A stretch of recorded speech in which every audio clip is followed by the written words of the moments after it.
up a seat and motherfucking listen.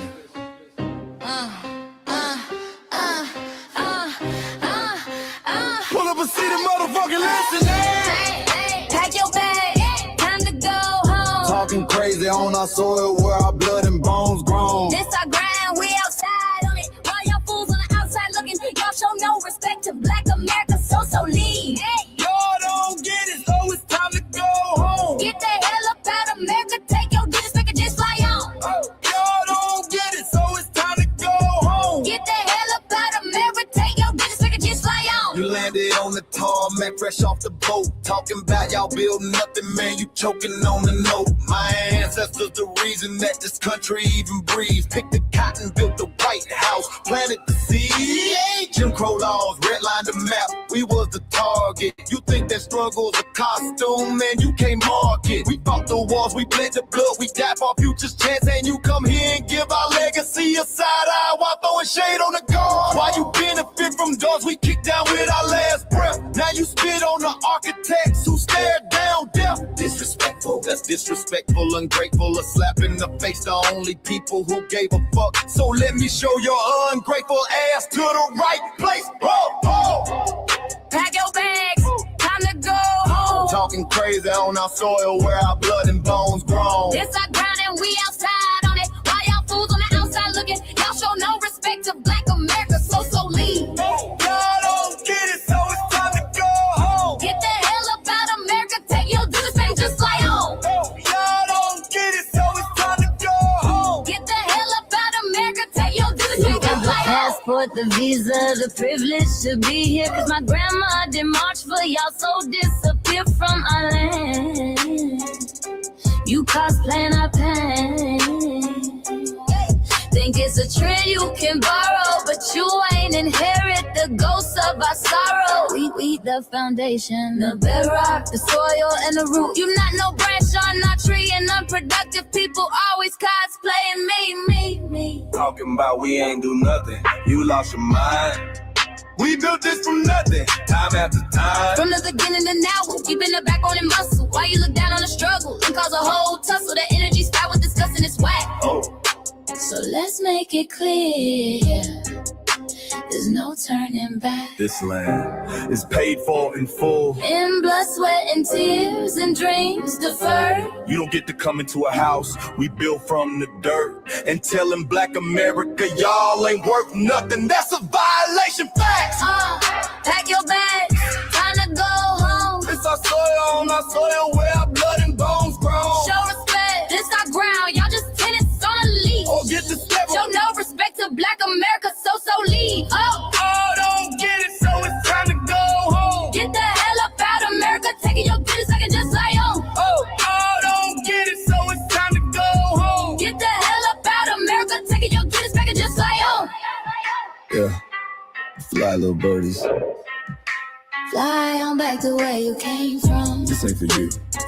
The soil is sacred. We said what we said. It's time For y'all to go home. So fly a little birdies fly. So fly a little birdies fly. So fly a little birdies fly. Fly far, far away from here. So fly a little birdies fly. So fly a little birdies fly. So fly a little birdies fly. Fly far, far away from here. So fly a little birdies fly. So fly a little birdies fly. So fly a little birdies fly. Fly far, far away from here. So fly a little birdies fly. So fly a little birdies fly. So fly a little birdies fly. Fly far, far away from here.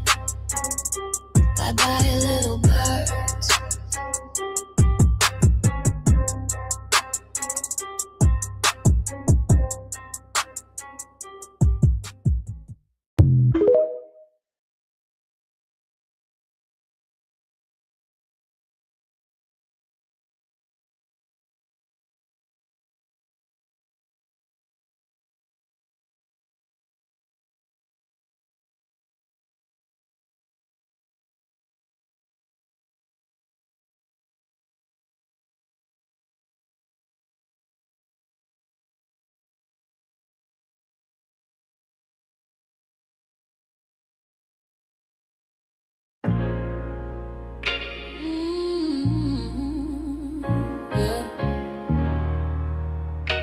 They thought we forgot, but we never forget. This one's for the rules. We built this land from dust and tears, 400 years, and we still here. They write new rules, but they don't see.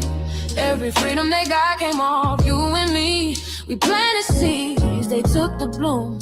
We lit the flame, they left the room. But we back now, no disguise. The spirit's woke, we realize. All we want is what we earn. That sweat and blood, yeah, that table turn. You can't buy culture, can't fake that fight. This is our day, this is our ride. We LBA. Say it loud, say it strong. We the heartbeat that's been here all along. Foundational Black Americans, stand tall. We ain't begging for nothing, we built that all. Born from pain and grace, you can see the truth written in our face. We the soul, the sound, to fight the flame. Foundational Black Americans, say our name. They love our rhythm, but they dodge our blues. Use our voice when it fits their news. They take our sound, but not our scars. We the backbone, we the stars. Now the veil is gone, the mask is clear. We see the game, we know what's here. No more silence, no more lies. We lift that flag and watch it rise. Rise up, rise up. We the ones that made this nation breathe. Our veins are power, our roots are trees.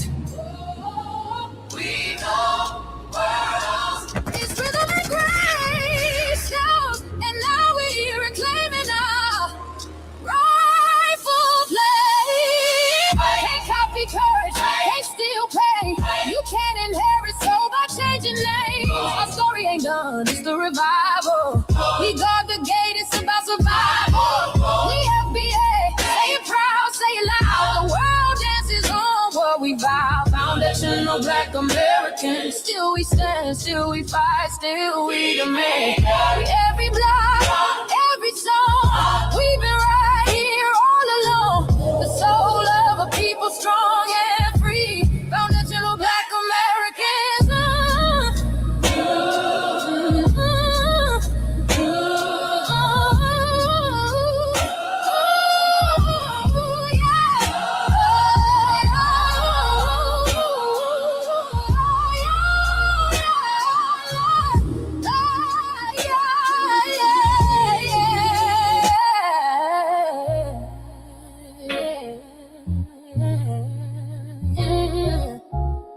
We the first, we the root, we the fire. Still rising, still here. Foundational Black American. We set the tone and they copy the cadence. Dance to our drums and deny the foundation. Wear the style but don't honor the source. Smile in the crowd and you distance and force. Say you not us but you rap like we breathe. Take the rhythm, then fuse the receipts. I ain't mad, I'm just holding the glass. Show in the mirror, now answer it back. I ain't here to cancel nobody. Just keep it honest, keep it solid. If you eat from the table we built, don't act surprised when we guard it. Do you like that? Do you like that? When I flip your sound and I ride like that. Do you like that? Do you like that? Do you like that? Cause that's how it feel when you borrow my culture. Then act like we never matter. Hip-hop.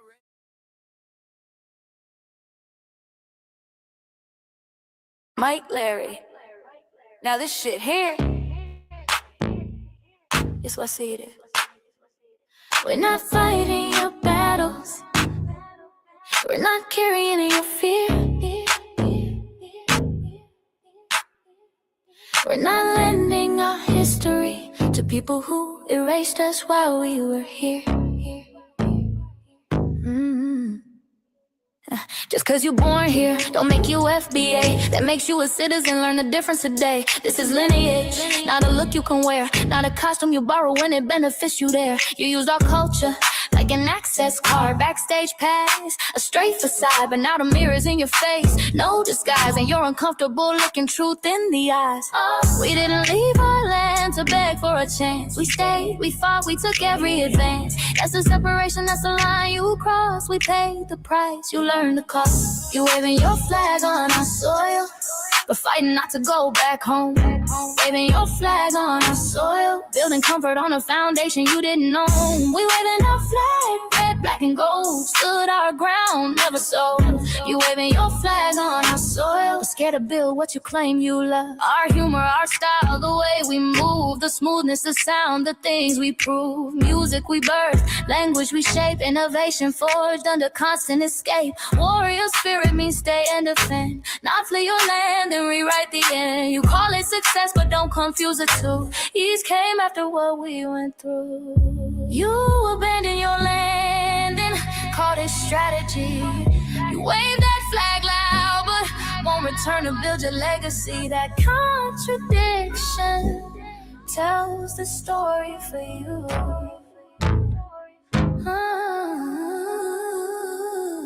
You waving your flag on our soil, or fighting not to go back home. We waving ours where we were forged, every inch earned, every brick known. We can't be deported, and that truth changes everything. We can't be deported, and that truth changes everything. We know who we are, and now we see who you are too. Just because y'all born here doesn't make you FBA at all. It makes you an American citizen. It's biologically impossible to be us, because it's a lineage, not some damn costume you can just put on to look cool. You immigrants and immigrant Americans has used our culture as an access card, a backstage pass to our culture. Now y'all have to look in the mirror. Our sense of humor, the aesthetics, mannerisms, the style of dress, the smoothness, the creativity, our genres of music, innovativeness, our slang, our warrior spirit by staying on our homeland and fighting and not fleeing to somebody else's land to beg for a better life and shit on the very people who fought to have us there. That's who we are. And we know who the hell y'all are waving your flag on our soil and fighting to make sure y'all don't go back.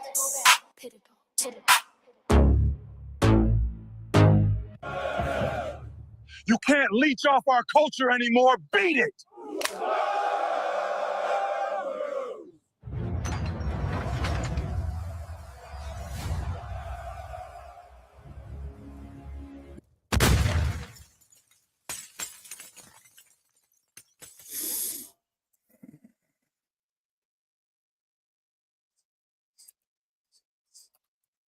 Mike Larry, man, you did it again.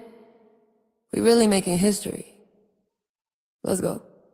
Do you like that? Do you like that? Flip your sound, how you like that? Do you like that?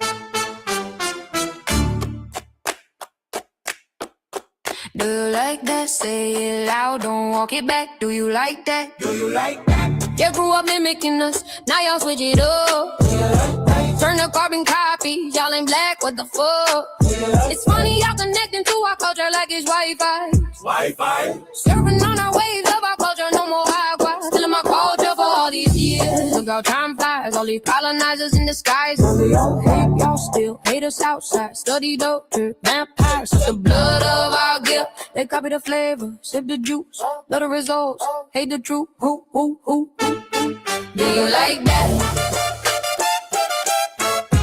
Do you like that? Do you like that? Flip your sound, how you like that? Do you like that? Democratic Shills, talking points, the road they fill. Fish and chips, agent on the mic, judging FBA, but ain't you half white? Talking like you one of us, we need a proof face. The agent type with a prune face, like 50 and Jim, it's a cold game. Throwing stones cause we built our own lane. I'm joking, kinda, but I mean, smile calm, pressure intact. Y'all proud where y'all from, where they flag, beat they drum. But when it's us, tone switch fast. Same pride, but it's too much. FBA pride, lineage solid. You can't put this on, can't try it on. Built here, stayed and fought, that's the difference. That's the car. Do you like that? Do you like that? Say it clear, don't twist the facts. Do you like that? Yeah. Do you like that? Do you like that? Point made. No edit. No care.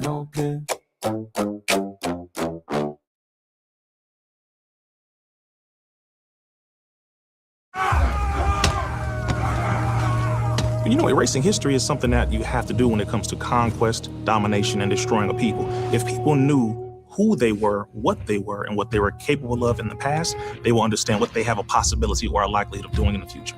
Foundational Black Americans, we've always had a culture of resistance. We cultivated a culture of resistance on this land, and we've been resisting ever since we've encountered European domination. But nothing was really popping in Europe until the transatlantic slave trade, and that's where they amassed a lot of wealth. One thing that I think is unique about our culture as far as how we resist, how we fight back, is just the environment we were put in from day one. Being only 13% of the population, the white supremacists were very meticulous about keeping that population at a certain amount. There was never a period when we did not resist the encroachment of the white man. They have a natural behavior of authority no matter where they go. That's why they'll step up in front of us in the line at the store. We're not important. They don't even see us. We've never been able to excel. We've never been able to relax. We've never been able to just be, which means that existence is resistance. It must be something in our DNA, our historical background, to when something doesn't sit right with us, especially spiritually, in our souls and in our spirit, we just say no. We live resistance. You know, from the moment we're born, we're in resistance. And it's handed down generation to generation. And so I think that cultural resistance is actually in our DNA, in our epigenetics, and then it blossoms out into the culture. So there's almost nothing in America that we do, from song to dance to politics to the way we talk, the way we dress, having coded languages considered to be slang today. Everything about Black American culture is a form of resistance. Of course, they want to always downplay our contributions to the global tapestry because they continue to act like our number one export in this country is not Black innovation. Everyone understands that our resistance has been the cornerstone of what foundational Black Americans have always done. We are the life that breathes everything into this nation. The further back you go, the further Black you go. It's just simple like that, brother.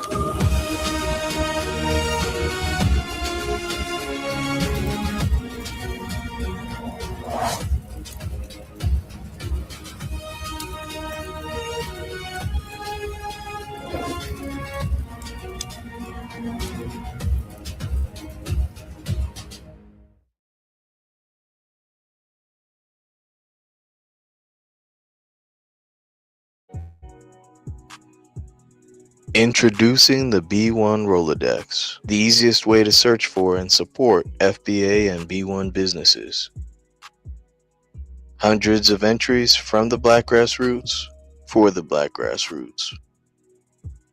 Free to use, free to download, constantly updated.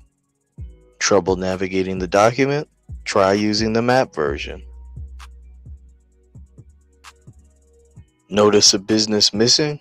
Use this simple Google form to submit an FBA or B1 business. Also submit anti-Black businesses, which are now being collected in that last tab. Find resources, contact numbers, and much more using the second tab. All the info you need to start practicing group economics today. Go to blacktruthunited.com. That's blacktruthunited.com. All right, thank y'all for tuning in to another episode of the Frontline Black News.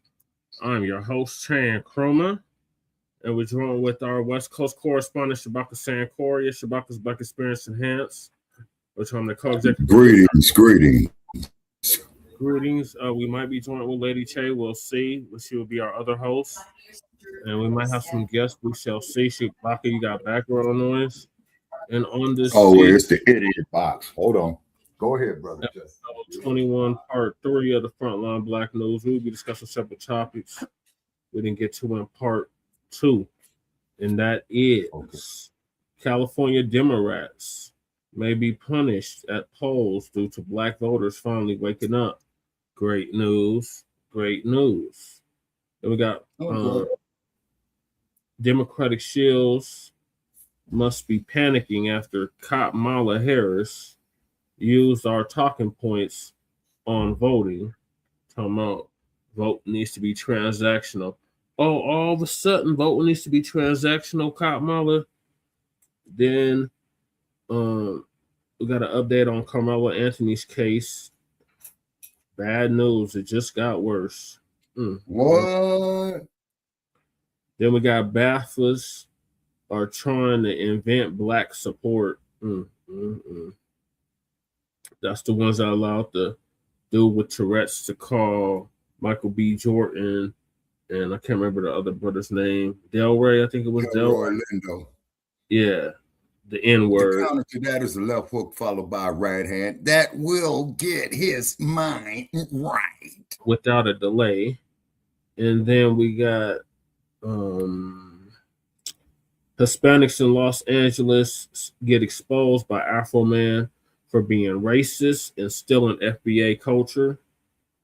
Afroman wants Mexican rapper Lefty Gunplay canceled. DRUSKI finally gets revenge on Jake Paul's punk ass by doing this after he did blackface. Denver, top 10 soul food restaurants, black-owned restaurants. And last but certainly not least, our Unhoused neighbor news, our illegal migrant news, and our Denver and local Aurora and Denver and Aurora news. And we are based out of East Denver, North Aurora, Colorado. Give the news from a front-line at Black First perspective. We are a part of the New Blacc Media and also the signal boosters of the New Blacc Media. We have been around for 6 seasons now, and we have several platforms that are a part of the Frontline campaign. Frontline Black News being the first, one of the first, which we started at the end of 2020, early 2021. And Shabaka's Black Experience Enhanced is based on the 50th anniversary of the founding of the original Black Panther Party for Self-Defense. We started on Blog Talk Radio back in 2016 and have been around for 11 seasons now. Shabaka's Black Experience Enhanced covers the Black experience from the beginning of time until 10 minutes ago. It is also a part of the Frontline campaign and has recently, within the last 2 to 3 years, moved from Blog Talk Radio to StreamYard. Please make sure y'all like and share the broadcast, family. Please join us on StreamYard, YouTube, Frontline Black News. The links to all our channels are in the description, including Frontline Black News, Frontline Black News 2, the backup channel. Make sure y'all sub up to that, just in case they try to take Frontline Black News down again. And we got my personal page, which is currently struck for a few more days. Jesse Parrish, aka Chan Krumah. That's where we stream all the city council meetings and local Denver and Aurora Black events.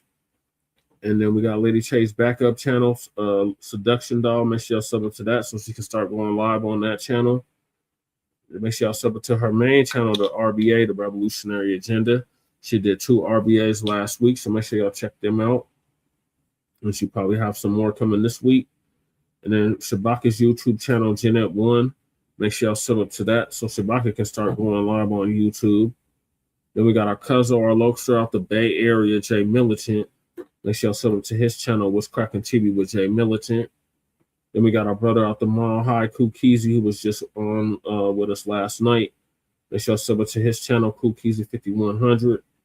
Then we got our brother Breeze Omega out of Virginia, by way of New York, who was live earlier as well, and I was chopping it up with him and Big E. Shout out to Big E. Right. Breeze Omega on YouTube. He just surpassed 1,000 subscribers. So congratulations to Breeze Omega on that. And he is a regular contributor over here on Frontline Black News. And then we got our brother, the Church of Black Power, who's out of Watts, California, now in Houston, Texas. He was live yesterday as well. I was talking it up with him as well. Make sure y'all sub up to his channel. He just surpassed 2,000 subscribers. He should be almost at 3,000 subscribers now. So salute to the Church of Black Power. Then we got last but certainly not least, our brother Black Truth United, who's been on hiatus, but yet he came up with the B1 Rolodex, which I played the ad for, which is a modern day green book for FBA and B1 businesses alike. So the links to submit your business to the Rolodex are in the description. The link to the Rolodex itself is in the description. And yours truly is in there. Because like I stated yesterday, I'm officially on the ballot for House District 8, House of Representatives here in the state of Colorado. So make sure if you're not already registered to vote here in the state of Colorado, you get registered so you can vote for me. And the district I'm going to be representing is East Denver. So that's the east side and Park Hill. And then we got Council the Congressional Black Caucus and create a foundational Black American caucus. The link to that is also in the description to the change.org petition. Then we got my niece Brooks call to action for the Freedmen's Fund in New York. So make sure y'all hit that link and submit them letters. The link to Brooks' call to action is in the description. And then we got Lady Chase GoFundMe. The link to her GoFundMe is also in the description. Donate to that if you haven't already. And last but certainly not least, we got the elder that's 103 years old in South Central Los Angeles, South Los Angeles, who's on the verge of losing her home of almost 40 years. So if you donate to her GoFundMe, that would be great so she can keep her home. And then we got copyright disclaimer under Section 107 of the Copyright Act of 1976. Allowances made for fair use for purposes such as criticism, comment, news reporting, teaching, scholarship, education, and research. And I do not own the rights to the music. And if you don't understand racism, white supremacy, what it is and how it works, everything else you think you understand will only confuse you. In all 9 areas of human or people activity, and that is economics, education, entertainment, labor, law, politics, religion, sex, and war, and some say health and nutrition, in all 9 or 10 areas of human or people activity. And that was by Mr. Neely Fuller Jr., who transitioned exactly a year ago at the age of 95, producejustice.com. And when you a Black person are captured by any race soldier, i.e. the police, you must never fuss, fight, or flee. Comply and defend yourself in court, also by Neely Fuller Jr., producejustice.com. And last but certainly not least, we got racism, white supremacy. It's conscious and subconscious behavior to maintain white genetic survival, to prevent white genetic annihilation. And that was by the late, great master teacher, Dr. Frances Cress Welsing, who transitioned exactly 10 years ago at the age of 80. And she would have been 90 as of 2 weeks ago. And the link to the ISIS papers, the colors of the code is in the description. And shout out to our FBA brother Tariq Nasheed for paying for her funeral, along with several others. So those are the topics. Make sure y'all hit that like and subscribe button. All right, greetings, Shabaka from the Mile High Income and Illegal Migrant Flooded City. We got Twin Pyramid in here early. We got Mac 285 in here early. And we got our brother Cow Dog from the town in here early. Salute to all of you. Yeah, salute. Greetings from Sin City. It's 57 degrees. Here is mostly cloudy. The wind is blowing, so if the signal acts up, man, you know, that there would be the reason being. Okay, first place, man. Like you said, Brother Che, hold your vote. Okay, you know, it's because what's happening out there in California right now, you know, the case of the congressman having a problem, man, you know, with that female who was drunk, and so he he dropped out. Okay, so it ain't no telling what kind of bullshit is going to come out the damn state of California. The sad part about California is that when they have their elections at the state level, then of course at the federal level, you know, for the congressional seats, for some odd reason, California starts setting trends. You see what I'm saying? Yeah. It starts setting trends. It's like a phenomenon. You know what I mean? Mm-hmm. Yeah, we about to get on California right now, Shabaka. So that's a perfect. But I was also stolen from the. That. So made a motherfucker shake off into the water. So California Democrats may be punished at the polls due to Black people waking up. Black voters rather waking up. So Sister Demetria K gonna give us an update on that. Hello, everyone. I am Demetra K, and I hope that you are having a great day. Thank you for joining me on the African Diaspora News Channel, where it is my pleasure to spend this time with you. You can catch me here Tuesday through Thursday, 11 a.m. Central Time. Again, Tuesday through Thursday, 11 a.m. Central Time. And of course, on my own channel, the Demetra K Show on Facebook and YouTube, from Sunday through Tuesday, 5 p.m. Central Time. Again, Sunday through Tuesday, 5 p.m. Central Time. Today, we're going to be talking about California Democrats may be punished at the polls due to Black voters finally waking up. This is going to be very interesting, and I'm so glad that we are starting to see our people wake up. But in the meantime, hey, Sister Shirley, how you doing? Hope you're doing well. While we're waiting for more people to trickle on in, just want to remind you where we will be in the near future. Of course, next month, May, we will be at the Ohio Blacc Expo in Columbus, Ohio, to be exact, May 23rd, along with so many other talented people. So you can find myself, Brother Phil, Sister Vicky, Sister Emma, Brother Kellen, where we're just going to have a great conversation with you all. So you must go to OhioBlackExpo.com to get your tickets, OhioBlackExpo.com to get your tickets, please, and thank you. Next, we will be in Toronto, Canada for the ADNC Narrative Power Summit, where we will have another great conversation with you on July 25th. Again, if you want to be there and just have a great conversation, please get your tickets at africandiasporanews.org/Canada, africandiasporanews.org/Canada, where we cannot wait to see you and just, have a great time. So thank you in advance. And then lastly, in Panther time. Okay. I am, in a sense. We have our app, African Diaspora News Channel app, where you can go to your Google or your Apple Play Store to receive it. Vegas ain't it's $9.99 a month, not a lot of money in comparison to a whole lot of things that you can spend $9.99 on. But if you're going to spend the money, please spend it with Black owned. Spend it with us, as we have been told. Black Americans have less than 3% of the media that's out there. And so with this will help us boost up our media share, if you will. It is important to invest in Black media because this is where you'll get the news you can use about you, specifically catered to you and not watered down from everybody else. So please and thank you in advance. All right, so let's get into it. Aggie, what's going on with you? Mike Nice in the building, King Noble and Clowners. I am so happy to see you. Okay, well, I saw this article. Actually saw it trending in a few places, specifically for people who live in California. Okay, now I'm going to put this up. Now it is by that of Stephen O'Doontan, and it's from LA Focus.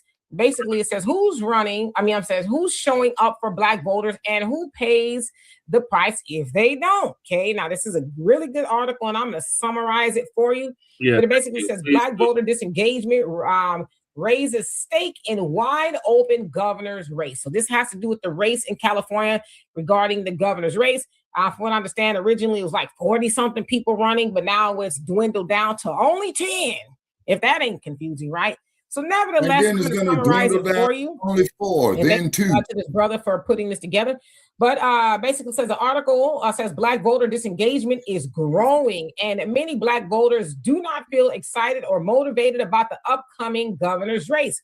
This lack of enthusiasm could significantly impact who wins, especially in a crowded and unpredictable election. Again, because Gavin Newsom is termed out.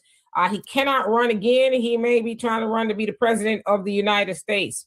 That means that we all could be in trouble, not just Californians. Anyway, now the main reason Black voters are not excited, it says number 1, lack of outreach to Black communities. Many Black voters say candidates are not showing up in their neighborhoods. A Watts community leader says no candidates have visited, canvassed, or even held events. Residents said campaigns feel distant and disconnected from their daily lives. One voter said they're running, but they're not really here. So again, we know that they're running, but ain't nobody paying attention to Black folks in California. This is what they're saying, right? Now, it says this has created a sense that Black communities are being ignored again. and again and again and again. Now, I added all the agains on there. He didn't, but I did. Well, I'm definitely familiar with East Oakland, trust man. in both political parties. Bancroft, Some Black 73rd voters Street, say they International don't trust Boulevard, Democrats Northwell, or Republicans. One foundational Black American, and this is what he had identified himself as, right? So the word is spreading. Again, one foundational Black American said, voter rather said, I don't trust either party right now. He also said reparations is a key issue and candidates ignoring it are already eliminated for him. So he says if they're not talking about reparations, well, then don't talk to me, right? I'm not going to show up. So again, the word is spreading that if you ain't talking about reparations for Black Americans, then stop talking, okay? You talk to everybody else you're going to show up for, okay? Now, this shows frustration with both parties not addressing Black specific concerns. No secret there, right? Because that's just what they do. Number 3, reparations are not being addressed. Black voters said reparations is important, but candidates are mostly talking about housing, crime, and affordability. Now, of course, that is for everybody. That's not just for Black folks, right? Because that's that people of color, the minority, the all eyes legislation type of stuff. Okay. So also reparations is not a central issue in the race. No one's really talking about it in California or, you know, all over the country, except for if you're a Representative Jaya Paul there in Washington State, where she says she wants to get illegal immigrants reparations for the trauma that they've been through, okay? Now, also says this has left some Black voters feeling their issues are not a priority. Candidates are avoiding Black specific concerns, and they are, okay? Especially in California, and I'm going to get into a little bit more of that in just a second. Number 4, feeling taken for granted. Community leaders said Black voters are tired of being used only during elections. One leader said engagement is transactional. Candidates show up only when they need votes. And we know that's true, not just in California, but all over, right? They say, hello, would you like some fish? Okay. Now, also, another political leader warned Black voters are tired of being taken for granted. That was a quote. I'm skipping. Number 5, lack of representation and visibility. There was also controversy when a major debate excluded candidates of color. This is what the article is saying. So what had happened was there was a debate at USC, and they only invited, from what it seemed to be, white candidates. So the other candidates were like, wait a minute, what about us? And nevertheless, the debate got all together. I guess it was like, well, if we can't have all white people here, then we won't do it at all, I guess. Okay. So let's see. So, okay, the debate only stage ended up with white candidates. Critics said this sent a message about whose voices mattered. It hurt enthusiasm among voters of color. Number 6, too many candidates. It says voter confusion. Again, it sounds like at one time it was like 40 something. Now it's 10. Some Black leaders said there are too many candidates. Voters don't know who to support. This reduces excitement and turnout. Number 7, economic concerns still not being addressed.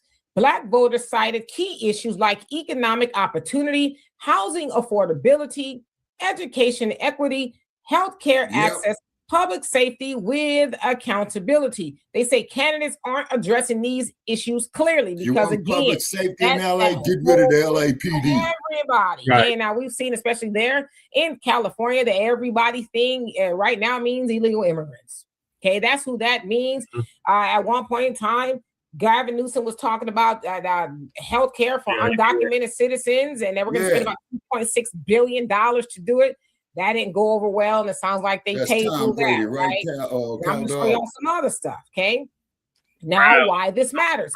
Experts warn that if Black voters don't show up, Republicans could benefit. Two Republicans could even make the final ballot because the way it's set up in California, it doesn't have to be a Republican or a Democrat. It could be 2 Republicans. And right now, from what I see, 2 Republican candidates, very Republican, one being very MAGA, right? Chad Bianco. They are polling kind of at the top. So, you know, it could be 2 Republicans. And we know that California is very, very blue. Okay. Now, so it says the election outcome could be shaped by Black voters' absence rather than strong support for any candidate. one NAACP leader warned Republicans may not win because they're stronger. They may win because Democrats don't show up. Yeah. Okay. Yeah. So just wanted to give you the And that's summary why of the Black article. Panthers came Again, into thank you existence, to this Cal dear Dog, brother for because of putting that Oakland article PD. together. So again, Black voters there in California are like, get somebody else to do it, right? Because we have good reason not to show up, as I stated there.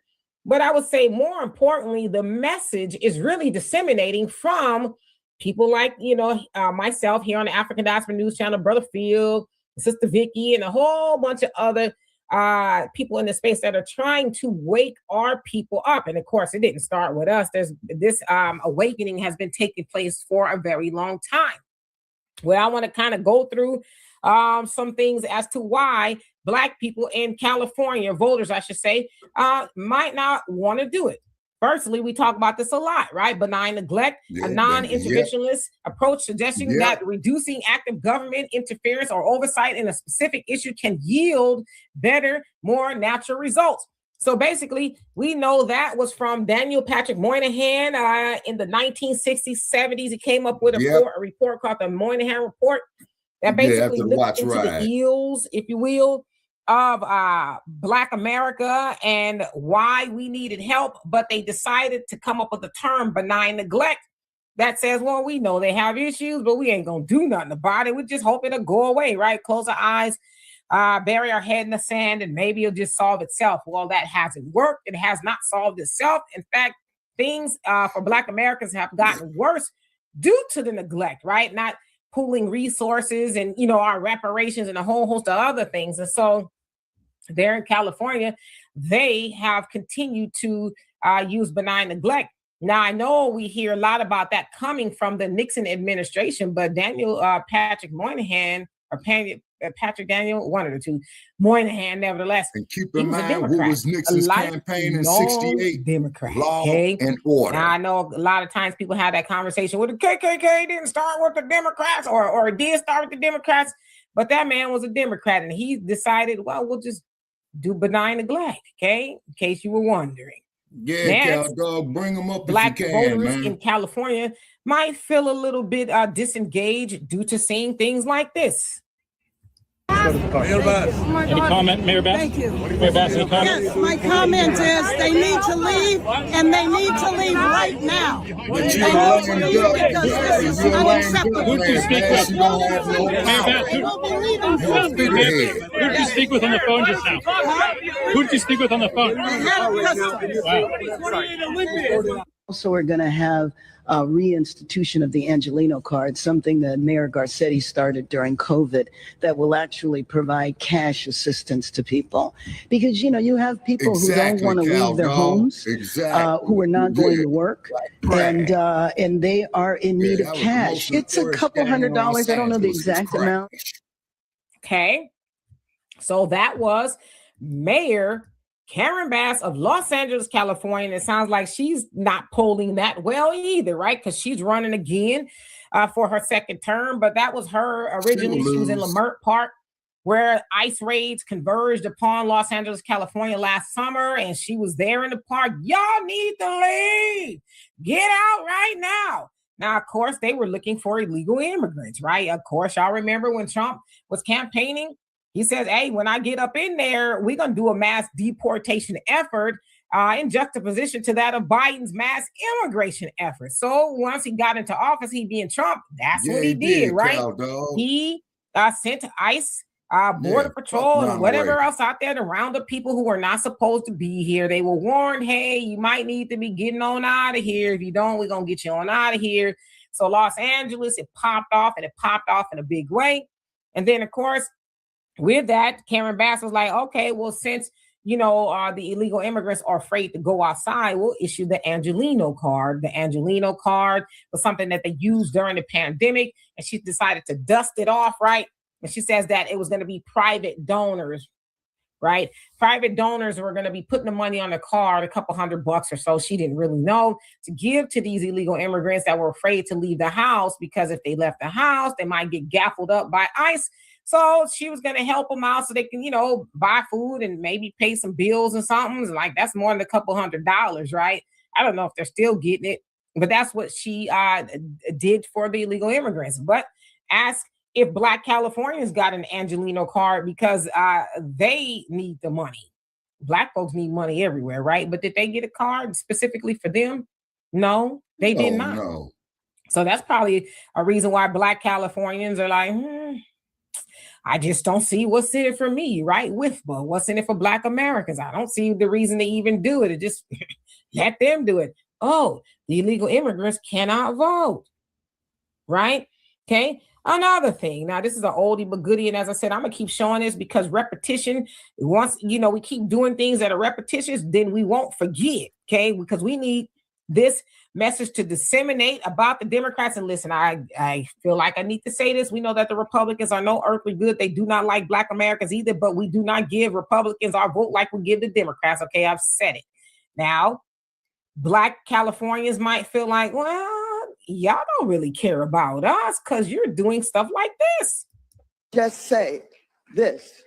They are targeting our leadership, for that shit. Both in the Latino community and in the Black community. And while they're targeting them and following them, I'm on the street and I'm following ICE. And I'm targeting ICE. And I went to the deportation center. We are resisting. And I want to tell you, you are seeing the biggest coming together of the Black and brown community that we've seen in this city ever.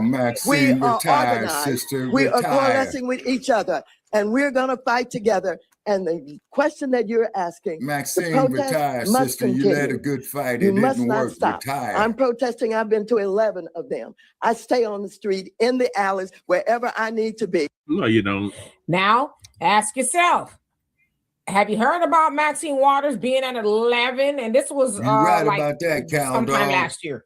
Have you, or That's maybe it for was this real. year? Have you heard about her being at 11 protests for reparations for Black Americans there in California, especially since the California Legislative Black Caucus, which we're about to get to in a minute, decided that it was a multi-year study and they sabotaged reparations? Did you see Maxine Waters out there in back alleys looking for the California Legislative Black Caucus and Gavin Newsom for kicking Black Californians in the tailbone in regards to reparations? Nah, you ain't seen her out there. So that might be another reason why Black Californians is like, get somebody else to do it. Hey, Maxine, she's running again too, right? She's up for re-election. Yeah. Why don't you go get the illegal immigrants to do it, right? Just chasing ICE off. Oh, God, they can't vote for you right now, right? And we know that, let's just say the Latino community, because that's what's mostly out there in California, they still don't vote for the Democrats overwhelmingly. They're kind of like that, right? So I don't know. Good luck, Maxine. Maybe I don't know. Will Black voters show up? And then also on the article talking about, the Democrats may be in trouble because again, they're assuming, and they're right to assume this, but that all Black voters are Democrats. I would probably say mostly, right? But not all. But there's that false sense of entitlement that Black folks, if they don't show up, the Democrat may not win. What if those Black folks show up for the Republican? Right. They might. It's their right to do that, right? They might not say that too loud because people get mad as chili. Anyway, y'all also might remember this one because there's a whole lot of reasons there in California why Black voters might just be. Mr. Bryan, he's mad I brought up the reparations vote. So he's preventing me from speaking. And he's trying to block my access here. Why are you so upset? You vote for 3 strikes. You put Black folks in prisons, wasn't but here now for you want to be a reparations person. But you won't vote for the bill. I supported the bill all session. Bring the bill. Will you vote for the bill, Mr. Bring the Simmons? bill. Will you vote for the bill? Bring it up. Will you vote for reparations? Bring it I up. would love it. Bring it up. Let's vote for reparations Bring it up. together. Bring it up. You in, Bill? Bring it up. I didn't think so. Bring it up. I'll vote for it. Bring it up. I'll vote for it. Again, that was Assemblyman Isaac Bryan, who was caught by Bill Esseley, who was in the assembly at the time. He was a Republican, but he's caught sabotaging reparations. That was August 31st, 2024, where the California Legislative Black Caucus was supposed to take those reparation bills to Gavin Newsom to either pass them or veto them. And they said, we ain't going to do none of it. We're not going to do none of the above. In fact, we're gonna be running around here with our arms crossed, and then when it's all over, well, I don't know, we'll go outside where there was a whole bunch of black folks waiting to see what's gonna happen. We'll go outside and say, well, it's just exactly, Cal Dog. Yeah. I'm like, what were you gonna say? Were you gonna lie? And he was out there, he being Isaac Bryan. Well, we're gonna keep on fighting. It's like, sucker, you didn't fight at all. You didn't do anything, right? Right. So again, Black Californians are seeing that kind of stuff. Like, okay, y'all want us to go and vote, and then, just bringing Gavin Newsom into the fold, he continuously thumbs his nose at Black Californians, right? Mhm. So Black Californians are like, okay, y'all want us to show up and put the Democrat back in office to do what? Exactly. To do more of what? Ignoring us, pretending we don't exist. Exactly. Romping and stomping around for illegal immigrants and everybody else outside of Black Americans. That's what you want us to do? No. And we're going to get to her in just a second. Yeah, okay. Now, speaking of the California Legislative Black Caucus, this is kind of newer, if you will, and hot off the press. Well, as you see here, there's a bill in California that will cover legal costs for illegal immigrants. You heard it right. Legal for illegal immigrants. And these motherfuckers Right can't now, give us this no is, goddamn reparations, man. That's why I say fuck all them motherfuckers. Is Assembly Bill 2600, proposed by Assembly Member Mia Bonta, Democrat from Oakland, would expand access to publicly funded attorneys for individuals facing immigration proceedings in California. Okay, so that means that's taxpayers' money that she wants to put up, and she is Puerto Rican. Okay, so she, I guess, is Afro-Latina, right? She also is a part of the California Legislative Black Caucus, and she was also there in 2024, where they said, it's a multi-year study, where she was also there, where they decided not to put That's the bill that foot dragging shit. to sign or veto them. Yeah, To make us forget about it. also wants to propose legal representation, right? That's funded by California taxpayers for illegal immigrants. And this is what she said even more so regarding that. Every person deserves their day in court with a lawyer by their side. In California, thousands of our neighbors are being swept into one of the most complex legal systems in the country, often in a second language, without an attorney or a fair shot. The Trump administration's mass deportation machine is accelerating that injustice. AB 2600 represents California's chance to stand up for our values, a commitment to due process, dignity, and the principle that justice shouldn't depend on what you can afford. Excuse me, lady. Right, like what the fuck? How you gloss over in that little paragraph that they're illegal immigrants? Right. And that they're here illegally. But you want them to have a fair shot and all this other stuff while you kicking Black Californians in the tailbone as you sit on the California Legislative Black Caucus, not doing a doggone thing for Black folks, but you talking like that? But you want Black Californians to spend money so that how many Black Californians, I'm from California, okay? How many Black Californians could go to her and say, listen, Exactly. Exactly. I got into a dust up. I had a run in with the police. Can I get some money Right. from this fund? Then what do you think her answer would be? No. Her answer would be, oh no, we gotta see where we get the money. I don't know what we're gonna do. And if you was Black in California and needed some legal help, yeah, you could get a DA or public defender. You can get a public defender, but come on now, we know how that ends up most of the time. How about this plea deal? Okay, that's how it ends up most of the time. But she is fighting for illegal immigrants to get legal assistance from taxpayers who funded. Ain't that a bitch? I have to just take a break on that one. I know, Dimitri. I feel you. I'm like, what the fuck? Okay, I'm back to break. Man, that fucked me up right there. And then they wonder why. Really did. Black Californians are like, Get somebody else to do it, right? So What's in it for me? See, because I'm gonna be told I'm crazy by somebody, right? Somebody gonna say, "Oh, you tripping," or we might hear, as Brother Phil say, Boule Martin talk about how we this, we that, we anti-black, and they just right. And somebody gonna say that, but as I'm showing y'all, do we blame black folks for not wanting to show up for the Democrats? No. Like, black people will be blamed for that, right? If a Republican gets in, and some people say, hey, maybe the Republicans need to get in and straighten California back. I don't know, right? But if they get in, you know what they're going to say? Oh, well, black people didn't show up. Black voters didn't show up. They simple Simons. They idiots, and they woo, everything but a child of God, but never addressing none of this stuff I'm talking about. Right. They're not going to address that because we're just expected just to show up, right? Y'all remember that lady when they was talking about the infusion? Because I don't know if we can still say that when the pandemic was going on. I don't know if I'm gonna find it one day. But this black lady, she had a whole bunch of white men behind her. This old, Glodadine.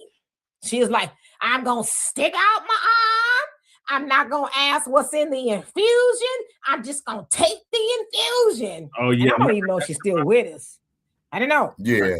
But that's what they want black voters to do. Hit the... Don't ask what's on the ballot. Don't ask what's in the booth. Just go in there and check blue no matter who. All the way down. Yeah. Just check Yeah. blue. Don't Yeah. ask what the blue gonna do for you. And vote. Just keep on checking. That's what they want you to do. They don't want you to question these things that I'm showing you, right? Okay. Now I got one more thing. Black people in California probably just like,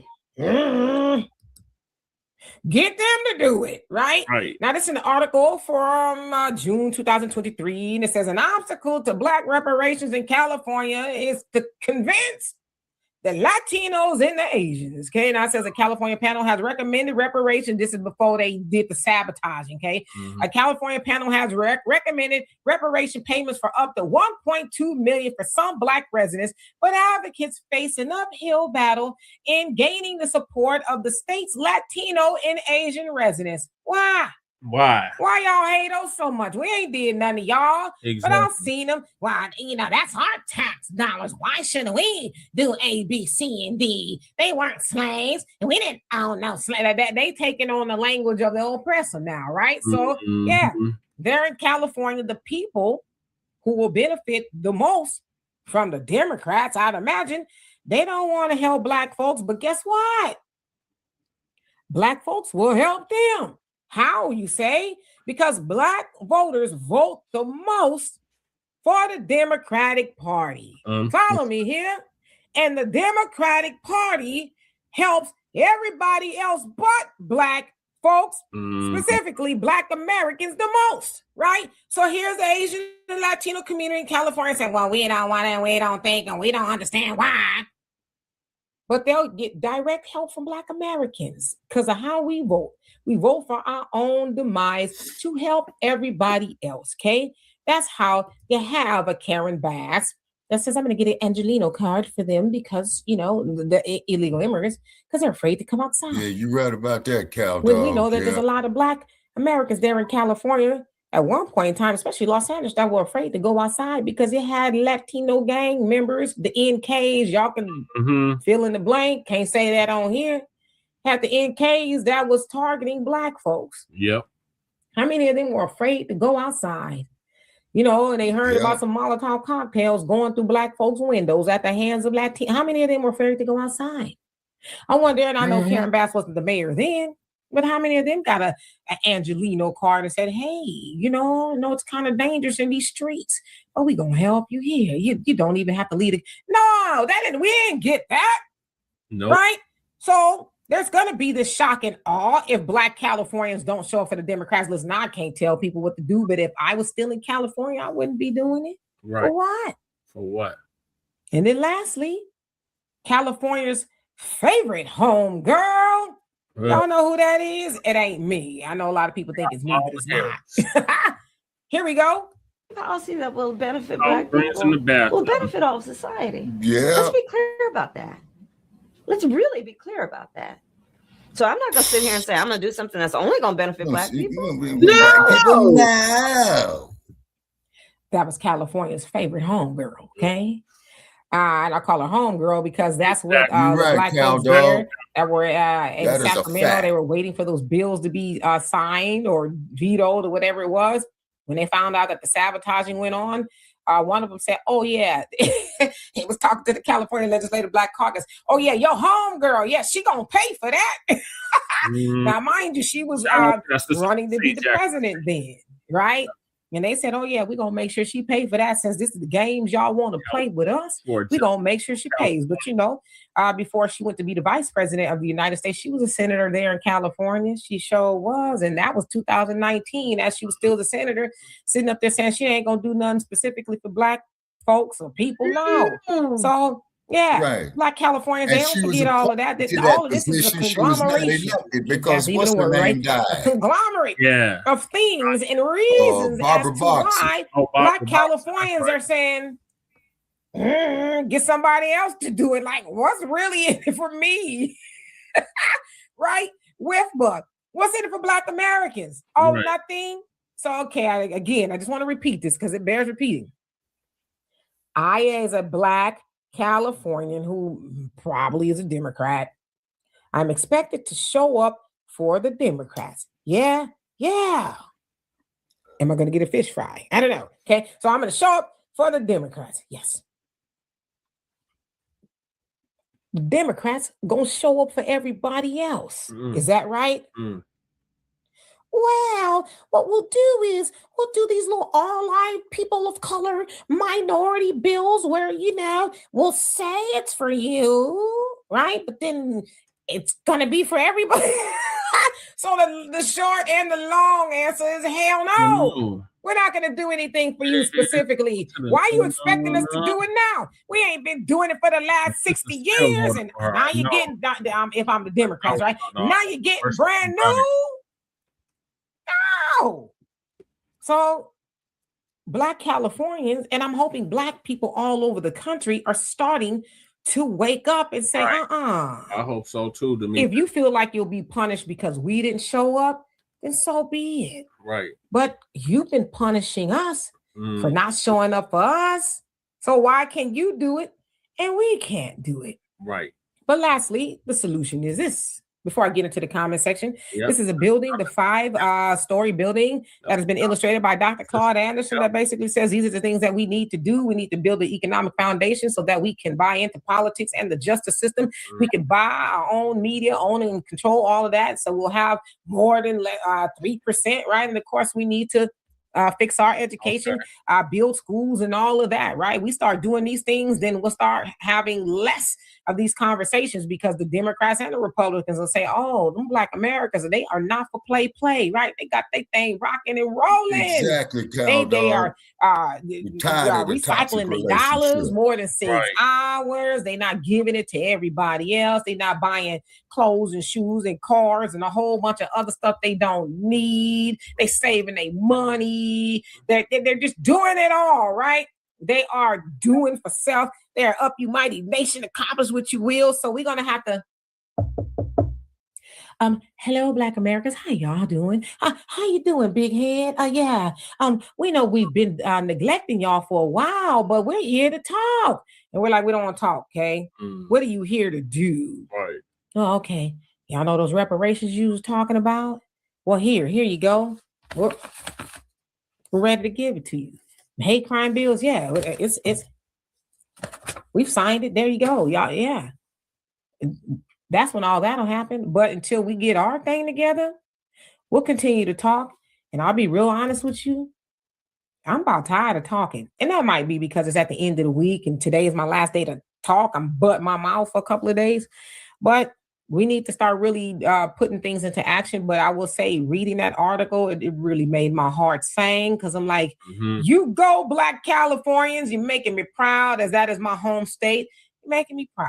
You really are. We are starting to wake up, and you know the Democrats need to quaker in their boots for a very long time for what they have done and not done for their most loyal group of voters. That's right. So anyway, let me see what y'all got to say. I'm a little overly happy because it is my Friday. I still got work to do, but it doesn't matter.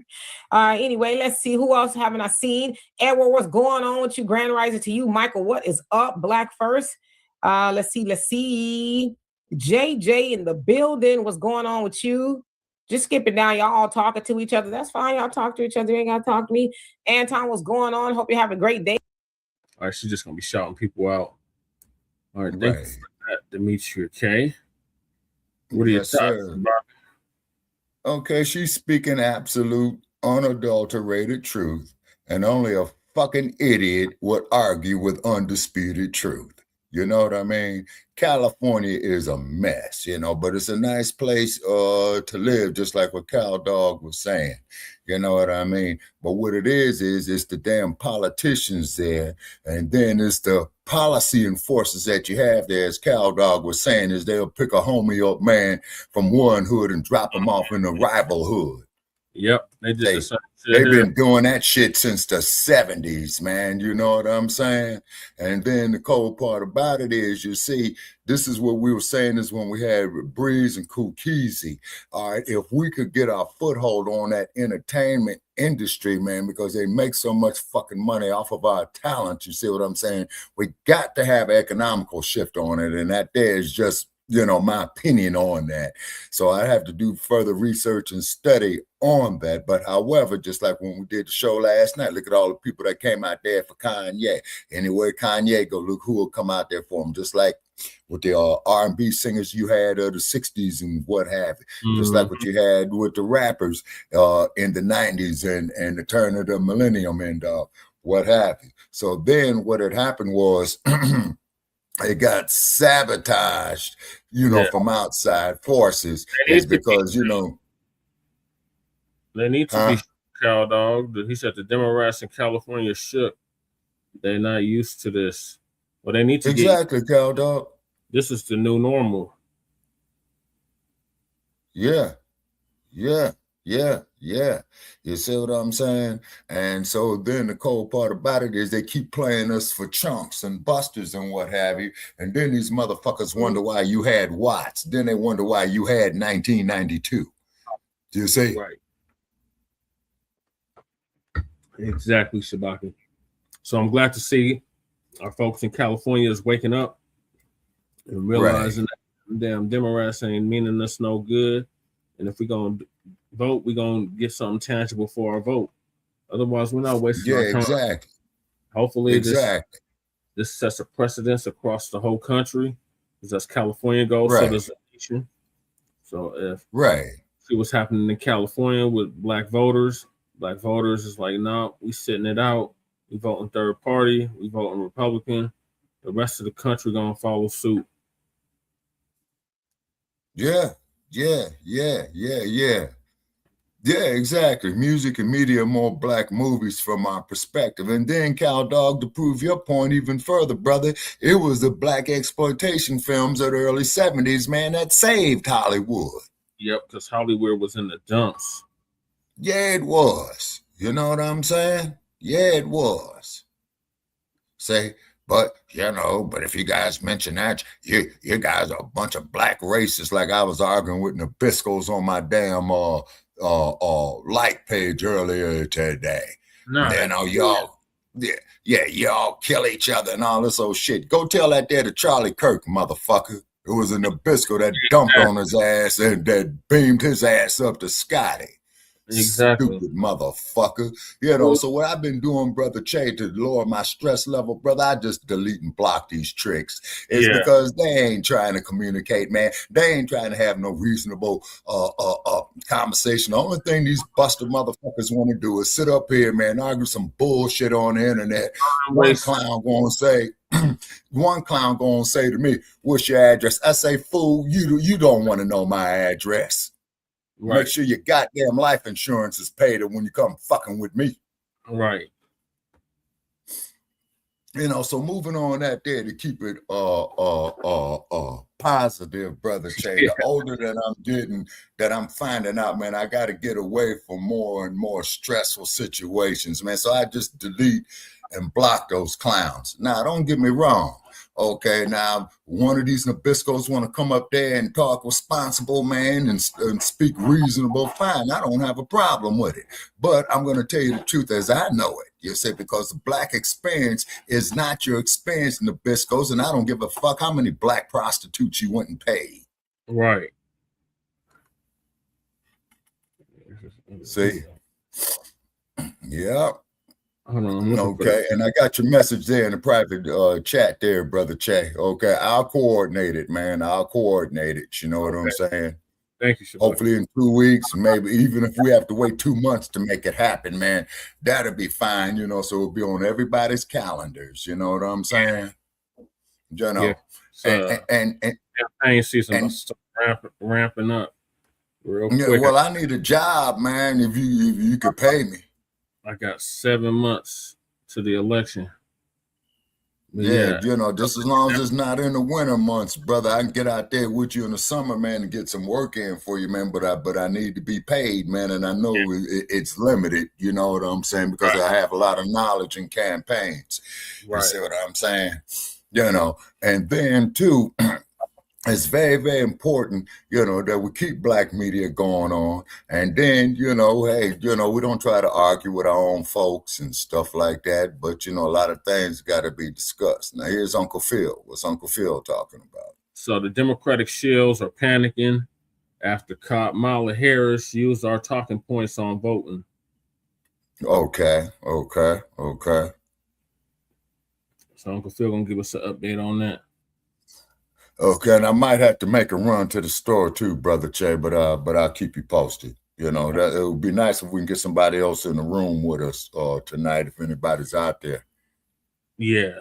You're right. Yeah. But just because the way YouTube system works, so that's what we do. You know, 9 times out of 10, we may do that 2 or 3 times a week and switch over to the app. Sometimes we may just do a whole stream on the app or whatever, right? Also, for instance, I had filmed 14 videos.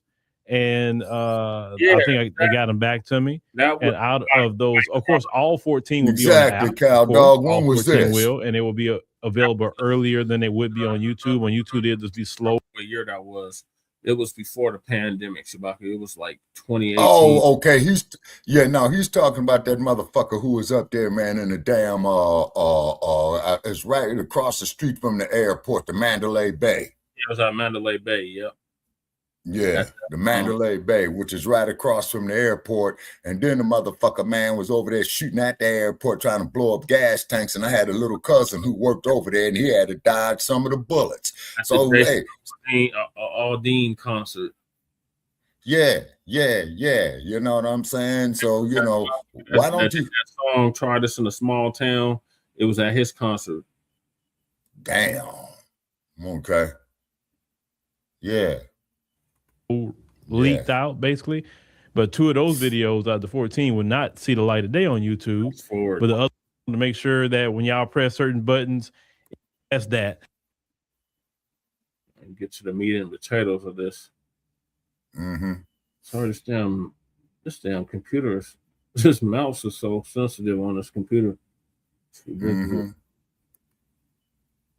Yeah, he's on Google Play and the App Store. Yeah, that's mainstream. And give a shout out to Brother Jason as well, because how that Conscious Lees and the Boule Martin, she's quoted. It's interesting. She's back on the scene, and okay, here we go. 90s hairstyles, and then went to 90s clothing, and then after 90s clothing, and we sent everything, got everything together. Then Jason put in the B-roll footage that. You'll like it. I'm telling you, you'll like it. Just go check it out. If you got the apps, go to Soraya's section. It'll be the first video you should see right there. Matter of fact, you see the cover, you're gonna say, "Oh man, that's straight 90s right there." Yeah. So that's that. Kamala Harris is interesting. She's back on the scene, and I ain't gonna lie, I got a kick out of watching her. You know, I watched her and everything. And the laughing, sometimes I laugh at her when she laughs. I ain't gonna lie with you. Sometimes it don't even make sense why she's laughing, but I don't know if that's a nervous thing for her. Whatever. But, the Democrat Shield gonna be kind of upset with her because she is now taking our talking points, not theirs, right? She's not quoting the Conscious Lees and the Boule Martins. She's quoting us, right? And we're gonna definitely get into that. Well, before we do, let's go ahead on and talk about the app real quick. Run our short ad, and then we'll be right back.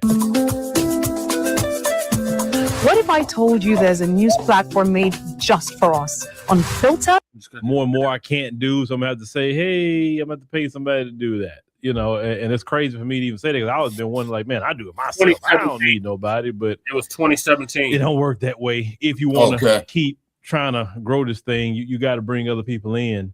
And I will say this: AI can't do everything. AI is great, but you still need people. I will honestly say that we will always have people here doing things. Trust me, you may not see them all, but we have a lot of people doing things. So almost definitely. So let's go ahead on and get started. And also, toward the end of the stream, we're going to continue this on the app because there's one video I want to review about how a Democrat congressman got checked by a black woman on a particular program. Good. So make sure you stay tuned here for that as we can continue that part of it, at least on the app. We don't want no issues with YouTube and they issues there.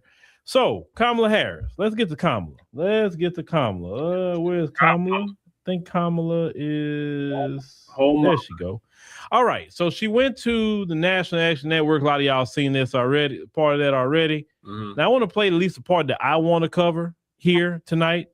And let me go ahead and play, your former Vice President Kamala Harris. But let's go. Trying to get folks to register to vote and to go vote. And it is absolutely right that we remind everyone of our history, especially when they're trying to erase it.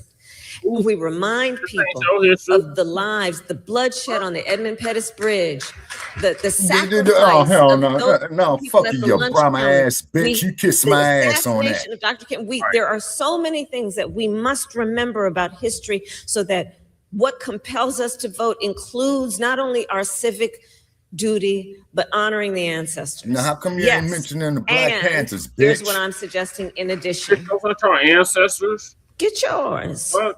Huh? Vote get yours. and say, I'm voting because I expect something out of this. You're not going to take for granted that I'm going to vote because I'm a good citizen and it's my civic duty to vote so that you don't even worry about whether you're producing what I need because, we can count on them to vote because they remember the Edmund Pettus Bridge. I'm saying it's okay to also give people permission to be transactional. And to say, if you're going to get my vote, this is what I expect. The Edmund Pettus Bridge.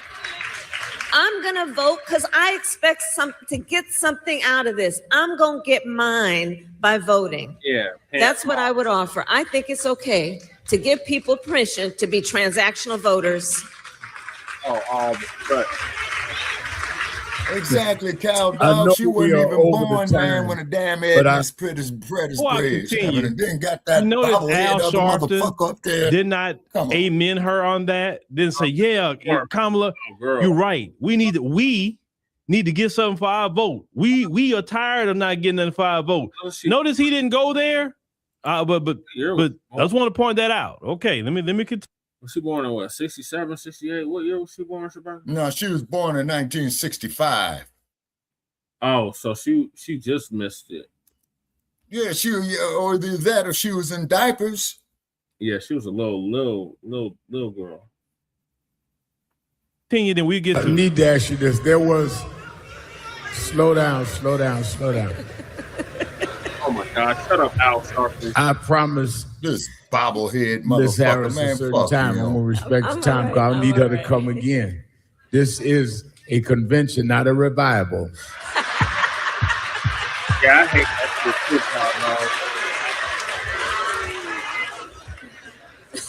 shit. It was debated in your campaign in 107 days that whether you should talk to people like Joe Rogan and hard right-wing people in media. If you were to run again, would you talk to them? Yes, I would. Listen, I will not run again. Talk with anyone if it means talking with the American people. Get what your I do lies not straight. believe in, Get your lies straight. However, exactly, is gatekeepers.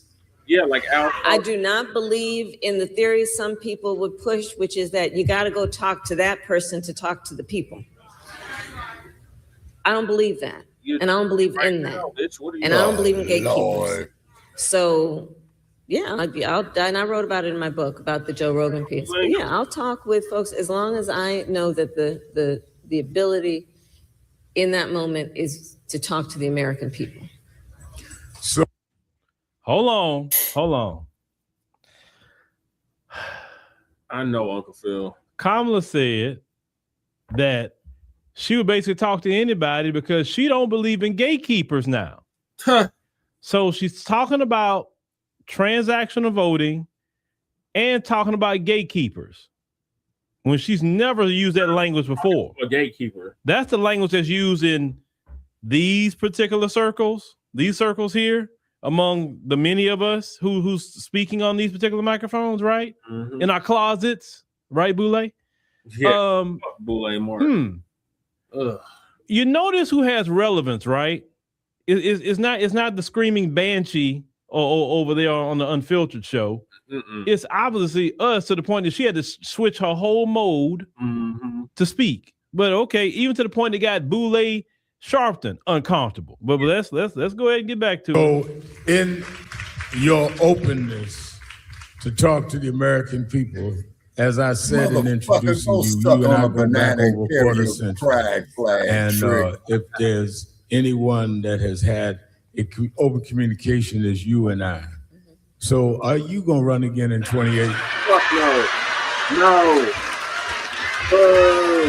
So, here, okay, I tried to be subtle, but I just figured I'd go right Well, at that's as subtle as Reverend Al Sharpton could ever be. We love you for many things, but not being subtle. Whiskey a little bit. Yeah, you know, she off that one. Listen, I might. I'm thinking about it. Oh my God. I'm thinking about it. No, don't. All right, so that was Kamala Harris, and I when I first heard the situation about transactional voting, I'm like, that's not a Democrat talking point. Where'd she get that from? The new Black. Who she's been watching The new Black. in her spare time at home with Doug. Who she's been watching? The new Blacc Media. Because the Shills don't even talk like that. None of them do about transactional voting. Then she's talking about gatekeepers and all of that, and she'll talk to whoever because, you know, she don't want to go through certain people. That sounds a lot like us. Kamala, I have a question, though, since you want to go there. Okay, Kamala, if you run for president, all right, cool. Are you going to stay true to that? Because you know you said it. We going to hold you true to it. So are you going to come talk with any of it? You want to come talk with me? I'll go to it yet. We can definitely have an interview if you're going to run. Now, I'm going to ask you questions concerning the Black community. I'm going to let you know how the interview is going to go. Yes, I care about issues that affect the country because it affects Black people. So we're in the country. But there are specific things that I would ask that affects Black America, for sure. So that's what it is. It's going to be some blackity black conversation. Yep. Okay. It's going to be some CB4. I'm Black, y'all, and I'm bliggity black, and I'm Black, y'all. That kind of interview. That's all I care about. If I'm going to approach any politician, yes, I know there's certain things that affect everybody. So if you're talking about something like universal basic income, if you're talking about universal health care, things like that. That's something that would benefit everybody, but it benefits Black people. So I'm cool to talk about those sort of things. But for sure, there are issues that have to be talked about. Right. And here's the thing, politicians, you're going to have to talk to us at this point because your shields aren't respected. Notice she's not quoting any of these shields. Boulay, I guess we aren't so simple, Simon, after all, right, Boulay? Yeah, hell with him. Because remember, because you know we're simple according to you, right? Yeah. According to your elitism and classism, because classism is a very real thing in the Black community too. Classism is a real thing in every community, so it's not just a Black community, but we do have classism, okay, and elitism. We have that, and but none of that trumps racism. I detest that because I don't like when people use and let me say this with balance because I don't want people to think I'm against education because I'm not. I believe in education. I believe the more educated we are, the more successful we can become. Our people fought for us to be educated. So I support education completely. I'm hard on, my daughter, I make sure that she have a certain level of education, and everything. Why? Because I believe in it. If I didn't believe in it, then I wouldn't go there. But when you hear me go against education, it's not education, it's against the people that have the attitude like Boulay and his gang over there, that because I have this degree that I am better than them, or I know more than them. You don't know more than God. You're not greater than Jesus. So stop. Because they got people, they got plenty of degrees and can't even get a job. They can't even get a McDonald's job with a degree these days. So please don't go there that you're so much better. You got to make your job. At one point in time, the degree would get you a lot. Jobs. Yes, statistically, they still say the people with degrees still make more money statistically, but a lot of that's changing every day because you got a lot of people who don't have a degree and getting online and riding out and making good money. Some people making more money than doctors and lawyers on these platforms. Yes, they are. That's true. Okay. Now, with that being said, about Kamala Harris, transactional voting, and I didn't know, Kamala, that we should have permission. I guess you're giving us permission. Well, thank you, Kamala. I didn't know, we got your blessing like that. To hell with but since you're talking about transactional voting, I noticed something. Why didn't you go into what the transaction should be, though? That's the only question I have. And if I were to interview Kamala, I would be speaking to her about that transaction. So if she would want the black vote, right?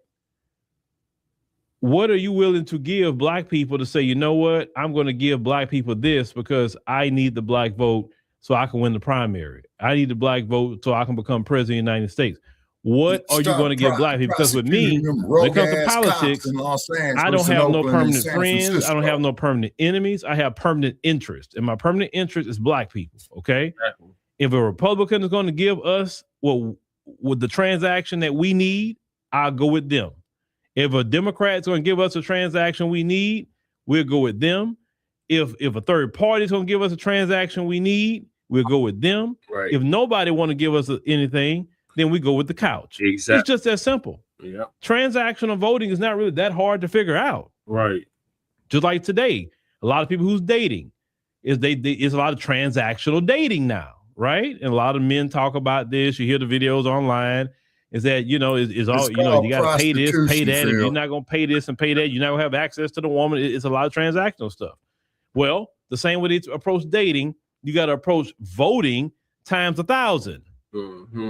Just like in Texas, James Tallarico, he's going to find out the hard way what happens when you don't approach black people at all. See, the day of not approaching black people are over.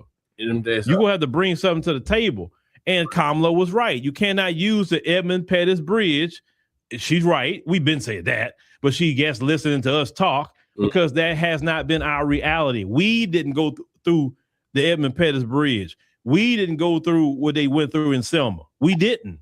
Right. We are the grandchildren of those who went through that. That's right. And we live a different reality than what our grandmothers and grandfathers went through in the civil rights movement. We're so far removed from it. We have a different fight in America today. Right. Way different fight than what our grandmothers and grandfathers had. So yes, the Edmund Pettus Bridge is definitely something in our history. And we definitely, I appreciate our grandmothers and grandfathers for taking on that fight. Right. Because if they didn't take on that fight, I wouldn't be where I'm at today. And I greatly appreciate them for that.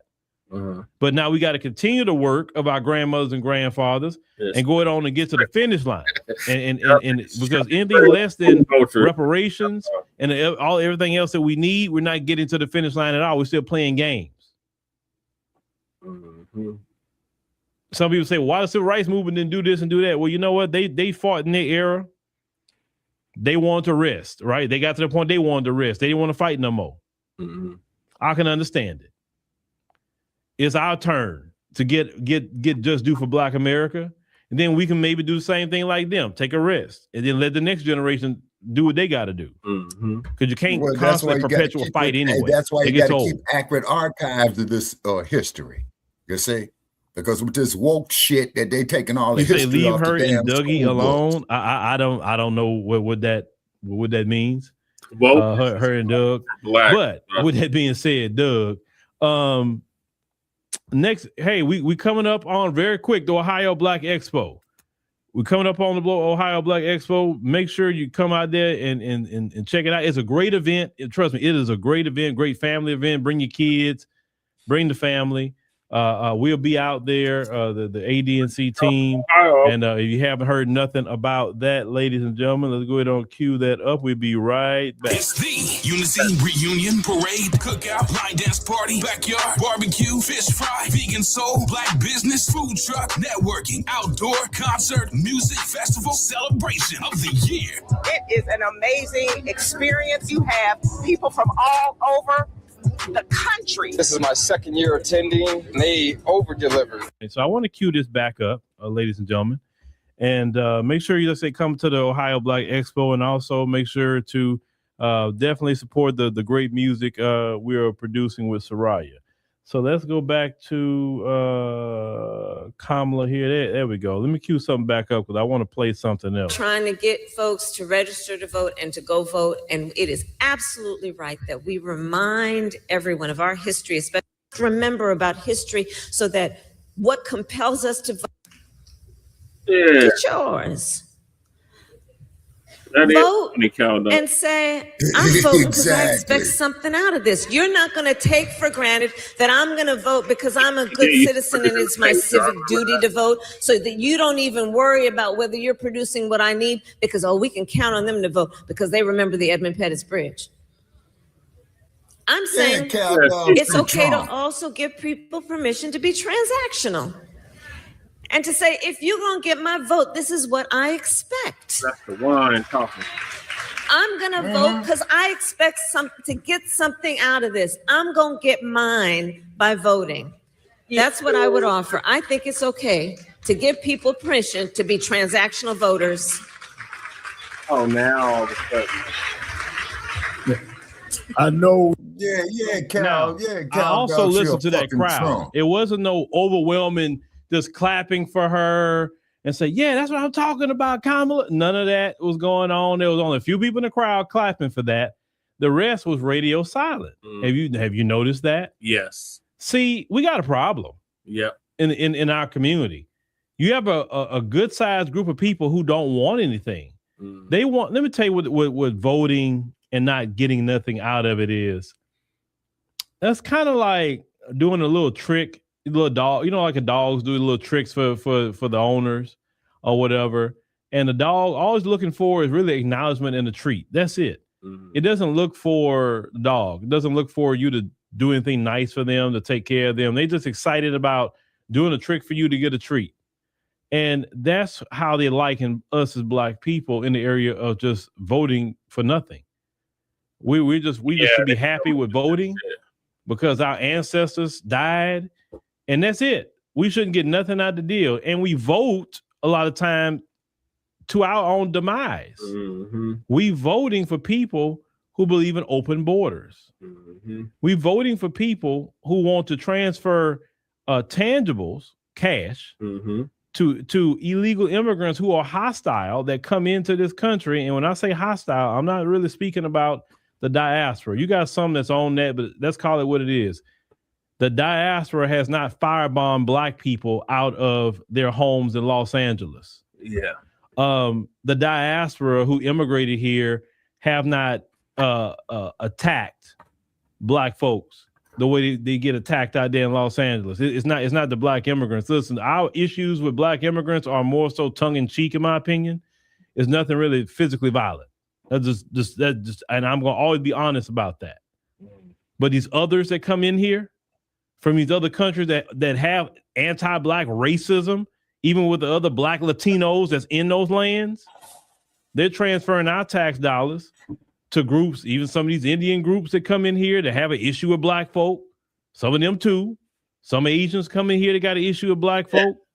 And our tax dollars, we voting to transfer that to them. No. We got to get ours. Now, Kamala can say what she want to say, and that's great. I think she's smart to say that personally, because that's where we at. We are right there. We are right there. If you don't give us nothing as black folks, don't worry about it. I'm going to repeat that again. Democrats, because I know you're listening. All you Shills, I know you're listening. If you don't give black people nothing, you're getting no votes. That's just really what it is. We don't care how racist Republicans are, because Democrats are just as racist. We don't care. We have lived underneath a oppressive regime ever since we've been in this place. It don't matter what party is in office. We have lived underneath an oppressive regime. So you can't tell us that, well, you better vote for us because the Republicans going to get you. Trump is going to get you. Trump is in office right now. How many of us has he really got? As black Americans, seriously.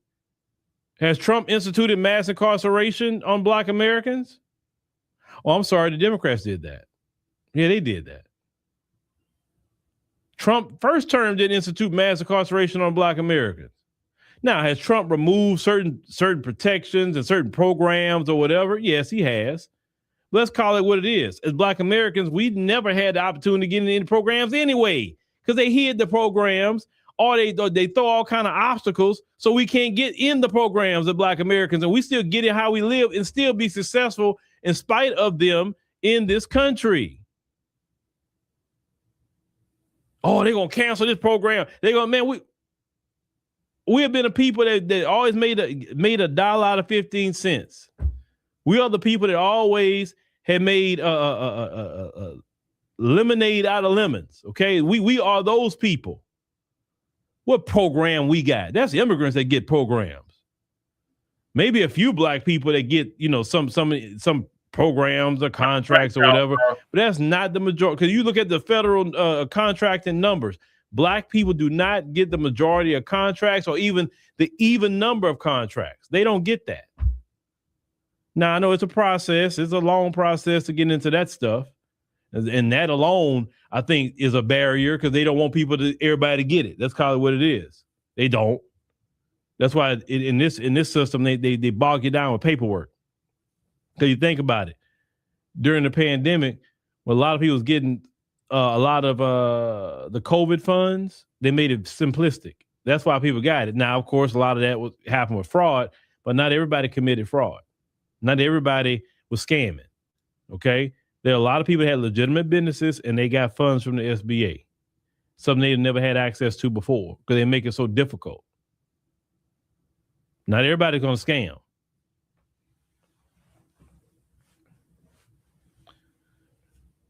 But where we at with it, if you want the, and that's what I preach and teach. If you want the black vote, come get it. If you want to, come get it. I've been saying that. My vote's for sale. What you got? I need something. You can have it. I am not tied at the hip to no political party. I don't teach my people to be tied to the hip to no political party. You have to sell us why we should vote for you based on what we're going to get. What I'm going to get out of it.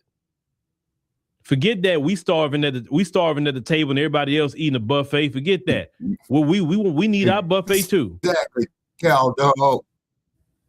Well, this gonna happen and that happen. We don't care. Exactly. At least it happens to everybody. It won't just happen to us. Because see, when the Democrats in office, all the other groups are good, but we don't want to suffer. At least I need Republicans. Everybody suffer. I'm like that. If I'm a suffer, we all need to suffer together as Americans. Don't you think? We need to just all suffer together as Americans. Now, you say Eric says she just talking.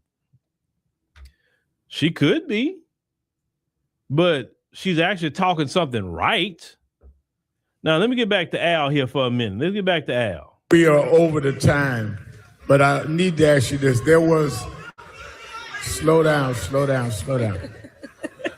Now, the people really didn't like him doing that because they caught what he was doing. That's why they said something to him. If y'all caught that, they knew what he was doing.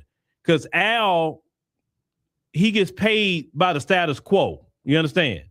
Remember, he got $500,000 from the lady sitting there next to him. Okay, don't forget that. He got $500,000. So his pay would not be the same if we did transactional voting. So that's a threat to him in his back pocket. He don't want to hear that. That's why, like, we got to move on. What you mean we got to move on? Did she tell you to hurry up? No, she didn't. But let's continue. I promised Miss Harris a certain time. I'm gonna respect the time because I'll need her to come again. This is a convention, not a revival.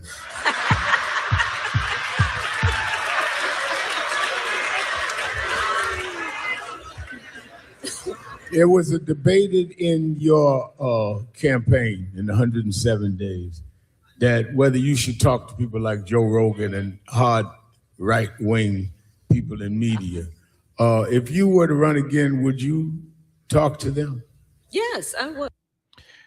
Let me stop right there, because this is the issue more so with him. People like him, those people that have that elitist, classist mentality, you don't talk to them, because they have this thing where they say, "Oh no, you don't talk to people like Phil and them." Oh no, you don't talk to them. No, because this is how they feel. If you talk to them, you're gonna give them legitimacy, and it's gonna blow up their particular platforms because you talked to them, you gave them an interview. So we don't want you to talk to them. Because, if they get on a national platform, they get bigger than what they are, then their type of thinking is going to spread, and it's dangerous, right, to the status quo. So don't talk with them. Don't platform them on the different networks. Don't do that. Let them be in their little corners on YouTube and Facebook and TikTok. Let them be over there. But we don't want y'all to do interviews with them. You understand what I'm saying? That's what's that about. Once again, that's protecting their money, because for her to say what she said about gatekeepers, Al's one of them. He's a gatekeeper. Notice he didn't support what she said about transactional voting. Let's play the gatekeeper comment, because he wasn't happy about it. Listen. Exactly. I will talk with anyone if it means talking with the American people. What I do not believe in, however, is gatekeepers. I do not believe in the theory some people would push, which is that you got to go talk to that person to talk to the people. I don't believe that. And I don't believe in that. And I don't believe in gatekeepers. So, yeah, and I wrote about it in my book about the Joe Rogan piece. But yeah, I'll talk with folks as long as I know that the ability in that moment is to talk to the American people. So in your openness to talk to the American people, as I said in introducing you, you and I go back over a quarter century. Yes. And if there's anyone that has had open communication as you.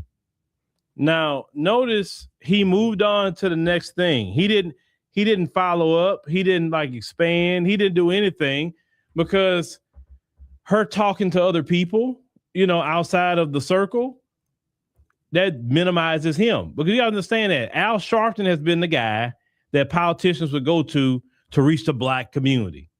For her to say that to him, that threatens his whole operations, right? He's been one of the figures that white corporations come to, and white politicians come to, and even Black ones, to quote unquote talk to the Black community. And when more and more of these politicians say, wait a minute, this guy has no relevance. He don't have the pulse of the Black community anymore. We need to go find the people who do have the pulse of the Black community and talk to them, because we want to reach their audiences. You understand what I'm saying? That's the fear. Him, think about it.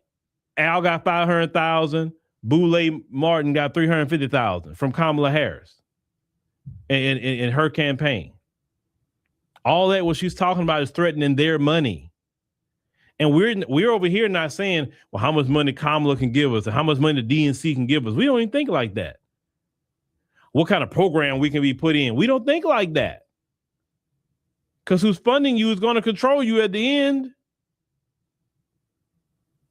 And they know they don't fund us like that. So that's why we can ask certain questions. When they give you $350,000 or $500,000, you're controlled at that point.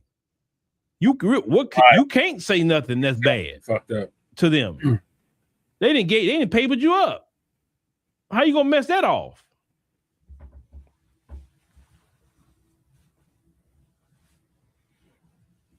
And you say Al Sharpton is a rat, huh? Well, you know, he is.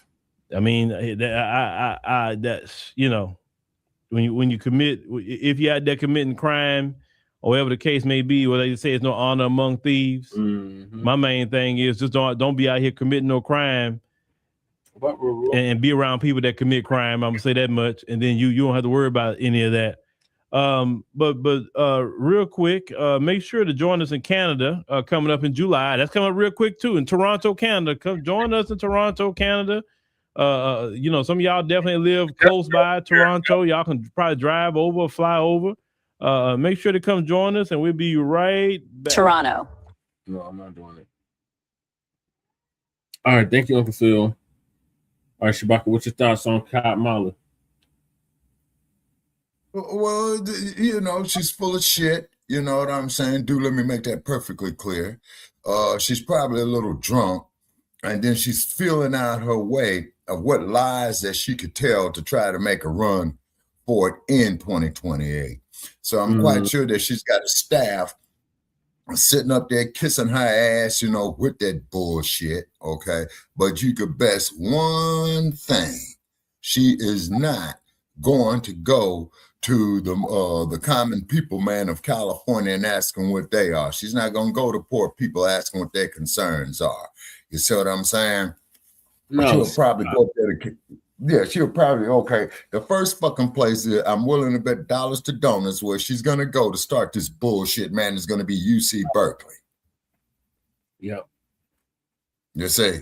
Then after that, then she's gonna go up there to the other college up there in the hills, man. And she might make a stop over there at Laney College, you know what I'm saying? Mm-hmm. Then she's gonna hit UCLA. Then she's gonna hit UC Santa Barbara. Then you're gonna see her get on these damn talk shows down there in LA as well, too. Mm-hmm. See, because every major candidate that I've seen in my lifetime for political office in California, man, always makes a stop there on them talk shows in LA. Jimmy Kimmel, that type of shit. You know, maybe Cartoon News Network. You see what I'm saying? And like Cow Dog says, yeah, she got that Jezebel spirit. Mm-hmm. Yeah, you know, because, you know, she's a high mileage job. You know what I'm saying, if you know what I mean. Yeah. So this next clip, I played it yesterday, but I'm going to play it again.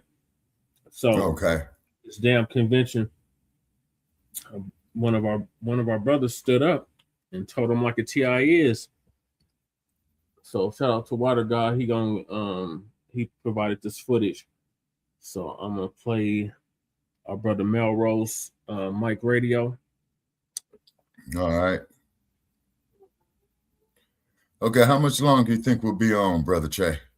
Oh shit, there's a gang of topics, Shabaka. Okay. All right. Okay. This president is the first president of the United States since World War II who does not believe in the alliances that we have with friendly nations, does not believe in the strength of them, the recognition of the history with them, and the importance that that relationship bears on our standing around the world, our influence around the world, not to mention our national security. This is the first president of the United States post-World War II who has not is a check and come this year during the, and then that's going to include what he said. Okay, here it is. 4 people, 35 years old or younger, raise your hand. Oh, I saw this earlier today on my own feed. This room. Yeah. If you're 35 years old or younger, raise your hand. Yeah. 4 people. So here's the thing. Y'all in trouble. Yep. High Yesterday, mileage. you had Al Green up here talking about we need a Secretary of Reconciliation, and then that's going to include what Now he watch said this, was y'all. Watch reparations, this. which, by the way, wasn't reparations. Reparations is more than a check, but the very first thing it is a check. And come this year during the midterms and in 2028, if you don't have our check, Yeah, he did, you Cal won't get Dog. no vote. Watch no what they check, do to him. no Check. vote. Yeah, I know Yeah, that ain't what and you want to hear, but that's what's Oh, happening. okay. All of y'all in here, with all due respect, you're beautiful, but you're old. You're not talking to the youth. You don't know how to talk to the youth. Yeah. You're trying to tell us what to do. We're not having it no more. So if you want our vote, you got to come with our paper. We're not scared of Trump. We're not scared of anybody. Biden is a racist. Trump is a racist. Kamala is a racist. And if you don't have our money, you don't get our vote. Yeah, not. Yeah, see, they telling him to shut him down. Oh, all right, yeah. So like I was saying, I'm gonna land my plane right there. But the Democrats are no better than the Republicans. No check, no vote. Y'all take care. And somebody get my man a tissue. He need a tissue. I heard somebody talk about young people that tell them just. I got to give him a round of applause for that. Where is it? Where is it? Here it is.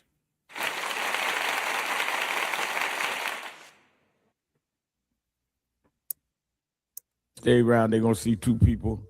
So this is Al Bobblehead Sharpton's response to what our brother said. Yeah. Afternoon, all of the youth in there. And I don't know, but you get provocateurs because anybody that's talking to somebody younger than them holding the mic. You got the audacity to call somebody a provocateur and a paid agent. That part. Then you know that they paid agents. Might have to drop a dime on them. He ain't that a casual pot calling the You know what I'm saying? Stop. I don't like that shit. For sure, bro. I don't like that shit.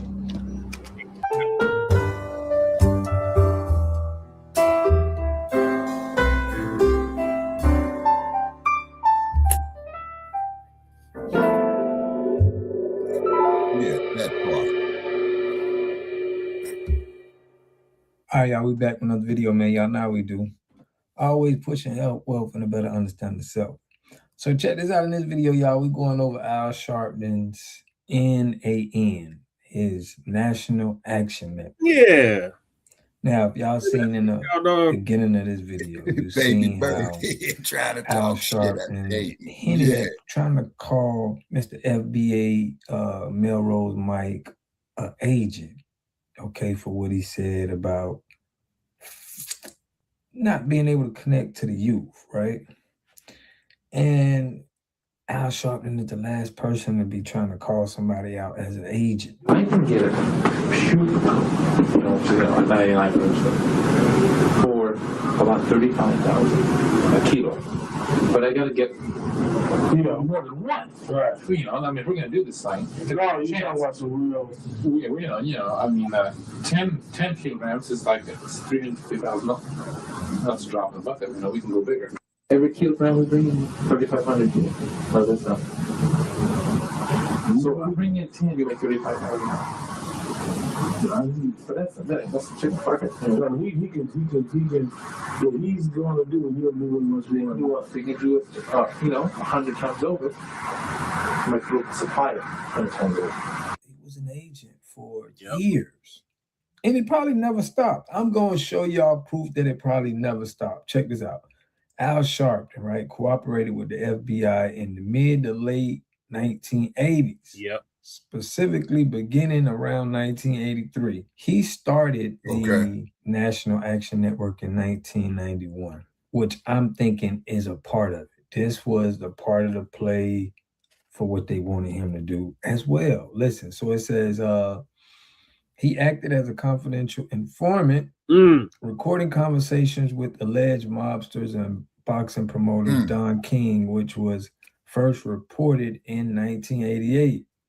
Key details regarding the cooperation. Sharpton stated he cooperated because his life was threatened by figures in the music industry. Oh, Lord. He wore a wire and used a bug briefcase to record conversations according to the smoking gun and confirmed by his own accounts.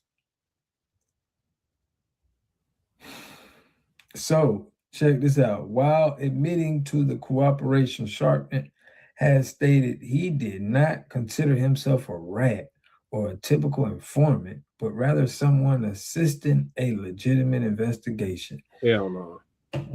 To be close, the closeness to whiteness, especially white supremacy. That's what we see with the Democratic Party, and they try to hide that to act like it's just them trying to do great things for Black people. You got somebody who actually worked with the FBI. It's going to try to call somebody out.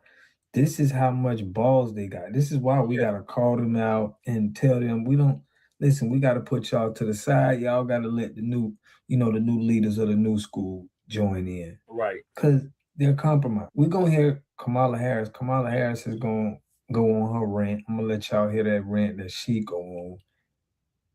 Speaking on how she maybe run for president in 2028, and that's the last person Black Americans is going to vote for. But y'all check this out, and I'm going to get back at you.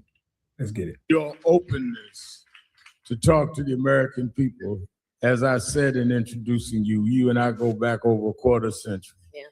And if there's anyone that has had over communication, I see a flaw on this motherfucker sign up there. It's clearly obvious. I'm sure you see it too, Cal Dog. So, Justice no peace. okay, I tried to be subtle, but I just figured I'd go right But at that's as subtle as Reverend Al Sharpton could ever be. We love you for many things, but not being subtle. Listen, I might. Hell no. I'm thinking about it. Hell to the no. I'm thinking about it.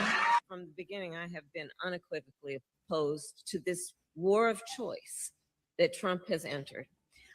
Let us understand, first of all, this president is the first president of the United States since World War II who does not believe in the alliances that we have with friendly nations, does not believe in the strength of them, the recognition of the history with them, and the importance that that relationship bears on our standing around the world, our influence around the world, not to mention our national security.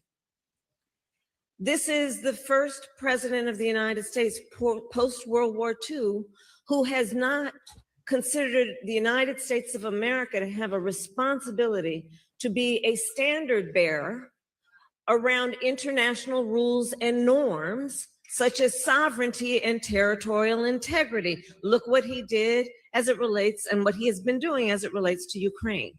And why is this important? Because America's strength in the context of the globe and the world relies on a number of things. Yes, it relies on the fact that we have the most lethal fighting force in the world, our military, and it relies on what we call our soft power, which is the importance that we have placed in being a participant with other democracies around holding up international rules and norms such as human rights, such as the importance of respecting relationships. Foreign policy is a lot like your friendships in your personal life. The strength of the friendship is going to be based on some mutual recognition of the history of the friendship, what you've been through together. It's going to rely on trust, which is a reciprocal relationship. You give and you receive trust. It's a back and forth. Friendships rely on consistency. Do I follow through on what I say? What I've said? Well, none of this can be counted on when it comes to Donald Trump. None of it. It is, yes, evidence of his lack of character, but it is harmful to the people of America, not to mention people in allied nations around the world. So he enters into this war, a war of choice. Remember, the man said he got rid of their nuclear arsenal. Obliterated it, he said. You know how he likes to use those kind of words? Obliterated it. Which is not an ambiguous term. That means you took it out. Well, evidently he didn't do that. He is causing U.S. service members, 13 to have lost their lives, hundreds, it is estimated, of others to be injured, some very seriously, putting U.S. service members at risk. Abandoning alliances. He's been pointing fingers at NATO, right? So understand what that is. Those are friends of ours that we have had, and that bond formed mostly out of what happened in the 1930s, again, post-World War II. Under our administration, we expanded NATO. We brought two more the countries. 1930s was before World War He's II. pointing fingers at these friends of ours who don't want to go along with his war of choice. All right, so y'all heard Kamala Harris going on her Democratic rant. None of that stuff is going to work. Their strategies, they're still trying to use the same strategies from 1970s. It's like that stuff is not even working anymore, in my opinion. So a lot of people feel like Melrose might, shout out to him, man, for standing on business. And a lot of us feel like that, and they can't control it. They're trying to control it with trying to send shots at, the lineage and, our delineation movement. You got these paid agents that's out here. And they're agent when they're calling us agents, and we got the people that's, standing and standing with us. We know that it's agent activity. We already figured that out. And Al Sharpton did the same thing, but it's proof on him. So you can't make this stuff up. You can't make this stuff up. But I do believe that we do need to see, we do need to have our people that we put in a position. And we do got a candidate, man, that's in our Discord, running for Congress out of Connecticut. So, he just joined the Discord. But we do need our own people that we funding, that we getting in there. So y'all look out for that. We're going to be definitely trying to convince more of our people to get in there. But we got some people that's saying, look, we can build on the outside. We just trying to come together on common grounds and get everything moving. So make sure y'all subscribe to the channel, hit that like button, push me on the algorithm. I greatly appreciate that. Make sure y'all like and subscribe to Frontline Blacc. Yeah, we were supposed to go live. I may go live later tonight, man. Got tied up with some work, man. But listen, we go live Tuesday, Thursday, Friday, and Sunday. Y'all definitely catch so y'all can call in. Yeah, I did that. I called in last Sunday, this past Sunday, or this past Friday. I called in. Okay, you got the brother's number, I take it. I'm chopping it up with him on Discord. Okay. All right. So he want to come on here, so I can get that arranged soon. Okay. But yeah, what are your thoughts on Al Sharpton being an agent and having a safe bet, man? Safe bet, because that motherfucker's been doing his bullshit, man, since the 80s that I know of. Yeah. When he was fat and out of shape and had his hair laid and all that old type of shit, know. And he did some work in the community, but I think the work that he did in the community, Brother Che, he had ulterior motives for it, like what he's doing right now. So just like the same bullshit, man, that he's setting up there with Kamala on it. This shit is staged. Kamala is drunk. You know what I'm saying? She's trying to get her lies straight, trying to tell black people what we want to hear, man. And we're tired of that bullshit, man. And you say it so well, man. Hey, if it ain't tangible for us, man, we don't want to hear it. Right. Straight out. You know what I'm saying? Straight out. You know? We need something tangible. Why black people? Because we are in a state of emergency. We've been in a state of emergency for 60 years that I know of. You see? Yep. Yeah, Al did snitch on the mob. Yep. We got an FBA brother running. Yeah, that's what he just said. Yep. And he got people here in the state of Colorado. That's good. We need more of us running. Yeah.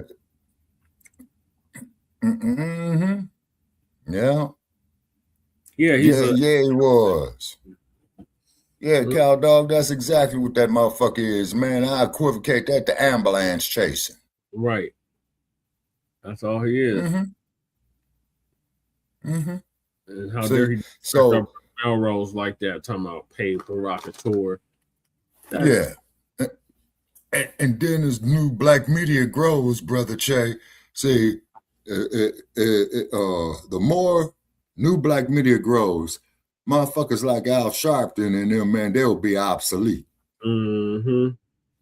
Say, the more as new Blacc Media grows. He knows it. That's why he said what he said. Exactly. So expect to get a bunch of insults and shit, man, that I get, man, you know what I'm saying? Because of the being part of the new Blacc Media. You know, they don't like this truth. He's like John Bailey. He's like John Bailey and Jeff Fart. Yeah. And then Cow Dog says him and that mushmouth Ben Crump. Yeah. Him and Ben Crump too. Straight ambulance chasing motherfuckers. You know what I'm saying? Don't forget Sleaze Merritt. Merritt too. I did chasing ambulances. You know.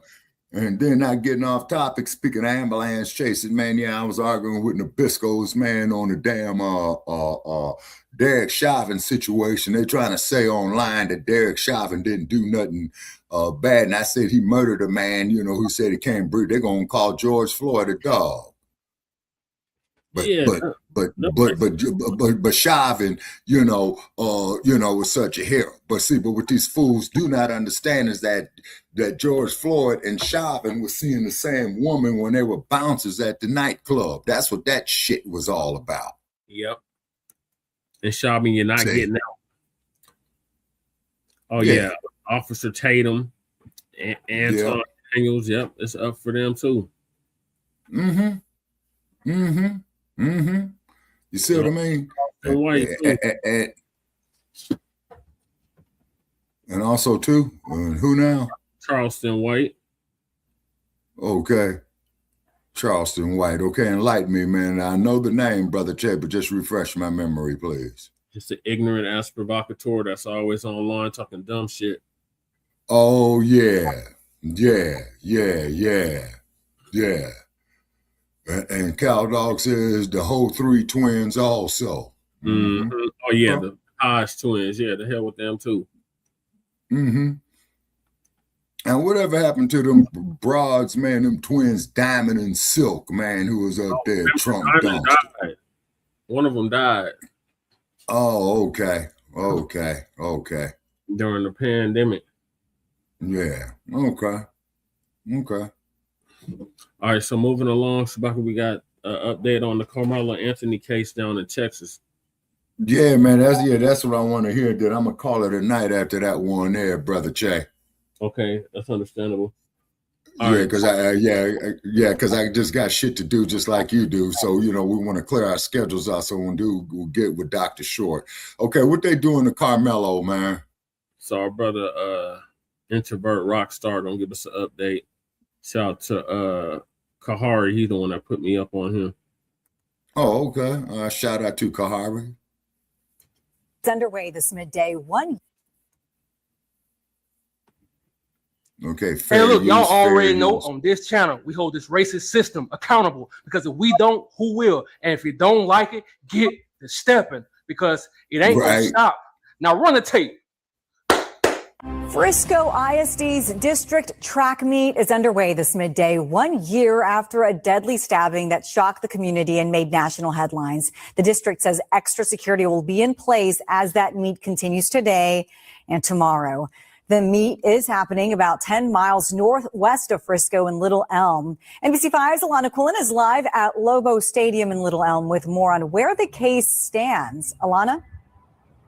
Yeah, Cal Dog. Hey, Bianca, it's certainly a somber moment for so many families out here. This is the stadium where that event was moved to last year after that tragedy that left a high school athlete dead. Now, just to catch you up on the background of this case, Frisco Memorial student Austin Metcalf was fatally stabbed during last year's track meet on April 2nd, 2025, which was originally held in Frisco. Police say another student, then 17-year-old Karmelo Anthony from Frisco Centennial, stabbed Metcalf after an argument. Now, Anthony was indicted on a first-degree murder charge and has said that he acted in self-defense during that fight. Last summer, a judge issued a gag order preventing attorneys and anyone involved in the case from publicly discussing any details that could interfere with the legal process. Court records show that Anthony is expected to face a jury trial this summer on June 1st. And will be tried as an adult per state law. As for today, Texas Sky Ranger flew over the track meet where we have been seeing an increased security presence, just as the district did last year when they had to reschedule. Larger police presence, bag checks and metal detectors, along with marked police cars parked close to the gates out front. Now, Frisco ISD did issue a statement to NBC5 saying that the district is committed to providing a safe and welcoming environment at this event, adding that administrators are here on site and appropriate security measures will be in place. Now, this two-day meet is bringing together 8 Frisco ISD schools this week. It is expected to continue until tomorrow afternoon. Karmelo Anthony's case just got worse. He has now been tried as an adult and is facing a first-degree murder charge, which in Texas carries a sentence of 5 to 99 years or life in prison, with the possibility of life without parole if convicted. Make that make sense. 5 to 99 years for defending yourself is crazy. But I need y'all to watch this full video, because at the end I have an important short clip I want to show y'all. But how ironic, bro. It's been over a year and we still don't have one video of the incident. This is Texas, bro. They put money into their high schools. They put money into sports, bro. They high school looks like a university, man. So it's cameras everywhere, bro. You telling me not one camera saw what happened? Not one high school kid had their phone up recording the whole incident? But don't worry, we'll talk about that later on in this video. So before I spaz out, I love when people bring the facts and not their feelings. Matter of fact, want to take Texas. Karmelo Anthony case. We are going to clean up a lot of misconceptions. I keep seeing claims online being repeated over and over again, saying he was trespassing because Austin told him to leave and because there was signs that say no weapons. And then they jump automatically to that means he was committing criminal activity, so self-defense automatically disappears. And that sounds convincing if you don't actually look at Texas law, but when you look at the statutes and the argument, it completely falls apart. So we're going to walk through it together. So trespass in Texas is defined under Texas Penal Code 30.05, and the statute's very specific. A person commits criminal trespass if they enter or remain on property without effective consent, and they received notice that entry was forbidden, or they were told to leave and refused. But the statute goes even further and explains who can actually give the notice. And under 30.05B, notice must come from the property owner or someone with authority to act for the owner, or certain types of posted signage. So right away, we have a major issue with the online claim. A student at a track meet does not have the authority to remove another student from the public school property. Students are not property owners. They are not school administrators. They are not law enforcement, and they are not security officers. They do not have legal authority under Texas law to issue a criminal trespass notice on behalf of a school district. So the idea that just because Austin said to leave, that equals trespassing is simply not how the statute works. And the sign itself simply said that the weapons were forbidden, but that sign only talks about the context of what is not allowed. He would still have to have been criminally trespassed, which means they would have had to tell him to leave because he had a knife, and he would have had to refuse to leave because he had a knife before he can be criminally trespassed. Okay. Now, the next claim people are jumping to is, well, he was committing criminal activity because of the knife, so self-defense is automatically gone. And that's also not how Texas law works. Under Texas Penal Code sections 9.31 and 9.32, self-defense can still be considered even if other issues are present. What that language mainly affects is things like stand your ground protections and presumptions about reasonableness. It doesn't automatically erase self-defense. Number one has a fair and impartial trial because he is presumed innocent until proven guilty. And it is not justice for the victims if the wrong person is behind bars or if someone is behind bars simply because of somebody's emotional opinion on a case. Okay. And y'all already know what I say make sense. And shout out to her, man. Shout out to her because she brought facts and not her feelings. I mean, in 2026, as Black Americans, can we even trust the system, man? Because I don't put nothing past them people. These racist people would use AI technology just to make sure Karmelo Anthony is guilty. These racist people would use fake witnesses just to make sure Karmelo Anthony is guilty. And I can go on and on, but I have to be honest, that Texas racism runs deep. If you know, you know. Check this out. Black people make up about 8 to 9% of Frisco's population. But data shows they are arrested at much higher rates, especially for low-level offenses. This gap is often discussed as a racial disparity in policing and raises ongoing concerns about fairness in the system. Make that make sense. And I keep telling y'all over and over and over again, most of Texas, not all, most of Texas is sundown, bruh. Tell me I'm lying. So imagine you had to unallow somebody just to defend yourself, and now your parents are forced to move because they getting death threats. I told y'all, bruh, racist Caucasian people, they stick together, right or wrong, no matter what. And then they run to the media to control the narrative. Check this out. Right. The Metcalf family went to the news outlets early and shared their side of the story first. In high-profile cases like this, the first accounts that reach the media often shape how the situation is initially viewed. Early coverage can influence public perception as more details continue to come out. Make that make sense. The cops, detectives, the coroners, the hospitals, the doctors, the news outlets, the whole goddamn town, they all on the same team, man. I told y'all, these racist towns, they stick together, right or wrong. Yeah, the same shit they do in California. Is so biased. That's why it's been over a year and we still don't have not one video of the incident. That's why I keep telling y'all, bro, the game is not fair. The game is cold with these people. My boy. There have been rumors circulating online that the Metcalf twins were known bullies, but those claims have not been officially confirmed. As the case continues to develop, more verified details are expected to come out. Make that make sense. You see the words they use, bro? Rumors. But if you go back to the videos from last year, man, you will see it's real life proof that those twins were bullies. Tell me I'm lying. Look at that face. That's the face of a bully that just got a reality check, man. And it's so crazy. The whole world has a problem when a young Black man defends himself, but they only call it a rumor when Caucasian people harm Black people, man. But this ain't their first rodeo, bro. They always, this system is set up for them, man. We got to go through all types of loops, all types of detours. Just to get a fair trial, bro. Just to get a fair trial, bro. We got to go through so much just for fairness. Like I said, this is not their first rodeo. Check this out. And I told y'all earlier, bro, when it comes to Caucasian people, when they murder Black people, man, it's rarely, it happens, but rarely they get charged with a first-degree murder, man. It's always a manslaughter. For example, this case with Daniel Penny, he choked a Black man out on a train, dog. The man wasn't bothering him. He choked him to death. Everybody was just watching. They was recording. They got video and audio of this, man. And you had racist Caucasian people all across the country that donated $3 million to this dude to help him with his case, man. And they charged him with second-degree manslaughter. That's it. That is opposed to murder. Was not guilty. He was found not guilty, man. It wasn't a first-degree murder charge. They never get charged with that, man. It's only us. Let's go to these cops. When they murder innocent Black men, they never get first-degree murder. Even if it's planned, exactly, dog. Even they got all the video, all the audio, all the evidence. It's never first-degree murder. It's always manslaughter, so they don't get all that time in prison. Even Kyle Rittenhouse, dog. This dude drove to another state to unalive people at a protest that wasn't bothering him with a rifle, dog. Still not guilty. So don't tell me nothing about Karmelo Anthony had a small pocket knife, had a small screwdriver. I don't want to hear that shit, bro.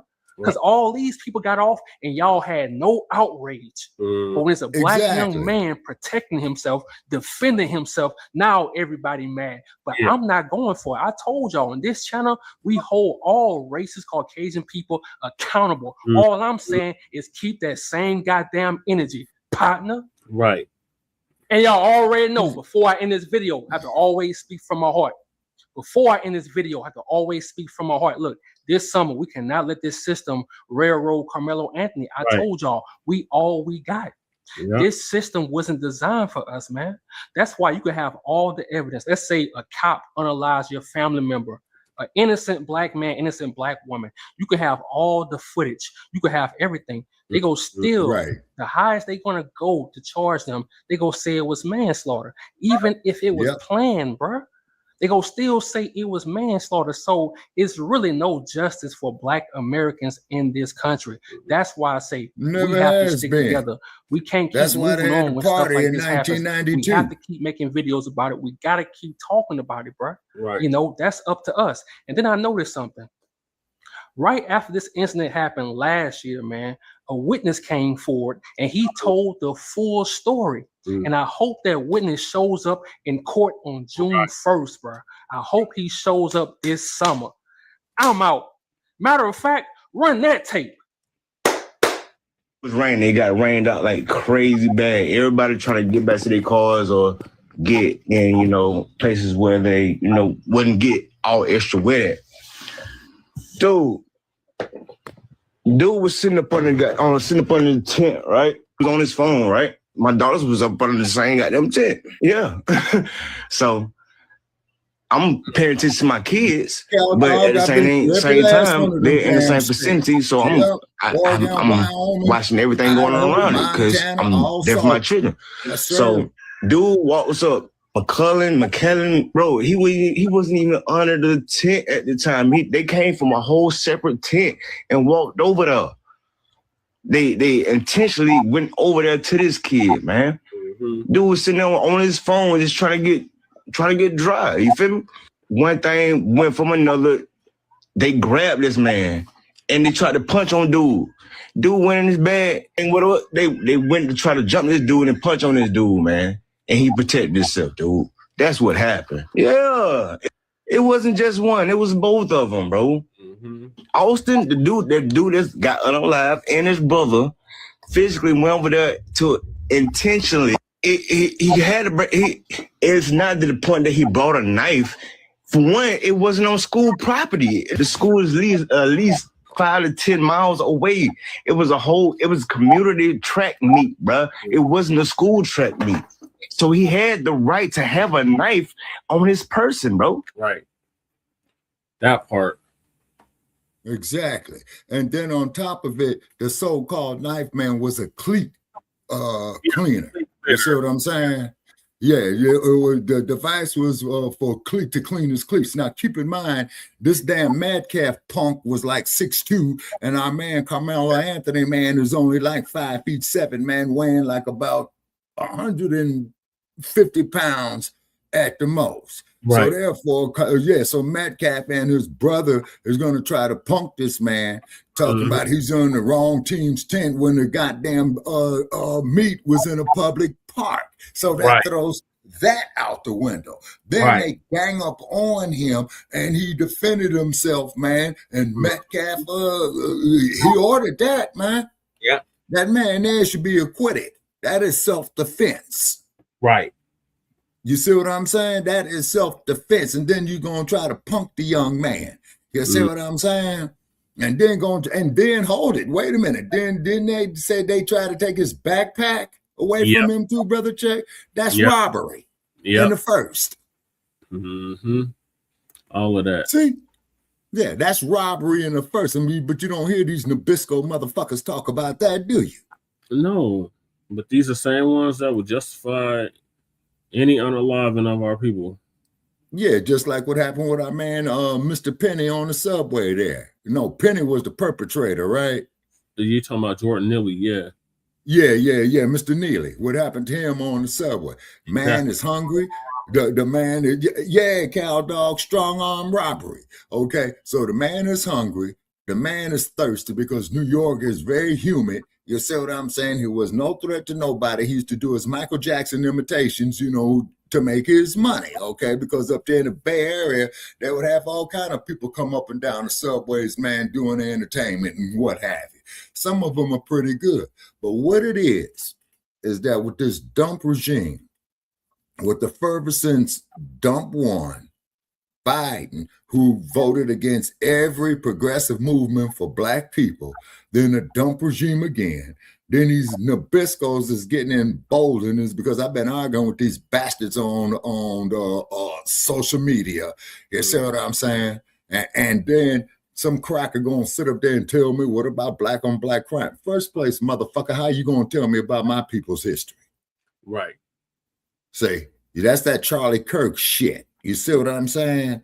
You know, how the fuck you, and then when I tell you motherfuckers about your history, oh, you're just a black racist, Shabaka San Croy. And I'm like, man, fuck you. Let me just go on and block you so you don't strike my page. Because you remember a couple of days ago, Brother Chad, I thought I was going to get hit with the suspension. You see what I'm saying? So I waited the 24 hours, man, and only putting half of it up there. And then I also, too, I'm not going to say this fool's name, but if you want to go up there, if the color of my skin don't bother you, can't be friends, take that ass scratching, chicken pecking, yassa bossing bullshit someplace else. That's right, Shabaki. Biden and Clinton responsible for three strikes, yep.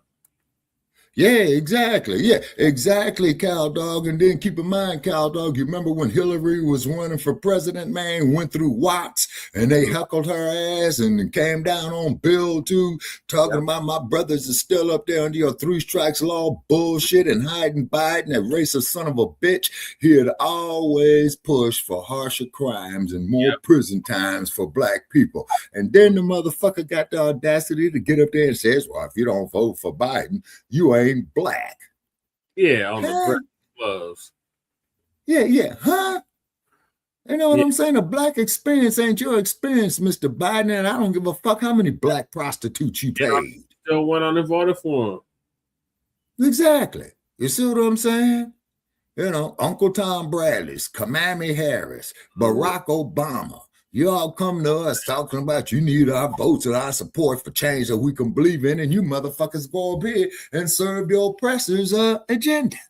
But at least one thing about the dump, as in human shit, and I want to make that perfectly clear, by the way, he's telling you how he honestly feels. Yeah. You see? Exactly, cow dog. Exactly. You see? The dump is telling you how he honestly feels.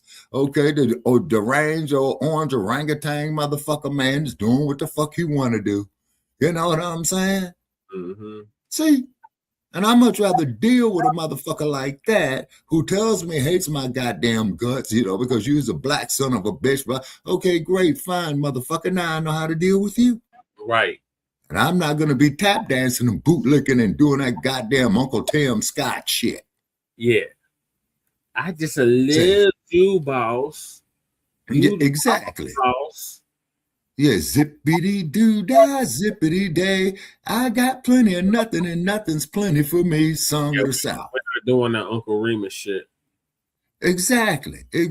So what it is if these people, exactly, thank you, cow dog. That's exactly what he did. Obama loved black people to sleep and woke up with the alphabet community.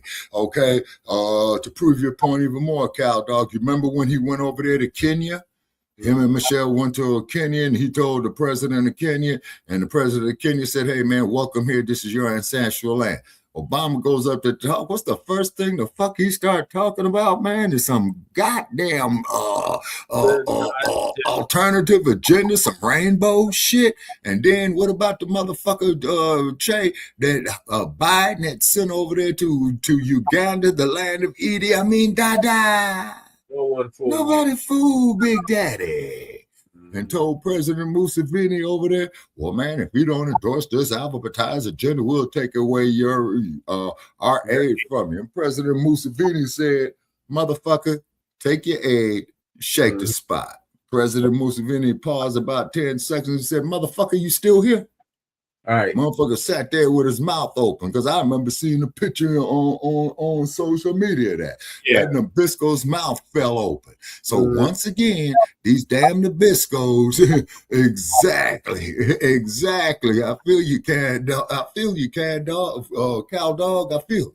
You see, so therefore, man, so these motherfuckers, man, okay, it's stating how they honestly feel, but we busy up here running around in circles. You see what I'm saying? We can't do that no more, Black family. We can't do that. If we have any disagreements, Black family, let us disagree agreeably, because these motherfuckers is coming after us. We're going to be like, run, nigga, run, in a minute. You know what I'm saying? And I'm just saying that there, man, to laugh to keep from crying. You see what I mean? They ain't already done. Ain't nothing they can do. This is true. Yeah, because it ain't nothing new under the sun what the fuck they did to us, you see. And then when you try to have these quote unquote conversations with these other races and all this shit, they're gonna sit up there and start telling us about our history. Motherfucker, how the hell you gonna tell me about our history? But then when we sit up there and tell you about your goddamn barbarianism, not only to Africans, not only to other groups of people, not only to what you did to the Native American, and here, well, you see, man, that there's the great United States and all that. Man, go get fucked in your ass with that shit. And I just hate to have to put it like that. Oh, yeah, exactly. Cow Dog Obama, Gay Lover Sinclair, was at the press club before he was president, telling it all about him. Damn.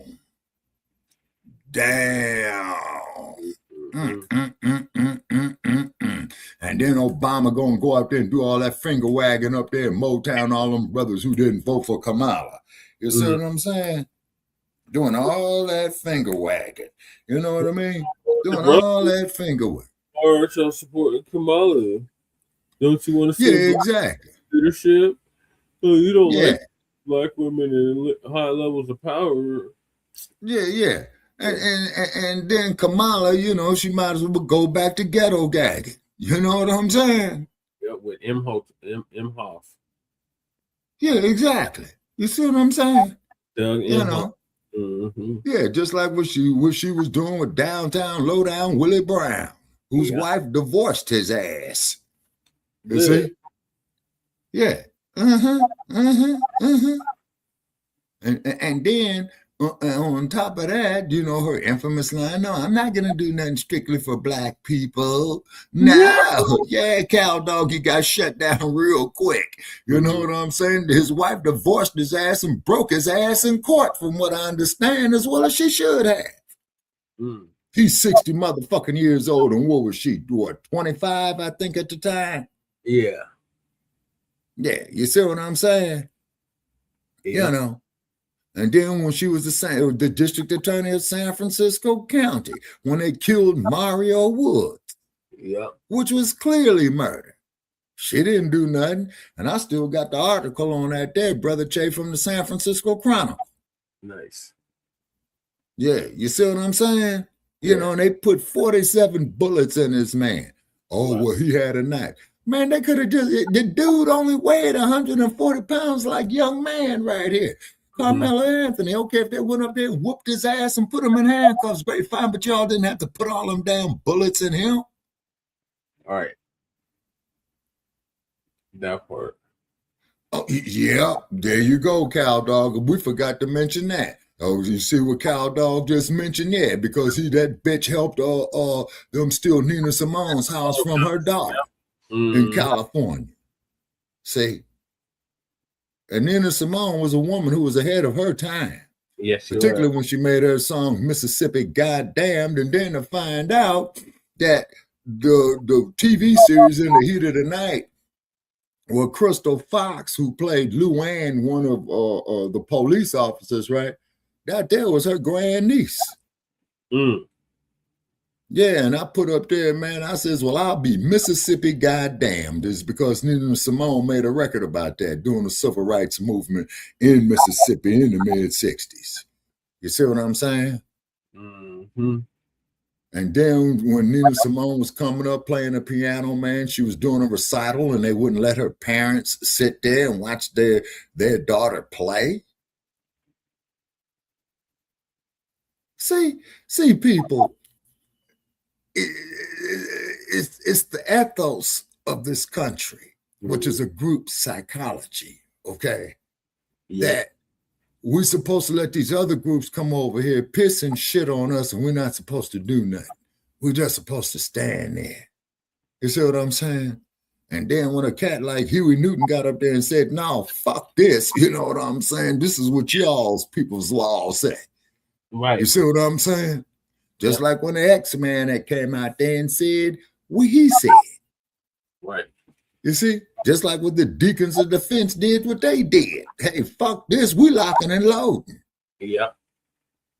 You see what I'm saying? Yep. Okay. You know, and then, yes, sir. Didn't you say you have to go? Yeah, man. So I'm gonna call it a night, Brother Che. And then what we didn't cover, please log us. So what we're gonna do, when we get a full day, you know what I'm saying? We can go over everything and then let everybody know, man, that we're gonna be on a minimum, man, of about 6 hours, so we can get all caught up and make it look professional, right? Then I'm gonna reach out there to Dr. Short, man, in the next few days, man, you know what I'm saying? And then I'm gonna pull down exactly how he wants the itinerary, because he did state that it must be adhered to by the letter. So yeah. I'm gonna have a conference with him. Hey man, how do you want phase 1? How do you want phase 2? How do you want phase 3? How do you want phase 4? And we appreciate you, Dr. Short, from taking time for your busy schedule, man, you know, of communicating with us, sir. And we're gonna do our damnedest to make it happen as per your instructions. Yeah. You see what I'm saying? Is because, you know, man, we've had high profile people here over the years, Brother Che, as you know. We want to get more high profile people. If there's other content creators out there, man, that want to work with us, man, by all means, let's sit down. We talk. You know what I'm saying? You know? And boost up the new Blacc Media, you know, and definitely a shout out there to Breeze Omega and Cool Keezy from coming on last night, you know what I'm saying, and whatnot. And then, Brother Che, note this date, February 14th, 2026. Okay, thank you, Cal Dog. Thank you, sir. Okay. You mean April 14th, Shabaka? Yeah, see how tired I am? Yeah, you know. Yeah, thank you, Cal Dog. And this is April 14th, 2026. So I'm signing off from Sin City, and then if you other content creators out there that want to get with us, public figures and what have you, please get with us. Yeah. You know what I'm saying? You know, send me an email or send Che an email, and then that way then we'll communicate with you to see what itinerary of how you want this here to happen, because this could be a shift for us, Brother Che, you know what I'm saying, to really blow up. Right. You see? And this is the new Black yeah, Cal Dog, you said, oh shit, easy, yeah. You know. Yeah, you say, and have it go coast to coast, man. You know what I'm saying? From the west to the Midwest to the east. You know what I'm saying? Northeast, down south. You know what I'm saying? You know, because see, we are all we got, Black people. Okay. These other groups, man, they're not going to come to us. And I'm telling you this here as an elder. I've seen this shit evolve over the course of my fucking lifetime. They don't have no good intent for us. This is not hatred. This is not racism. This here is for our survival. You see what I mean? For our survival, you know? Yeah. Okay, Brother Che, with all that being said, man, I got a lot of shit to do tomorrow. Okay, so I'm gonna give you a call, man, after Shabaka's Black Experience Enhanced. Huh? We're still doing Shabaka's Black Experience Enhanced, right? Yes, sir. Most definitely. Most definitely. And Cal Dog says, no, me and that cat had a little back and forth. Yeah. But I'm cool. I ain't tripping. Yeah, him and Fred got into it last night, too. Oh, man. Oh. I mean, it wasn't like crazy. They just had a disagreement about the draft. Oh, okay. And like I said, on that draft, be sure, young black man, to pull up the case of the U.S. versus Muhammad Ali. You know what I'm saying? Yeah, I showed that yesterday. Yeah, because that man was acquitted unanimously by the U.S. Supreme Court. You see? Yep. Yeah, in 1971, after they did give him back his license, because his case started in 1967. So as we all know about the exile that he had, but Lester Maddox granted him a boxing license in Georgia in 1970. And that's when he came back. And when he whooped the shit out of the quarry, then he went on and fought Bonavina. Then he went on and fought Smoking Joe Frazier in 1971, which I thought he did too soon. Actually, if any damn thing, he should have had about 4 more fights before he fought Smoking Joe Frazier. Yeah, exactly, Cal Dog, and keep that in mind. Remember, Trump didn't want black people in the service. So there you go. Hey, what they call the damn president in the military, the commander-in-chief said he don't want black people in the service. So we'll ban what the commander-in-chief said. Mm-hmm. Use that shit against his ass, the damn orange orangutan bastard who belongs in jail. Motherfucker convicted on 31 goddamn felonies and ain't walked the count. Come on. Right, 34. Where's the justice? You know? Okay. All right, peoples. Okay, Brother Che. So this here concludes us here, season 6, episode 20. Oh, you gonna continue? Yeah. Okay, well, Cal Dog, if you can come up there with him, man, you know what I'm saying? You know, please do. And I'll give you a call tomorrow, Brother Che. Well, later on today, actually, because it's after midnight. You know what I mean? Okay, Shabaka. Have a good night. All right. You too, sir. Okay, talk to you when the sun is up. All right. Okay. Thank you for having me. Okay. Thank you for coming up. All right, so moving along, what did college say? When white supremacy can't beat you, they put some homogenized, half-baked, sissified, punctified Negro in front of you. Well, that's what BAFTA did. So Professor Black Truth gonna give us an update on that. Yeah, like the last poet said, the white man's got a God complex. Yep.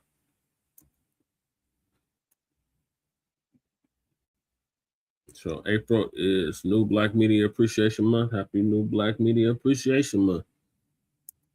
Family and fellow soldiers, I'm the professor, and this is the moment of truth. Yeah, bootlicker too. The Bastard Awards, the BAFTAs, is still dealing with the fallout of the racist stunt that they pulled at their so-called awards show. And they're still trying to con people into thinking that they're contrite, but nobody's fooled, at least not the black people who they need to fool, who are in the U.S., by the way. They've seen how the grassroots has reacted, specifically in the United States, and they're worried that maybe, just maybe, the same black American actors who were talking about Oscars so white a few years back will now start saying boycott the BAFTAs. So what we're seeing is the Brits are trying to get out in front of that. Enter China McQueen. Ugh, what a horrible choice of phrase. For those of you fortunate enough not to know, China McQueen is a transgender performer from Jamaica, specifically Montego Bay, which is why this person is now over in Britain, who embraced them with open arms. Because this person fits the image of what they want to give to the rest of the world about black people. And now the white media is trying to make this person into a thing, trying to hype him up. We're going to go ahead and promote this person. Now, this China McQueen individual was in a show called Get Millie Black. And apparently this is something that the people in Britain, at least, are trying to hype up, and they're trying to make this into an important work of artistic merit. Now, in an interview with Channel 4, this McQueen individual was asked about the role that they had in Get Millie Black, and the only thing that they focused on was the LGBT aspect. Apparently, that's the only thing that they thought was important. McQueen didn't say anything about the actual show itself, and neither did the interviewer, so obviously it couldn't have been that important. But what McQueen did point out was that there is a strong, vibrant, and widespread LGBT community in Jamaica, especially the Gully Queens. The interviewer asked McQueen how McQueen got the role, and McQueen's answer was, quote, "I was at a queer art exhibition in Jamaica, and a casting agent named Nadine ran up to me saying there is a project out now, and she knew I'd be fit for one of the roles, even though I've never done acting before, so I said I'm going to give it a go." Now, isn't that something?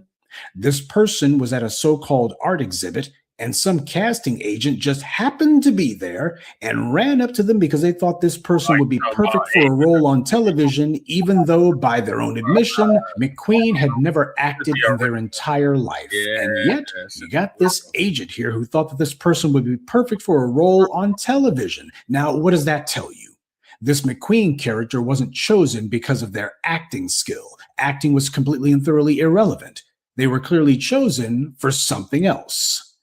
Identity politics, anyone? This is the white media's version of it. And this gives you a little window into how the white media really decides who gets what roles, who they put in front of the camera, and why they do it. I warned you, told you about Coleman Domingo years back. It was obvious to me from the very jump that the white media was putting together a plot to push this guy to the masses and try to hype him up as being the next big thing. But when you looked at everything his name was attached to, when you looked at what he was supposed to be so skilled at, the only thing he or the white media talked about was LGBT. That's it. They simply said that he's LGBT and that there need to be more TV shows and movies that have black LGBT figures in them. And for the most part, when it comes to Hollywood, they prioritize that. This guy doesn't put butts in seats at the movies, and when it comes to attracting a television audience, he can't draw flies, much less viewers.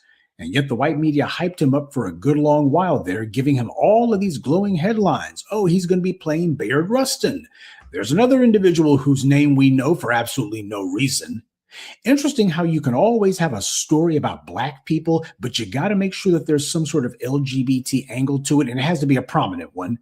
But they never have an LGBT story that they shoehorn legitimate blackness into. But I bring up Coleman Domingo merely to emphasize the point that we've been here before. So China McQueen is this year's Coleman Domingo.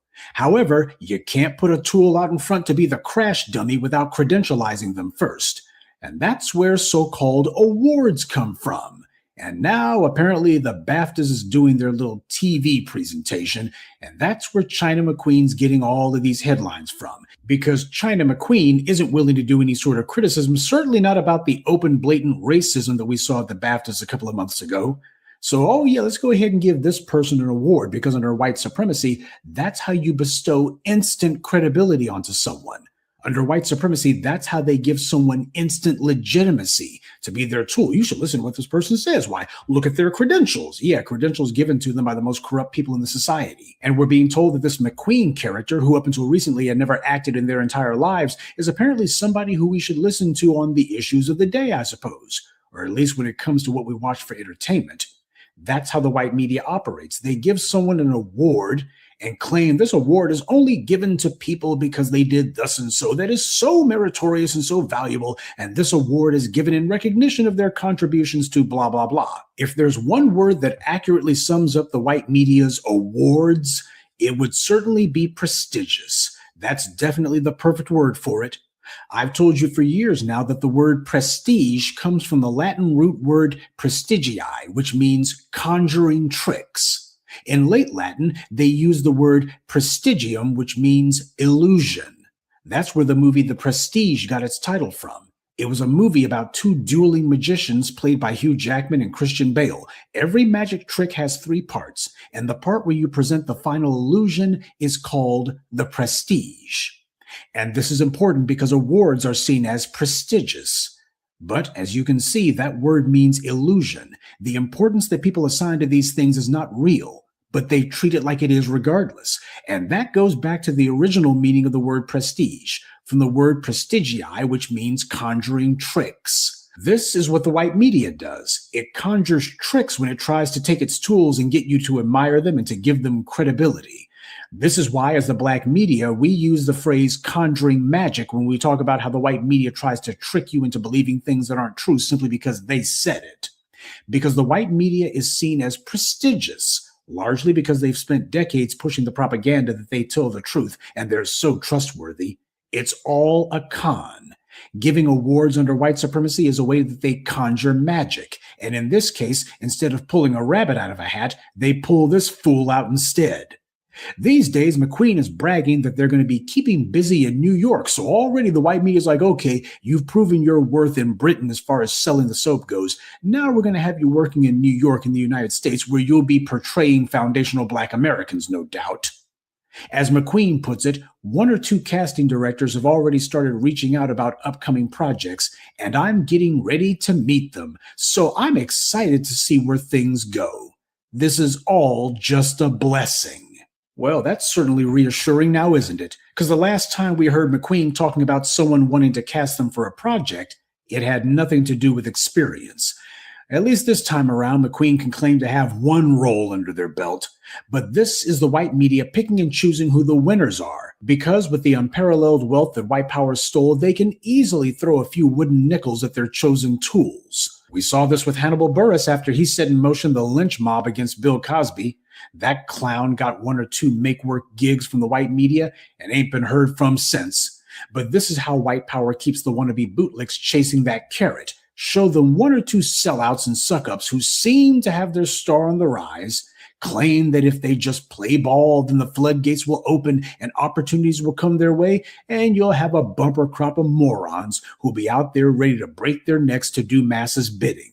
This is white power once again trying to bestow absolution on itself. That's what the BAFTAs are attempting to do now. They're attempting to declare, okay, we have investigated ourselves and found that we did nothing wrong, and now we've also found that everybody just needs to move on. Nobody's holding it against us because we said so. They've enlisted some attention-starved creep who has no background to speak of in acting, and yet this is the individual who you can bet is going to be vouching for them. Someone who none of us had ever heard of, and of course they're an intersectionalist. Intersectionalism is a Trojan horse for anti-Black racism. All of the people who claim it can't wait to deny that racism exists, and they spend all their time making excuses for anti-Black racism and attacking us. What the Brits are hoping for is that if people see this clown saying that they're so proud to get a BAFTA award, then hopefully more suck-ups are going to come begging for acceptance from the white media too. This is happening so soon after the entire racist John Davidson episode because they're desperate and trying to use some bought and paid for fool as their crash dummy. They're testing the waters to see what other people will see this and feel that it's safe to start sucking up. They'll have more than a few in Britain, unfortunately, but they know it will be more difficult with Black talent in the U.S. unless they have an immigrant background like, say, China McQueen and already get them some work in New York. And this is why we don't follow or listen to Black celebrities. When it comes time to stand on business, in too many cases, they're MIA. They're already hard at work now trying to lay the groundwork to say that, see, we got plenty of Negroes who are willing to say that I'm proud to get a BAFTA award. See, they're not holding that whole little N-word incident against us. They've moved on over here in Britain. And by the way, there's a few of those Negroes over there in the United States who have also moved on. Never mind the fact that we had to transplant some of them like McQueen to New York. But McQueen is still in the United States, so that counts though, doesn't it? That's the game that they're trying to pull. Now, to be sure, Black empowerment doesn't hinge on whether or not Black celebrities of all people are going to actually form a united front against the racism from the BAFTA awards and the BBC in general. But what it does mean is that as a Black grassroots, we remember whenever these incidents go down, who are the Negroes who are the very first ones who can't wait to crawl on their bellies. I have yet to see any Black American actor who's actually declared that they're not going to have anything to do with the BAFTA awards after this. Sure, there's been some words of criticism and some zingers that have been thrown at them, but I still haven't seen anybody who's openly declared BAFTA awards. I'm through with them for life. Apparently, there's more than a few Negroes in Hollywood who have decided that they want to keep that particular door open. Yeah, because if you go calling yourself wagging your finger at white people in the white media in Britain, well, the white folks who run the white media in the US, they identify with those racists a hell of a lot more than they ever would with a black person. And they might decide, you're wagging your finger at them today. Guess you figure you'll be wagging it at us tomorrow, huh? But this is what the Brits are trying to do to call themselves rehabilitating their own image. Get themselves some front Negro who's going to bestow absolution on them. As these good white folks gave me an award, so they're all right. I mean, they weren't calling me the N-word, so I don't really hold anything against them. That's what the scam is.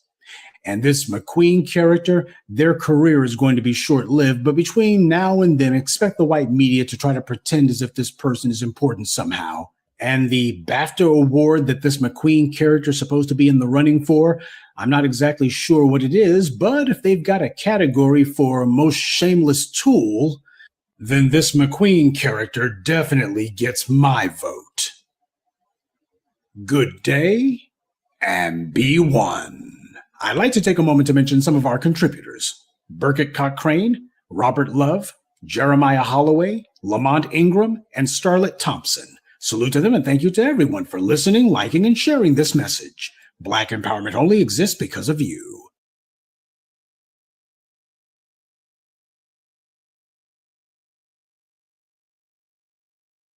Hey, yo, as I look around this room, if you're 35 years old or younger, raise your hand. 4 people. So here's the thing. Y'all in trouble. Yesterday, you had Al Green up here talking about we need a Secretary of Reconciliation, and then that's going to include what he said was reparations, which, by the way, wasn't reparations. Reparations is more than a check, but the very first thing it is a check. And come this year during the midterms and in 2028, if you don't have our check, you won't get no vote. No check, no vote. Yeah, I know that ain't what you want to hear, but that's what's happening. All of y'all in here, with all due respect, you're beautiful, but you're old. You're not talking to the youth. You don't know how to talk to the youth. You're trying to tell us what to do. We're not having it no more. So if you want our vote, you got to come with our paper. We're not scared of Trump. We're not scared of anybody. Biden is a racist. Trump is a racist. Kamala is a racist. And if you don't have our money, you don't get our vote. Yeah, not. Who are you? Oh, all right, yeah, so like I was saying, I'm gonna land my plane right there, but the Democrats are no better than the Republicans. No check, no vote. Y'all take care. And somebody get my man a tissue. He need a tissue. I heard somebody talk about young people that tell them to just stay around. They're gonna see 2 people,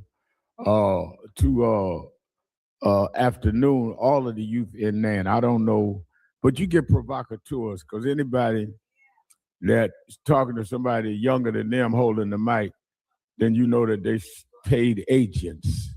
Might have to drop a dime on them niggas. For sure. You know what I'm saying? You gotta stop it. I don't like that shit. For sure, bro. I don't like that shit.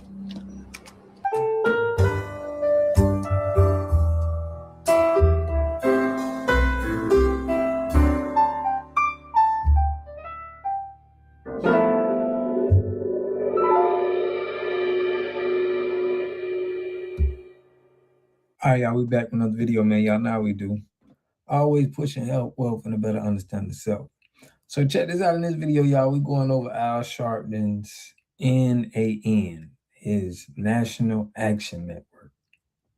Now, if y'all seen in the beginning of this video, you seen how Al Sharpton hinted at trying to call Mr. FBA Melrose Mike an agent.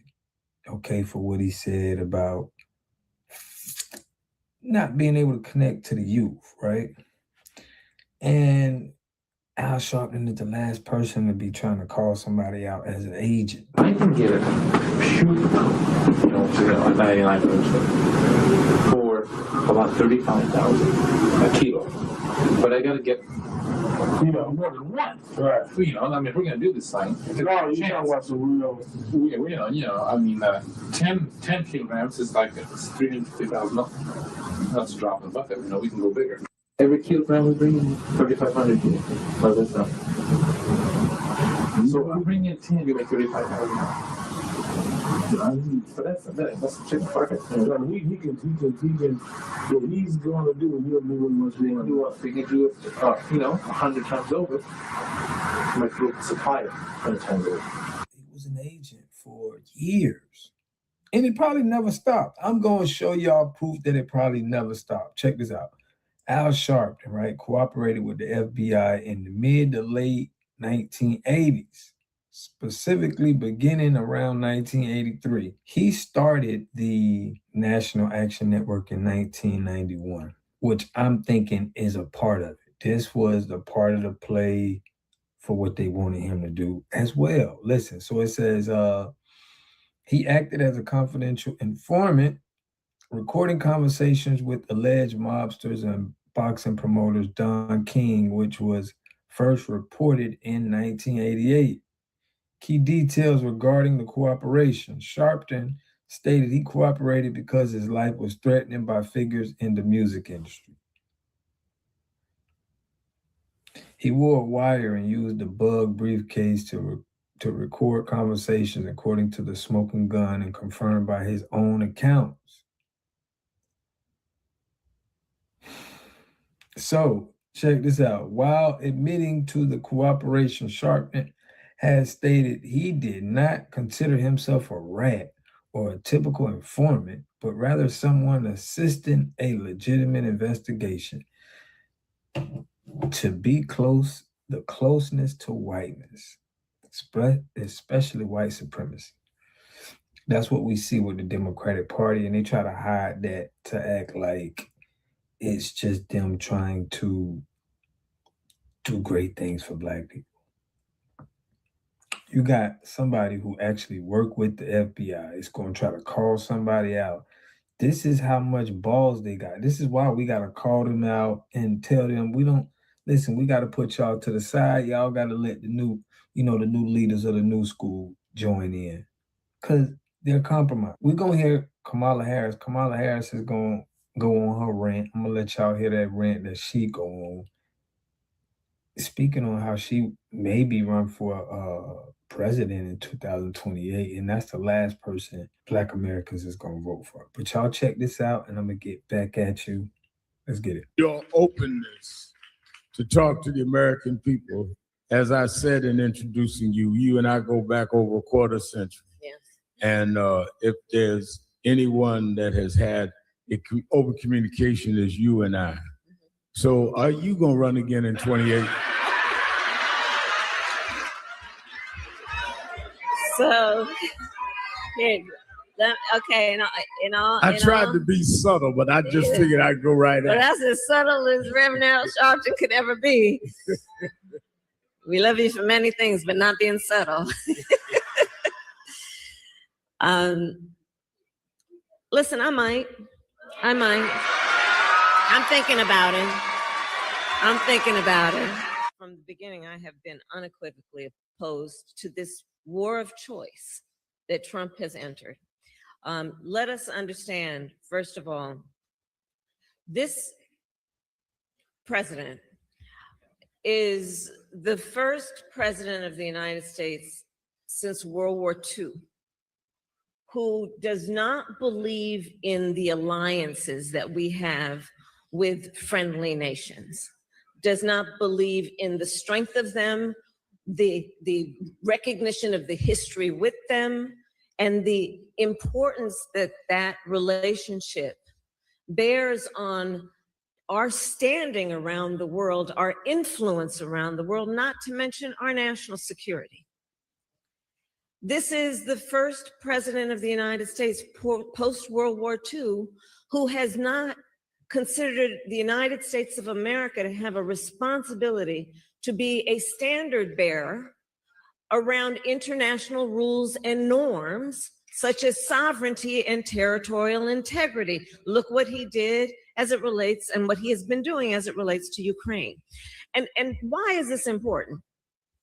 Because America's strength in the context of the globe and the world relies on a number of things. Yes, it relies on the fact that we have the most lethal fighting force in the world, our military, and it relies on what we call our soft power, which is the importance that we have placed in being a participant with other democracies around holding up international rules and norms such as human rights, such as the importance of respecting relationships. Foreign policy is a lot like your friendships in your personal life. The strength of the friendship is going to be based on some mutual recognition of the history of the friendship, what you've been through together. It's going to rely on trust, which is a reciprocal relationship. You give and you receive trust. It's a back and forth. Friendships rely on consistency. Do I follow through on what I say?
And we saw that we saw him when you know he had that court case and he beat those police and it went viral and everybody was talking about it. But now he's in the grease with the Mexicans out in California over the N-word. Now he recently did an interview where he was saying that he doesn't like black people. He doesn't like nobody using the N-word, right?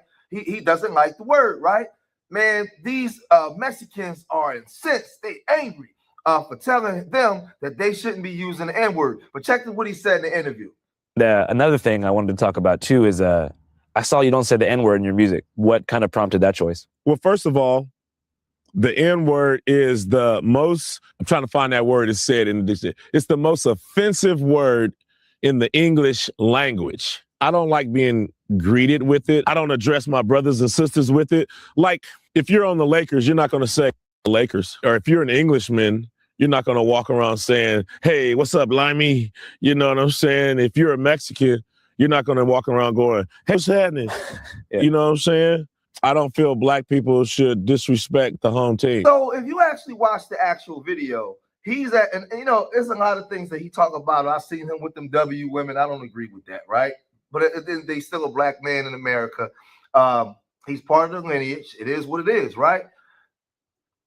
And when I watched the whole video, he was calling black people to task too about using the word, right? So again, black people are outnumbered out there with the Mexicans. They're racist, worse than the damn near W, man. But you know, I know in America, they hear it so much. Like if I had a bunch of give me a bunch of white kids. All right, they're all here. Yeah, they're all my. Give them to me as babies. Here you go. Right, all right. And when I see it, I say, I separate them from the older white people that love them. The older white people that's going to give them dignity and pride and say, hey, we're Americans. We're white people. I separate them from them people. And I got them over here in my little chicken coop. And I'm like, what are those little white kids going to grow up saying? And then they're going to shake. They're going to be like, what's up, my honky? Pride when they say it. Hey, what's up, honky? Yeah. Innocent. And uninformed because I done separated them from the people that will give them the dignity and pride to say that. So I'm thinking hundreds of years ago, the black people that couldn't speak English, nigga. Sometimes I watch a movie, the slave would be like, "It's you." You know, they don't know no better. They don't know they're the original man God created. They don't know they invented the pyramid. They don't know the Moors took knowledge to the Greeks and the Egyptians and the Moors brought knowledge to Spain and Europe. They don't know they're these intellectual people. All they know is what this guy that don't like them told them. That's my reason why I don't like the N-word. I don't think black people should call themselves that. I guess that's it. So he's giving an explanation, and he's saying that if you take these W's as children and you program them to say, you know, all those words that he was using, right, then they would use those words with pride too. But then what you didn't tell them was give them the thorough knowledge of stuff. Tell them who they are, where they come from, that they are the original people when giving reference to us, right? And we say a lot of us going around using the N-word, but we don't know who we are as a people and what we've done globally, right? Globally, what we've done in this country, our achievements and our resistance. We don't really know that story, but we know the N-word, right? So that's basically what he's saying. As a brother historian, I can't be mad at that. He ain't saying nothing wrong. He's spot on in what he's saying, right? He's spot on. But you had Mexicans and some black people that took umbrage with this, man. I guess growing up, I grew up in what they call a diverse environment where it was used a lot. And I was always told that it was a way of reappropriating a word that was used to dehumanize the community. So it's like by using it ourselves, we're taking that power away. Okay. All right. I'm going to piss on you. And I'm going to tell you it's raining. Is that rain just because I say it's rain? No, that's piss. I salute the brothers that tried that. And I understand, ain't nothing wrong. You know, like if I stick you with a pin, it's typical if you jump. I got to salute a brother that don't let the N-word hurt him. He use it. He get with him. Like you can't hurt him like that. I salute that. At the same time, no. Yeah. At what point in your life did you come to that conclusion? I think when a Mexican walked up to me and said it, I didn't like it no more. You've been back to LA in a while? No, I left LA because of it. I didn't want to go to prison because it was too many people using the N-word that wasn't black, and I couldn't. So I knew I better leave before, you know. Well, Mexicans in East LA don't typically say that. A real Mexican don't say it. You got the, you know, like, I don't know, whatever, you know, like people hate us, but they imitate us. I'm going to say that again. People hate us, but they imitate us. You know what I'm saying? My dad said black people invented low riding. He said it was like in the 50s. And he said black people used to wear zoot suits. He said black people, the black jazz musicians used to wear zoot suits. And he said that, you know, Mexicans that play the oldies, Motown, they play them now. They play them. Like if I dig up Smokey Robinson, it won't be a picture of Smokey Robinson on YouTube. It'll be like 5 cholos standing there. And I'm trying to, you know, when I pull up a Smokey Robinson video, that's how much they didn't like embraced and intercepted Motown and all of the classic soul oldies that black Americans made. You know what I'm saying? You know, people hate us, but they imitate us. You know what I'm saying? So I was listening to that Lefty guy talk. He was like, yeah, in the penitentiary, we got ours. We let the blacks know, like, yo, you know, you guys are over there, but we got ours. Oh, but when he gets out the penitentiary, oh, he wants to rap like the black guys he won in penitentiary. And see, he getting flack because he's been calling them racist Mexicans out. Now, Lefty Gunplay, you know, he'll talk that talk about what goes on in jail, how they don't got no problem pushing that knife, right? And brothers, but then they want to come out here and want to cosplay off our music and want to be around us, right? No, and they calling the hypocrisy out. Now, some would say, now this is the thing too. I want to correct people, and I want to even correct brother Poetic Flacco on this, right? Somebody make a statement and say, well, Mexicans don't want they women around other groups. They don't want their people around other groups, and so do blacks and so do whites. Let me tell you something. Black people was the most opening people to everybody. The only reason why we didn't want our people around in other groups because of the racism that we experienced, right? You guys are ingrained and teach racism. We wasn't taught racism by our parents. We was told, don't go around them people because they ain't no good. Because you guys are racist. It's two different dynamics working here, right? Two different dynamics. That's why we always had a damn near all-inclusive society to our detriment, right? So now to the point where now he's telling them not to use the N-word and they're going crazy. But he caught flack because he talked about La Bamba and how La Bamba was created by a black person, right? The Afro-Mexicans out of Veracruz, right? Right? Alvaro Hernandez, and it came out of the slaves and the Africans that was there. Man, listen, that come out of Veracruz, not these Mexicans here, right? And they got real mad when he said that. No, keep that same energy when you get out the penitentiary. No. Don't come over here using our rap music. You go over there and sing La Bamba. And a black dude wrote that from what I heard. You know what I'm saying? So I ain't mad at him. It's like just all that N-word using, and then the black people that give other races the green light to disrespect us. Like, California, I love my hometown, but it's a lot of stuff there, that I don't like. You know what I'm saying? I'm going to go back, but I got to live out in the desert. I need a whole lot of space, and I got to drive around to my love. I just can't just be out with random people drinking and just saying whatever and, whatever. But you feel like the popularity of the music is the driving force behind the appropriation of black forms. I think brothers should have thought about it. I think NWA should have been brothers with an attitude. Yeah. Instead of, we all get it. I get it. We was all mad. And one time I called a girl and she turned around. She said, I'm going to show you you know what I'm saying? So I think a lot of black people kind of got that attitude oh, we some niggas? Okay. All right. We're going to show you. We're going to burn all this. We're going to. And so they just running with that junk. But I think we should have just held on to the brothers.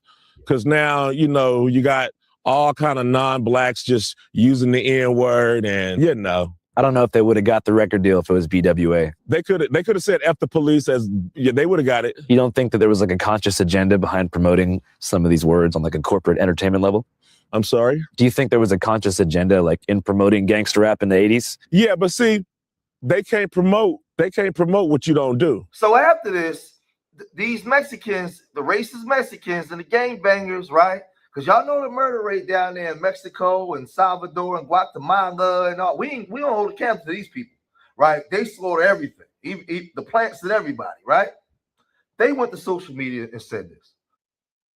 Because we've now got together and collectively decided that we will no longer listen to Afroman in 2026. Now, I understand for a lot of the 2000s and the 90s babies, everybody's like, no, but that fool was such a key part. Bro, if you guys go listen to his last interview, he was clearly against the raza. And personally, for me, I do have a problem with it because I used to listen to Code 45, 2 Zigzag, because I got, you know what I'm saying? That one was really, really a legend. But now in my eyes, it's crazy how the legends are starting to go out bad in 2026, my boy. Sometimes you're better off not even saying anything. As one of the So now these people want to get violent, and I don't see where he disrespected Mexican people. All he did was talk. He gave historical narratives and told the people how a TI is, right? But they mad, right? So now you got people coming out, right? You got people coming out where it says news and information, freedom of speech. Afroman is facing backlash from the Latino community after condemning Mexicans for their use of the freedom of speech during his Channel 5 interview. His remarks about Latino community and his rappers has sparked discussions online, right? It says something like Lefty Gunplay. Please, HB, check this out right here. Or do I need to go in right on Afroman, on OG Afroman, and put him in his place for disrespecting the Mexican people, right? Then somebody said Richie Valens didn't write La Bamba, right? When did we listen to Afroman? Then somebody said y'all more mad at Afroman than the liberals trying to take you down. Every Cesar Chavez memorial ridiculous, right? And I agree with that. They ain't talking about that Cesar Chavez and what he was accused of and all the wild stuff he was doing. Because listen, a lot of those cultures, man, the women are disrespected and abused. They abuse each other, but they look at us, and I'm not saying that's everybody, because let me rephrase that, because I don't like to put those narratives out, because I don't like when people put those narratives out about my people, right? But everybody was looking at us as the worst people, right? But in those cultures, in those countries, they got all kinds of atrocious things that go on, right? Afroman spoke up, and what he said was right. La Bamba was created by the Veracruz people whose roots come from Africa. That's a fact. He didn't lie. And he's saying he don't want y'all using the N-word. What's the problem?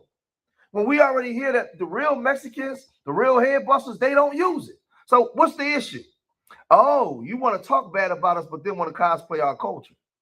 Man, this all this stuff is a joke. Y'all gotta let me know what y'all think. What's your opinion on Afroman in regards to this topic, right? What's your opinion on this, man? If you made it this far in the video, hit that like button, subscribe to Street Media TV, leave your comments in the comment section. Remember, I love y'all. Till next time. Peace.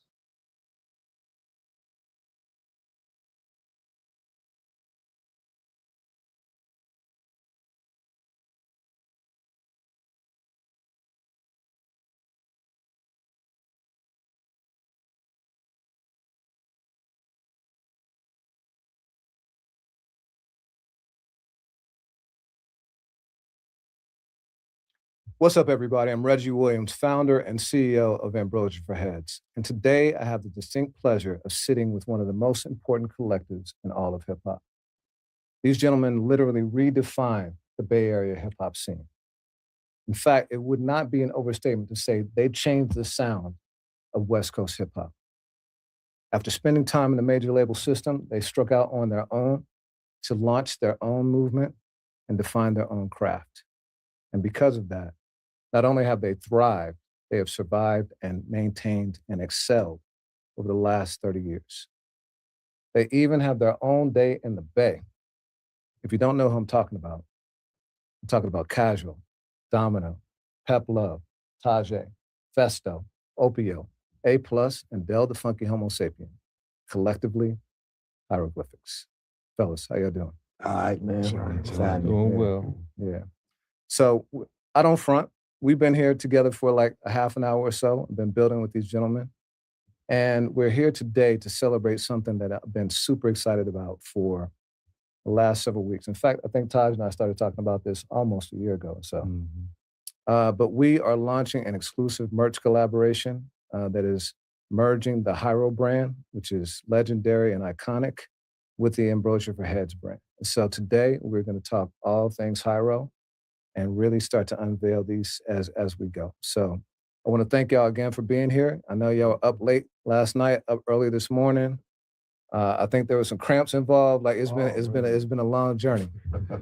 So appreciate y'all. But so the first thing I want to really ask is, how did you guys form this collective? Like, who knew who first? Go ahead, man. One of y'all. Well, we formed a collective. We grew up together. A lot of us went to school together in elementary school, and kind of started meeting each other over the years throughout junior high and some towards high school as well.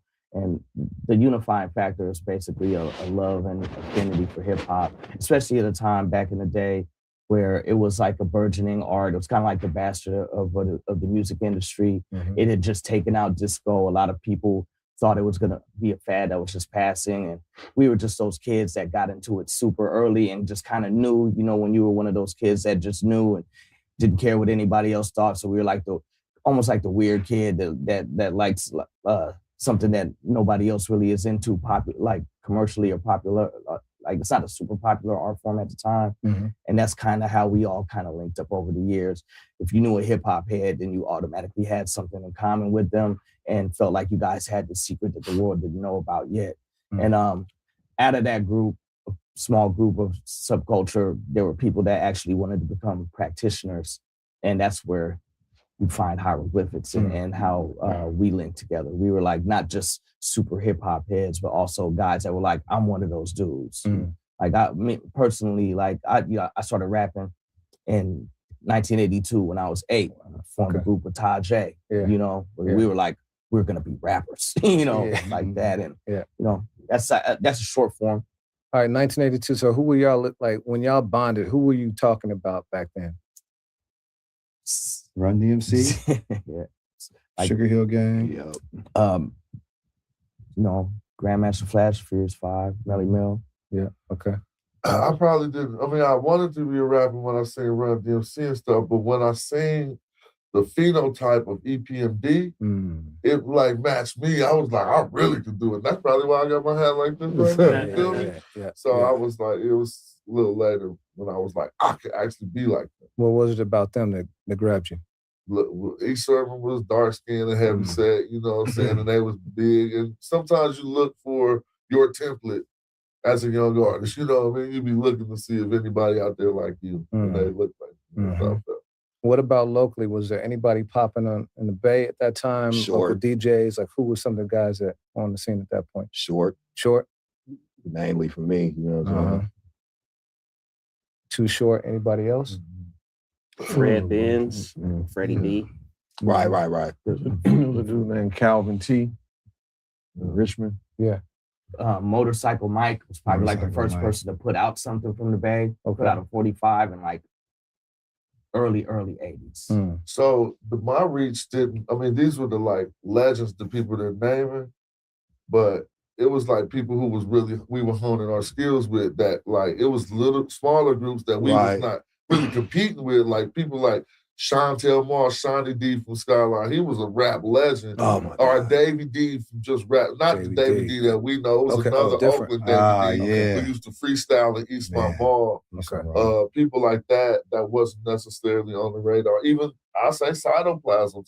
It was just certain groups that we was like, wanted to make sure we was better than. With no disrespect. Like, you know what I'm saying? Like, Saito was a little different because that was started by somebody who got booted out of High Road. Okay. I mean, for me, it was like the local radio. I moved to the Bay Area from the South, and they didn't play hip hop on the radio at all where I moved from. So KMEL?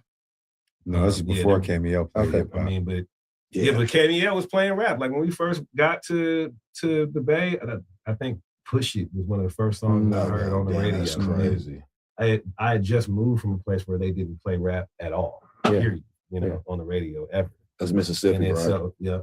And so hearing that, and then my mom started going to UC Berkeley, and she told me about Calex, and I started to hear their show, and they kind of had a crew actually. That was like what opened my eyes to something like, oh, you can like get together with a bunch of people, and y'all can like help each other to spread and be like vibing, having fun on some music, like just the whole cypher thing. Cause they used to, what is the name? Money B used to be on the station with Davey D. And somehow, I think from watching Pump It Up, I saw that Kevy Kev was a local college radio DJ too. And it was just like this interconnected thing. And then when I met these guys, they was like telling me about other cats like Swahili and Defari, and then at the Africa House, right? That's crazy. So the crew thing was what really opened my eyes to hip hop. Boogie Down Productions came out in '88, and that's kind of like, so that's what made me at least gravitate to like being part of a collective. Yeah, let's talk about that, because you all have had your own success like through your individual entities and careers, but what about being part of a collective do you think has helped you stay around for as long as you have? It's the fingers on the hand kind of concept where, okay, individual fingers are only so much power in each one, but as a fist, it's more powerful. And then also, we all really grew up together. Like, we're homies. Like, these are the people we grew up on the same street even, and the blocks and stuff. So we were playing with toys and, the little ColecoVision and, the vibrating football and G.I. Joes and all that before we were doing, where at the same time we started playing with hip hop, you know what I mean? And it just grew from there. And I mean, Dell is Cube's cousin. So seeing a real path actually coming out, because I remember before Cube was Cube, like they'll be playing us stuff when he was in CIA, before NWA and everything. But seeing that real path and it actually becoming real and fruitful for somebody made it, I think, us all see that it could be a reality. And once Dell got signed, he's a couple years older than us. He brought us all along, like as children though. Like now as an adult, we're like, oh, we were children, like 12, 13 years old, going down to LA to Compton and recording with Jinx and all, Cube and all them. And I think that when you have such a powerful force of this sort of, it's not even a want to be famous or anything, but just like a real path to making it a reality, it kind of galvanizes you. And then when you have that add that with the friendship, I think it makes it so it's possible for us to keep rolling and rolling. It's like a snowball effect. So you mentioned Cube. You know, for a lot of people, myself included, the West Coast sound, the first thing that I heard was out of LA. So you got Ice-T, part of Breaking, you know, so 84. But then when Cube and Dre and, you know, NWA came out, it really kind of cemented at that time what the West Coast sounded like. And then even in the Bay Area, you had Too Short, who kind of sounded similar with that, funk, almost like a G-Funk kind of sound. But you guys, when you came out, went completely in a different direction. How did that happen? No, you said Hieroglyphics came out and went in a completely different direction. Yeah. Different influences. I mean, like, I listened to Short, and even through my family, I was influenced by all the Bay music, but I didn't aspire towards it. When I heard lyrics and like people rapping fast and just doing in the early elementary stages, that was be hella impressive. People would be like, lyrically, you know what I'm saying, using all these big words. And my curiosity thought that was better than just all the plain stuff that was surrounding me. And so when I wanted to bring something to the table on my block, I wasn't trying to emulate or even be like nobody who was just right down the street. I wanted to bring something like, y'all never seen, they rock like this. And I'll be on the street in Oakland I'm not really trying to show them how they rock, because I don't know how they rock in New York, but the people I seen on TV is doing it a little bit different. And it was just, my fibers was touched more by that type of style. Yeah. My local style. Like, I agree with everything you said. I like to add to that. Like, when you say the West Coast sound, what became the West Coast sound was driven by record companies. Because there's all kinds of creative people on the West Coast. But when the record companies came for hip hop after NWA blew up, they were coming for another NWA. So they signed anybody who was in the vein of NWA, and anybody who wasn't on the West Coast when they heard what the record companies were putting out, that's what they heard. So that gave everybody the impression of a West Coast sound. And it was a gangster sound. It was a more street. It was like offshoot NWA sound became the West Coast sound to if somebody had to put a label on what we were doing out there. But that was not the totality of all the artists out there and what all the different creative artists were doing musically. That was just what the world got to see. And when there's time to, you got to put a label on things, that was the label they put on them from what they were hearing.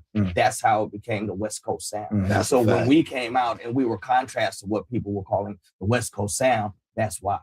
I love that. I mean, even in LA, you had the Good Life and, what that represented.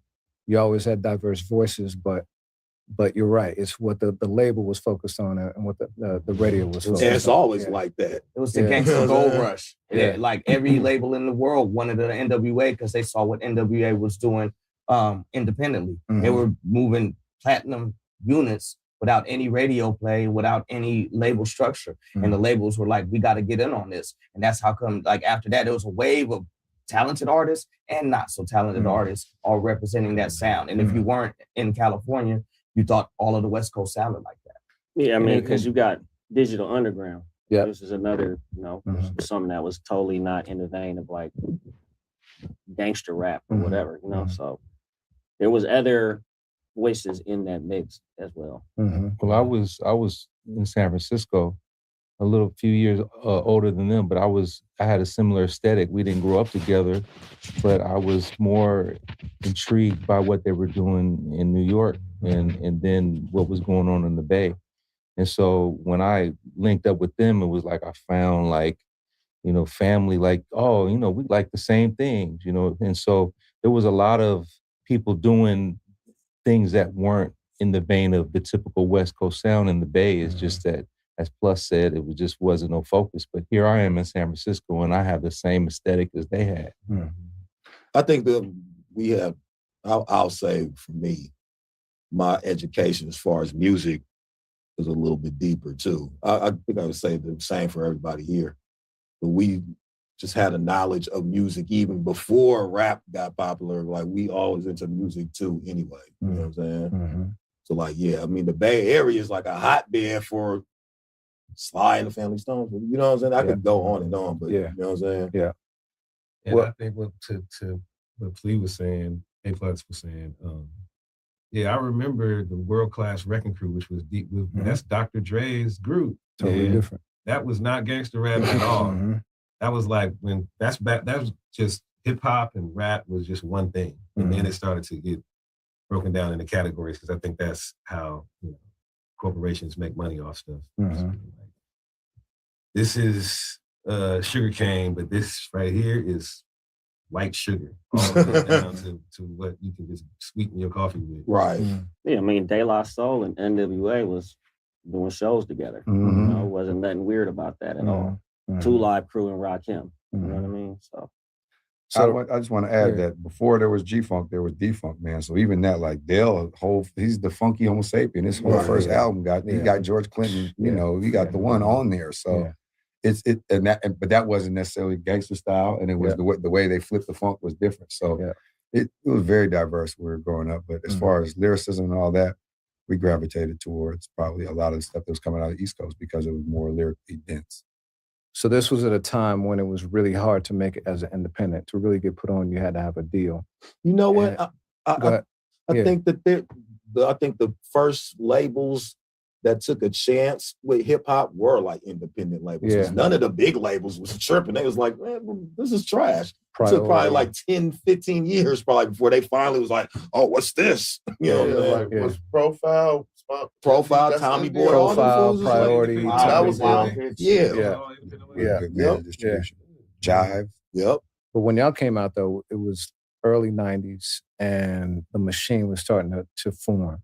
And they were forcing people in a certain direction. So how did y'all resist that? Did anybody try and pressure you guys to be something that you weren't? They might have, but like, I don't care. You know, it wasn't as much like that then. They were still trying to find out that they was getting their knowledge or their influence of like, okay, this is what hip hop is more from they was taking a cue from the artists more back then. In some ways. Not totally, but I've seen certain moments where certain people will be like, "Ooh, you should do." I'm like, nah. Now they totally think they got it figured out. They know they fully know what it is, and they can prescribe it to us now. At that time in like the early 90s, like when our stars aligned, one of our biggest tenets was being original.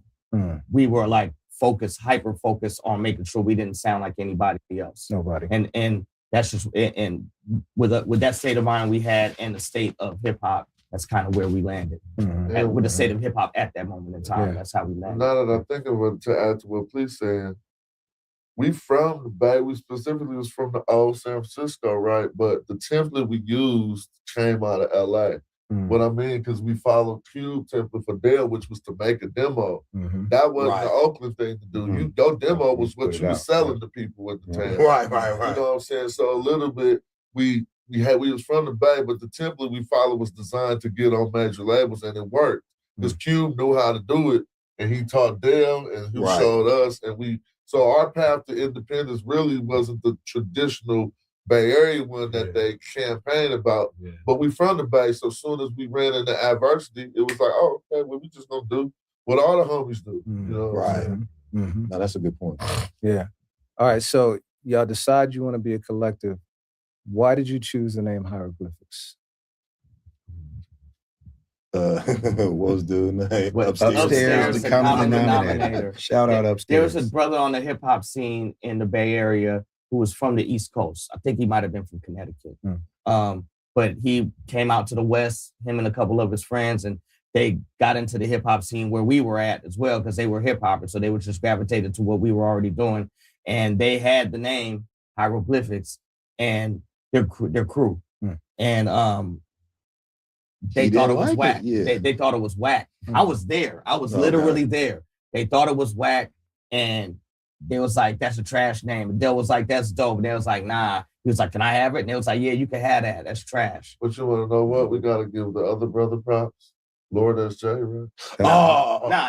Okay, I mean, he was around, but he wasn't in their play. That is the folks, though. Yeah, that's the homie. But this dude was Upstairs, a common denominator. He actually ended up coming out with a single like in like 93 or 94. His name was Upstairs. He left the Bay Area and went back to Connecticut. When we were on tour, we bumped into his single. But he was like, Dale was like, you don't like that name? He was like, hell nah, that name is horrible. They didn't say trash back then. I think he might have said whack. Horrible sound. Dale was like, can I have it? And he was like, yeah. Dale was like, got it. That's half the story, though. That is okay. Because we was calling ourselves the Mass Circle. Okay. And just like that happened, when Dale went to LA, the Cube thought that name was more appropriate for some gangsters. That's He was like, why y'all being that's not how that happened. Okay. Jinx came up with the Mad Circle. Okay. And it was Busy Boy Productions at first. Right. Bro, am I tripping? Go ahead. Yeah, you are. But we ain't gonna go through that now. Jinx came up with the Busy Boy Productions. That was Busy the name. Boy Productions That was the was name of the Jinx, crew at first. And that was Jinx's. That was crew. Jinx's crew. That was kind of like, well, anyway, that was me, you, Dazzy D, Tajay, King and Gizmo then too was in that he hit crew us too. one day and was like, "I'm changing the name to Mad Circle," and we were like, "Cool." And then he gave the Mad Circle to WC, the Mad Circle, or they took it. I don't really know. I wasn't there to know how that happened, but he was like, "We not the Mad Circle no more." But this is fun that we are bringing this back. But we thought of the Mad Circle at your grandma's house, sitting at the table, and I said we should be the Mad Circle. That's what happened. I mean, we might got different, but you don't remember right after we battled. That was Jinx changing the name from Busy Boy. I think at my grandma's house, Dale was like, "We the Mad Circle," because Jinx said, "We not Busy Boy, we Mad Circle now," right? Am I tripping? That's dope. That's dope. That's dope. Okay, but we didn't act like so. Right. Yeah, I think it's like, what is it called? Serendipitous that hieroglyphics and Mad Circle both happened. But per my remembrance, Mad Circle was Jinx changing the name from Busy Boy Productions to Mad Circle and then getting the name yanked by Q.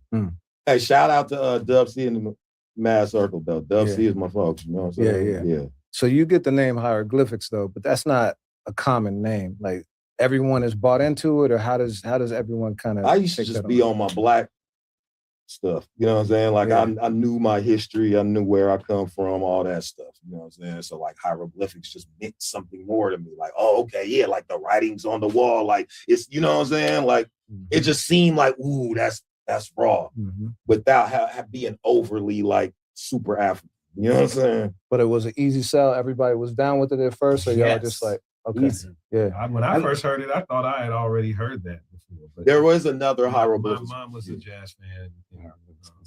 No, it was a hieroglyphics ensemble. They used to play over at this little spot right around the corner from where I live called Ashkenaz. The jazz group. Absolutely. They weren't hip hop. They were jazz. Yeah, they were jazz. That's where I had heard it. I'm like, I know that hieroglyphics. I've heard of that before, but it was then that I had heard it. That was the easy sell though. Like, because we were like, they was tripping for giving that name up. Yeah, they was tripping. That was kind of like our sentiment. It was like, all right, you think it's whack? Okay. The writing was on the wall, but has the meaning changed for you all over time? Well, here's a story. Dale made up the symbol shortly thereafter, right? And he just made up the symbol. Like he made it up. It came out of his brain. Like, right. One day he was like, this is the symbol. One day, this brother came over my house, Benjamin, rest in peace. He's no longer with us. But he came over my house and we was like weed buddies, and he had a girl with him. And he was like, the girl was like, oh, this is one of the dudes from that group that has the thing, right? And he was like, yeah. And she had a book of Mayan hieroglyphs. And she opened it up to the page and it had the hieroglyphic sign. And she was like, did you know what this meant? And I was like, I had no idea. And so I read the whole thing. And back then, this was like pre-computers, pre-internet, all of that. I mean, no, pre-laptops. And so I asked her, I was like, I got to show my boys this book, because the definition in the book said the number 8, it said harmonic resonance, and the concept of infinity was the definition of the symbol in Mayan hieroglyphs.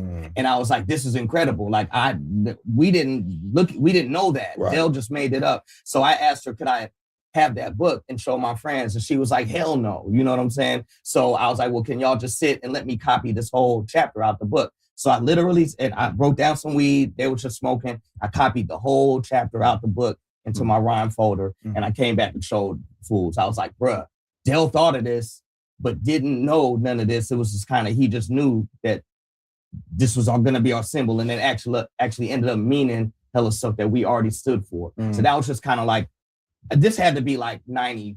You know I what will I'm saying, say when this. happened? I will say this though. Now looking back and what I'm into now, I had a book by Carl Jung that was about symbolism and stuff like that. And I was looking at that back then. So maybe subconsciously some of that was in my head. So I was trying to be a graphic designer. So I always was looking at different symbols and stuff. So maybe something floated in my brain and just, you know what I mean? Your third eye saw it. So, I mean, can you talk about that concept? Like, you Third eye vision. Yeah. The actual symbol, I was thinking of something simple like the happy face, the happy face logo from the 70s. You know what I'm saying? But I was like, instead of that, like have a third eye and then have like a mouth that's not smiling, just like I guess the way I would be looking back then, you know what I'm saying, if I look at any of my pictures. But yeah. Fun fact, if you watch Dell's first video, he got a jacket on and the hero sign has a nose. Yeah. Oh, word? Oh, wow. I still have that jacket. That's crazy. In my closet at my spot in Oakland. Yeah. That's crazy. All right, so again, we're here celebrating a collaboration between us, and are y'all ready to see the first design? Yeah. Sure.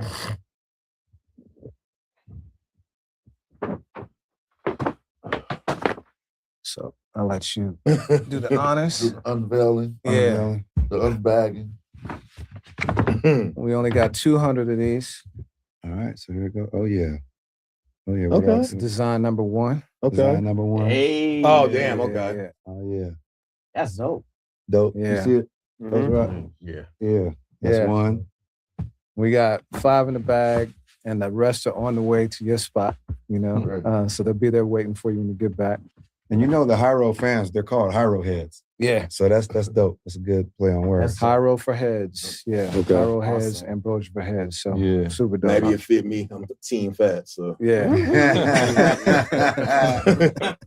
All right, so you talked about the infinity sign. You know, obviously, 93 till infinity has remained timeless. You guys, in the moment, did you know what you were making? Did you know this was going to be something that endured 30 plus years? No. We were kids. I don't even think we understood the concept of 30 plus years. Right. At that age, we thought somebody that was 30 was 1 foot in the grave. Like Right. 30? We thought somebody that was 25 was 1 foot in the grave. 25, dog? Why are you even here with us?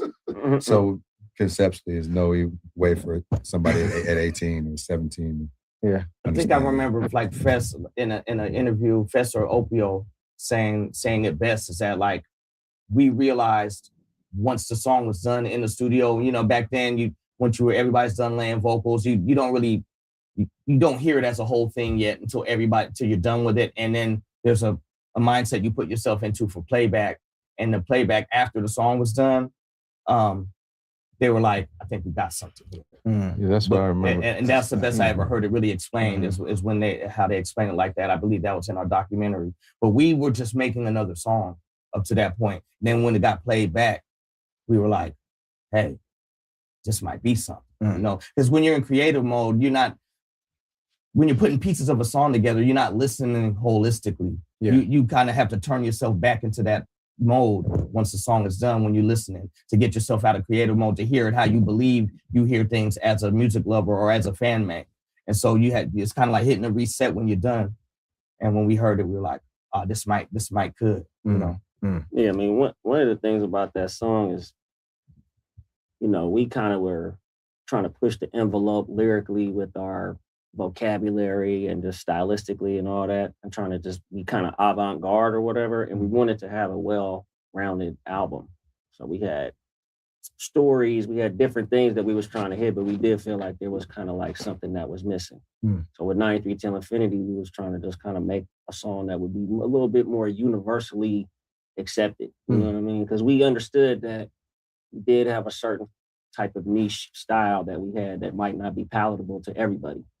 And so just kind of going into creating that song, we was like, we're just gonna make a song about just like chilling. And we had the concept of 93 Till Infinity was 91 Till Infinity. So like original, Okay. you know what I mean? So we had that in 91. I mean, I mentioned Infinity in Burt on the B side of Mr. Doppelina. That's the first Hyro song that we ever did, or that came out, you know what I'm saying? And so like I say Infinity on there just because we already had that concept. But it was that type of vibe to where like after we laid everything down, because you know it's like everybody got their different verses and putting it together or whatever.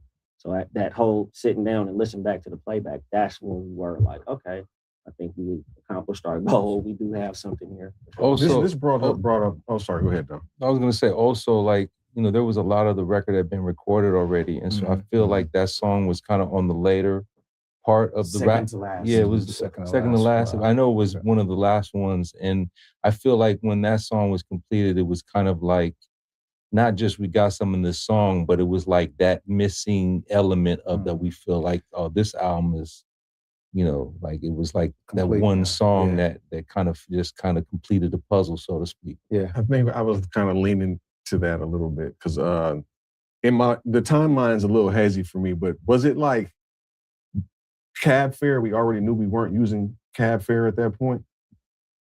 Had it been determined yet? Because in my mind, I remember it almost like we needed to replace that song. That was the most catchy type song that we had up to that point, and then we found out that we couldn't use it. But I can't remember if it was like we. It was like your part way there. We hadn't turned in the record yet, so that happened after we turned in the record, and Cab Fare got struck down, and then Step to My Girl got struck down, and then we were happy we still had 93. Okay, all right. But but at that point we hadn't turned in the album yet. Yeah. All right. And it went like the 91 Till Infinity's track.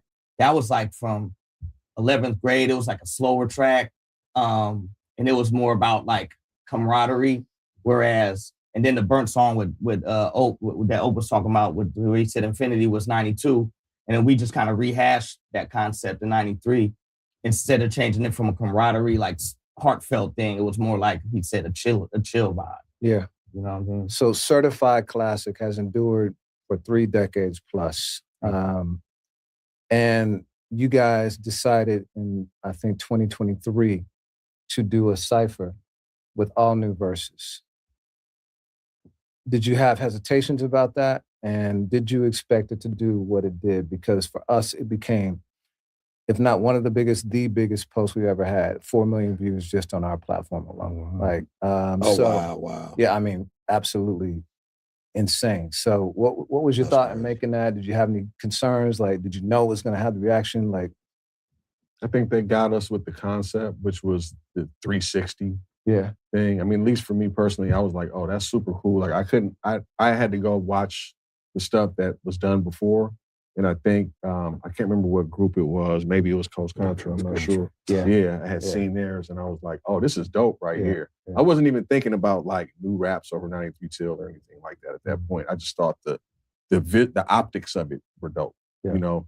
And so I think that was, at that point, it was kind of an easier decision to make in terms of like, that whole thing of doing new raps over the. I think, like, I don't remember it being any real roadblock. The real roadblock for me was I wrote a rap to do that post with, and I didn't spit a new rap that day. I took an old rap from the song Burnt that OPO referenced earlier. The first song we ever did with Dell that came out on the B-side to his second single, Mr. Dabalina. OPO and I used our raps from. It was actually his idea, but I did his idea. But I had a rap written, and when we were in there, see, the thing about the Red Bull Spiral is that it was one take and you couldn't mess up. And if anybody messed up, you had to start at the beginning. And the new rap I wrote, I didn't anticipate it being so difficult to say, and I didn't want to be the one to mess it up. And so when I saw that Ope was using the old rap, I was like, you know what, I'm gonna do what Ope's doing. So I used my verse from Burnt as well. I just kind of just yanked his style on that one. I mean, the thing about that is that A+ is the one that produced that song. You know what I mean? And so like that beat has endured. You know what I'm saying? Like the track, obviously Souls of Mischief kind of created a vibe, and you know, it was kind of like there was something going on with youth culture and whatever at that particular time. But it has endured far beyond that. You know what I mean? And a lot of different MCs have rocked over it over the years, you know what I mean? You know, Freddie Gibbs, J. Cole, the list goes on and on. But the track still, you know, it still remains even right now in 2026, you know what I mean? Like it's still hot. You hear it just the beat alone, minus the lyrics. You know what I'm saying? So like it's kind of easy. It's a little bit of a softball, but to be able to rap over that track, because you know it's going to kind of like, you could just hear it, and it's just something about the way it's put together. aesthetically, sonically, you know what I mean? It just kind of washes over your body. You hear that first little note, boom, and it's like, damn, you know what I'm saying? I think the key from, he produced it, but my point of view is that song, that sample, that elicits emotion in the song, and so I feel like it's just one of them songs that you listen to, it gives you a specific feeling, emotional feeling, and that's why I think songs like that transcend time. Yeah. And of course, the name of the song kind of helps that along too. Heather, right? Oh yeah, Heather is the name of this. Heather. What's interesting about that song, how he said it emotes, is the Souls had an interview with Billy Cobham, the person who made the song that we sampled, and he's a famous drummer. Yeah. But we did an interview with him, and he told us that he went to the Hiroshima War Memorial in Japan, and he was so moved by it that he went to his hotel and wrote that song. And so when you talk about it emoting so much, it came from that place where his sadness or whatever the deep emotions he was feeling from that experience. Now, when I sampled it on 45, it still emoted, but it wasn't somber anymore. It was more like happy, more like I feel good type music. So Super flip. Just the changing in the way it was sampled, it didn't take the emotions out of it. It just changed the kind of emotions that were coming out. How did you even come across that song? I mean, your parents playing it? Like, where'd you? No, I came across that from back in the day. I used to, as a producer and a sample digger, I used to look at what other producers that I looked up to were sampling and other artists. So Gangstar was, back in this time, the companies had to list who was sampled on the back in the credits of albums. So Gangstar came out with Step in the Arena, and Premier had sampled that, a song from that album. And what I would do is I write it down. And whenever I was at the record store, if I saw anything on this list, I would just buy it. Because I was like, the Premier sampled this album, maybe there's something else on it. So I bought that album on that premise. Basically sampled it for something the right time. I can't remember a song on Gangstar's second album, Step in the Arena. Yeah. And there was a bunch of songs that were sampled on there, but nobody sampled Heather. And this is a record everybody had. Pete Rock had it, like the Premier had it, obviously. A bunch of people. It wasn't a hidden gem of an album. I found it in a dollar bin. Being a person who didn't have a lot of money at the time, I couldn't spend more than $2 or $3 for a record anyway. So that's how I found it. And as soon as I got it home and I heard that, I was like, to be quite honest too, that at that time in hip hop, people weren't looking for those kind of samples. People were looking for different edge. So it doesn't pass me that Premier probably listened to that and was probably like, this ain't for Gangstar, or Pete Rock was like, this ain't for CL, because that wasn't the sonic template that was going on in hip hop that producers were looking for. So it was just being avant-garde kind of. I was like, well, I think this would be dope. I'm like an emo type guy anyway, so I like feely music and things that kind of move the heartstrings and stuff. So I gravitate towards that kind of stuff. That's super dope. All right, so after the major label experience, you guys move on and launch Hyrule Imperium. And I think you were some of the pioneers of independent hip hop in terms of from that era on. So what did that teach you guys about ownership and control, having your own thing? Well, one thing that I felt like when everyone started getting dropped, and at the time I was managing everybody, most everybody, and I said, man, what do we have? At this point, I felt like we had some props and we had some success, but we didn't have, we're dropped, and now what do we have, right? And so I think that that kind of started the ball rolling on like having some control, because we were really up to, the whims of people that we didn't feel were part of the culture anyway, a lot of these executives. And so I felt like we needed to establish something, of our own, that we could control, the narrative, control of how we decided what was going to be the singles and how we marketed things.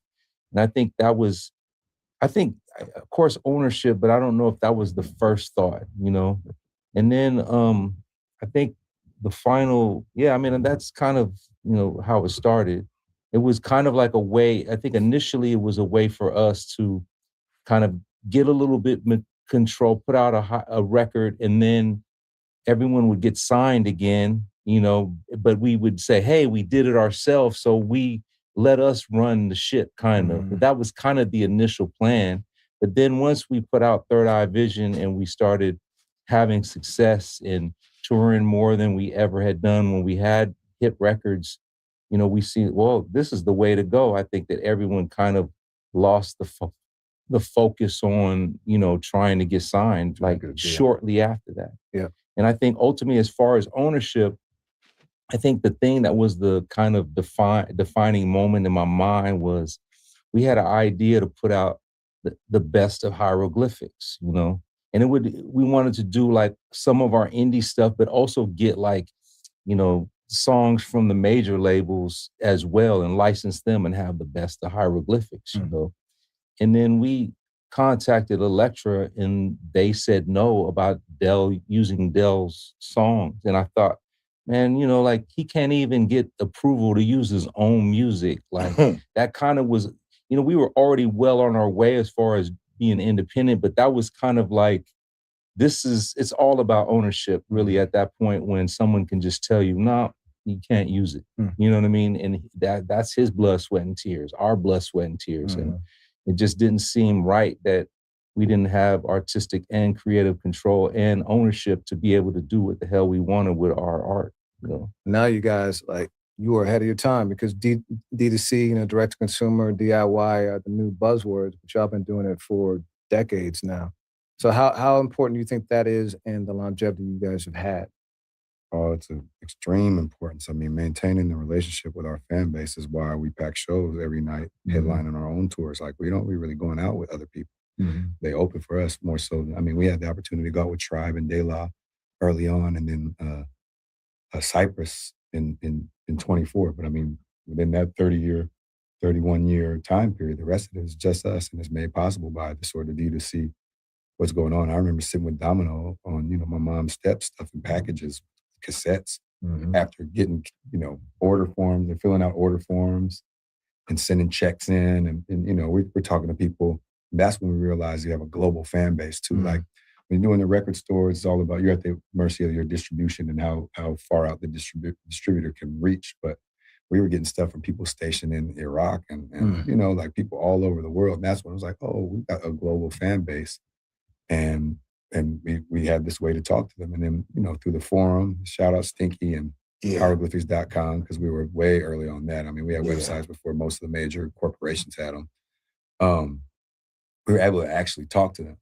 And then a lot of the promoters and stuff, we met that way, right? Or, you know, through the forums, through actually just talking and interfacing. And then people, sometimes it's people's first show ever through. And now they own clubs and multiple clubs in their cities and stuff. So I think D2C was what really made it possible for us to have longevity in that weird time period between physical, when physical was something that we started to have access to, like with disc makers and being able to manufacture our own stuff and CDs and tapes and these things, and now vinyl and all that. And really, I'll just add that D2C is just the way they do this all the time. They find a way to rebrand something that's already successful and take the uncoolness out of it, and now it's validated. Because when the dude was standing in front of the fish shop with his CD, that's direct to customer. Right. But it was so bad to do. You know what I'm saying? Like, oh, you selling your own CDs and stuff. And now they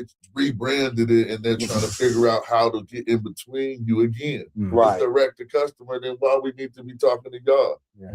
You know, so I'm talking about big major labels or anybody who's trying to pry on your DTC. Yeah. Well, the key though is it was before social media, right? Now everyone can talk direct to their fan base. It wasn't like that before. And so I think that for us, it was a necessity. We didn't have no other option. We didn't have a marketing team.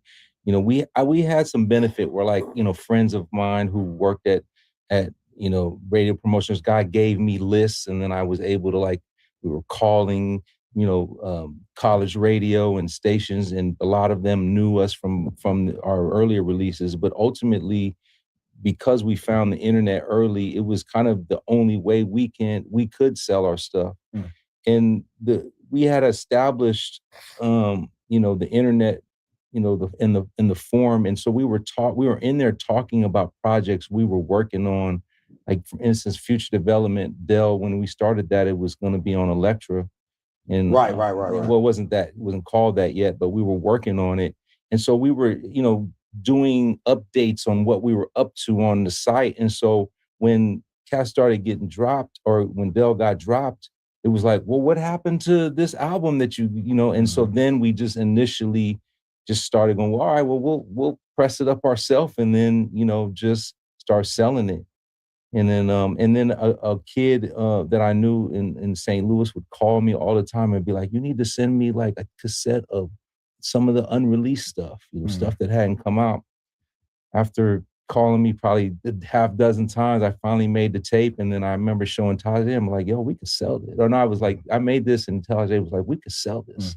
And so these things were just things that we were doing. And we were like, all right, you know, people have interest because we were speaking on a lot of this stuff. And then that's when it kind of started. But it was really more of a necessity than like a plan. It was really the only way we could interact, you know, to give something to our fans. We didn't have a label anymore, but we had the internet and that connection. So it's a double-edged sword, though, right? Because you got control, you're getting the lion's share of the money, but you also got to do all the work. How do you guys balance doing the work with actually creating? Well, it's difficult, I think, but it's become so much easier with all these tools that we have at our disposal with regard to social media. And, you know, like, you can really run your campaign through your telephone. I mean, we see a lot of these rappers now that do that, right? We know them almost solely. We don't even know their music. We just know their movement because it's all being run through the telephone. So I think with all these tools, it's easier. However, we're coming from not the old school, you know, we new school rappers as far as the timeline, golden age, or whatever.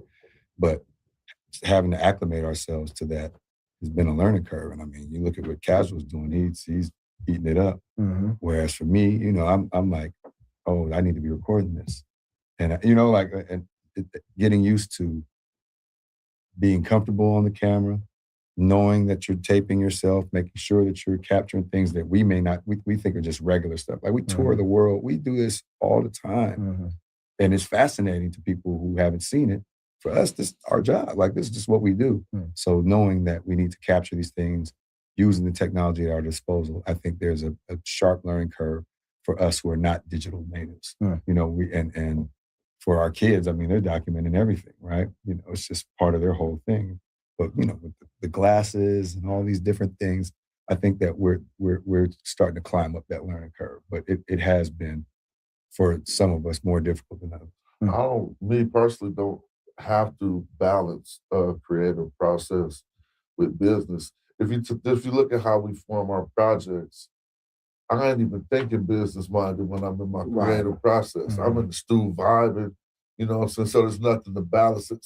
Nowadays, it's kids are sharing that process, and then it starts to become part of the business. But it's strictly creative when I'm recording. Then you turn in the project and turn off the creativity and turn on the business mind. Like, how are we gonna get this out? How am I gonna do this? How many videos I'm gonna do? And so that creative, I mean, I need 100% creative space when I'm creating. I don't like to even think about exploiting the material until it's complete and done.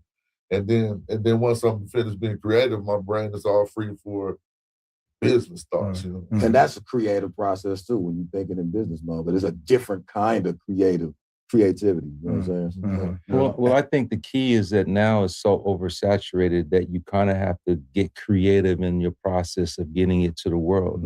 You can't just put it out like it, because everyone has the access that we all have. And so you got to still be creative in the sense of, all right, how are we going to, you know, stand out amongst all this big wave of people releasing music every day?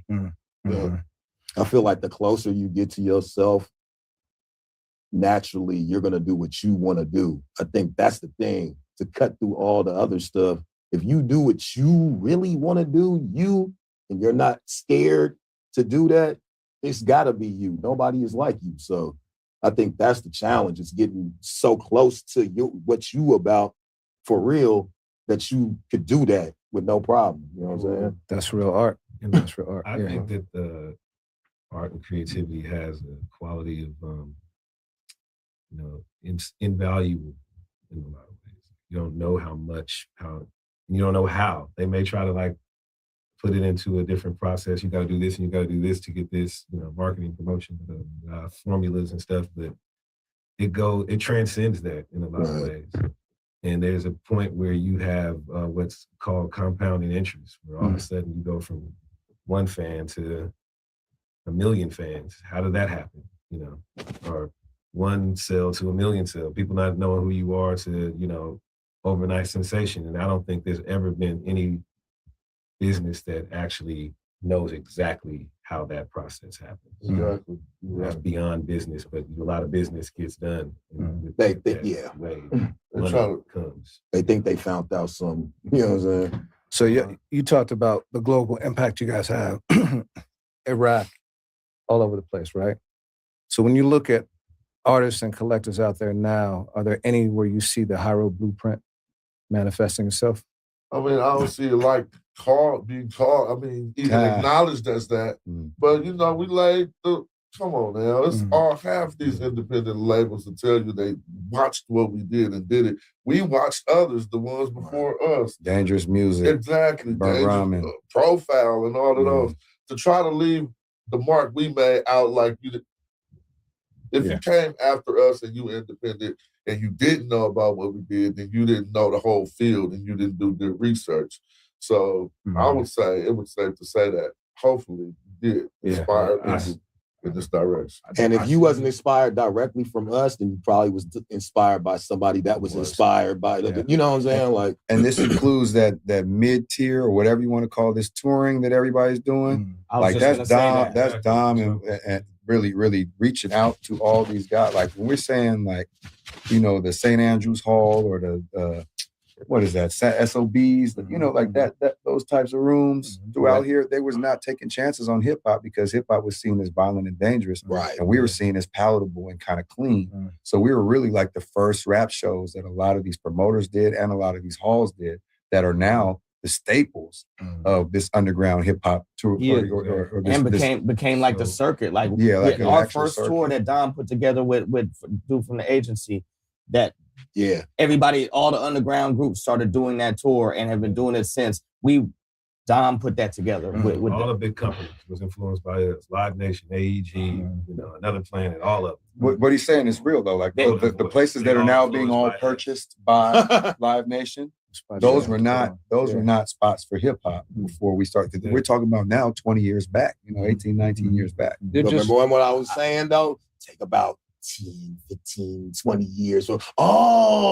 These were like rock venues with like the engineers not knowing how to mix hip hop music for a show.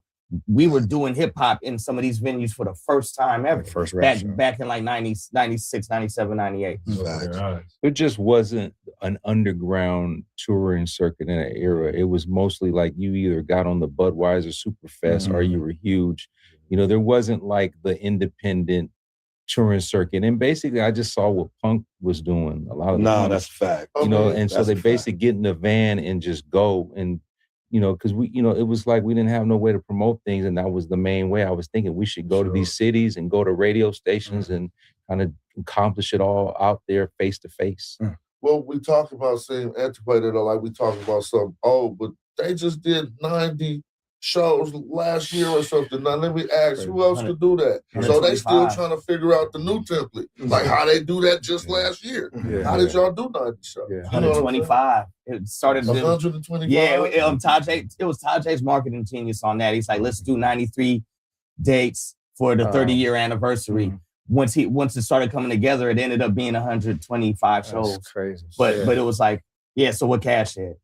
I mean, that goes, I would say that a lot of that is really our fan base, how we've nurtured it through the years, and that all credit is due to that. Like, I think is that we just are lucky enough to have the type of fans that are like kind of loyal and really want us to win. You know what I mean? Because they feel like we're a little bit underrepresented as far as when people have these conversations about the best groups and all that. And I think our fan base really champions us. And so whenever we give them something, shows and music, we can always pretty much rely that they'll support us. But y'all also just giving credit where credit due. You guys champion yourselves. You out here at our age and straight are role models, you know what I'm saying, for people. And so I felt like I stepped out the interview before a minute just to give some props to the crew. Hey, on that note, first of all, thank you. On that note, you murking it right now with your DIY, like for real. Like your campaign for your record is like, it's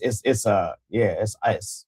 Yeah, no doubt, bro. So same back right to you. So speaking of DIY fans and stuff too, like that's one of my favorite parts of being out here, being able to connect with the fans and stuff. So speaking of the fans and DIY, y'all ready to see the second design? Yeah, oh, wow. Yeah, cool. Yes, sir. Yes, second design. Oh, this is my favorite one. Yeah, it's the one I like. Number 2. Yeah. Boom. Yeah. Yeah, that's fire. That's fire. Yeah, that's fire. Yeah, it looks like elements, you know? Yeah. Very cool. That's fire. Yeah. Again, embroideryforheads.shop, 200 of those. What's up with that medium? 200 of those. All right. All right, fellas. So we're getting close to wrapping. If you all were still expanding the crew today, what MCs would you add? Oh man, I wouldn't be. Well, that's me. Like I don't see no reason for expansion. I could work with people, and that could be cool enough. You know what I'm saying? Well, let me But just add to hypothetically. that. So we different. We not like these crews. We didn't go around looking for each other. We really grew up together. Even if we wasn't rapping, it'd still be us right here because we tied in like that. Name another crew that didn't go seek out their characters. We honed our skills amongst each other and grew as a family, and that's unique in hip hop too. And so I don't know what question I was answering. This is a hypothetical, so it could be funny, right? Yeah. Hyro could benefit from having a white dude in the crew, right? We could have him in the crew. Kicking some of the doors we can't get in. We could have corrected J. Carlo before he jumped off the stage, you know what I'm saying? And then we could have a pretty girl in the crew too. Okay. I would say Snow Allegra. Snow Allegra. Yeah, there you go. Snow all around. Snow all around. Exactly. We need a Fergie. We need a Fergie. Or international members. A rapper that raps in a foreign language or something. That's I think, big over there. I think to touch on what he was saying, it's like this thing kind of happened organically. You know, so it isn't even, you know, even I didn't grow up with them, but even I just kind of got introduced within the cycle of like Dante Ross, who had signed Dell, kind of just connected us, you know what I mean? And so it just kind of happened. They didn't come like, oh, we need a producer from San Francisco, you know, it just worked. It just worked, you know? And so I think that's the key. And also the key to our longevity is that this happened organically. And and the reason why we've been together for so long is because we have this glue, which is hip hop. And we all haven't really changed much as far as how we perceive how hip hop should come out and how we should make it. You know? And we all friends, you know what I'm saying? Like aside from the rap and the music and stuff, you know what I'm saying? That helps. You know what I'm saying? Friends, families, crews always have ups and downs. So have you guys ever had any periods you had to navigate to get through, or has it always just been peace? Yeah, but I want to, just from my point of view, sorry for starting so much. One thing that ties us together is equity. You know what I'm saying? I really think about that. A lot of other groups fall apart because they don't even got a building that they contribute to that keep tying them together. We could be not speaking for, I should say, assets and the equity we got in our assets. You know what I'm saying? We could not be speaking for a line, but you still tie it together to make sure that this thing that y'all got for your children remains a thing. And so you might not talk for 5 years and then things will smooth over and you'll be like, what's up? I'll let you in a minute. But we are bound by assets that we accumulated together. That's an excellent point. I think like any family, you're going to have your ups and downs, right? That's what we are really. And so it's never going to be perfect 100% of the time, particularly when you got as many of us. You know, we don't all think the same. We're all individuals. And so I think, but overall, like we're still here, we're still together. You know, there's not one missing member on this tour. You know what I mean? And so, and that's 30 some odd years in. And that's so incredible. Yeah. What's amazing about that too is that like with all of this time, we still got money on the table. And so we've been doing this together for 30 something years professionally, even longer than that as just human beings, you know, and after all of that time, I mean, when we look at our contemporaries who came out when we came out, it's completely different situations. 90% of them ain't even visible. Like, 10%, half of that 10% ain't even together. Some have passed.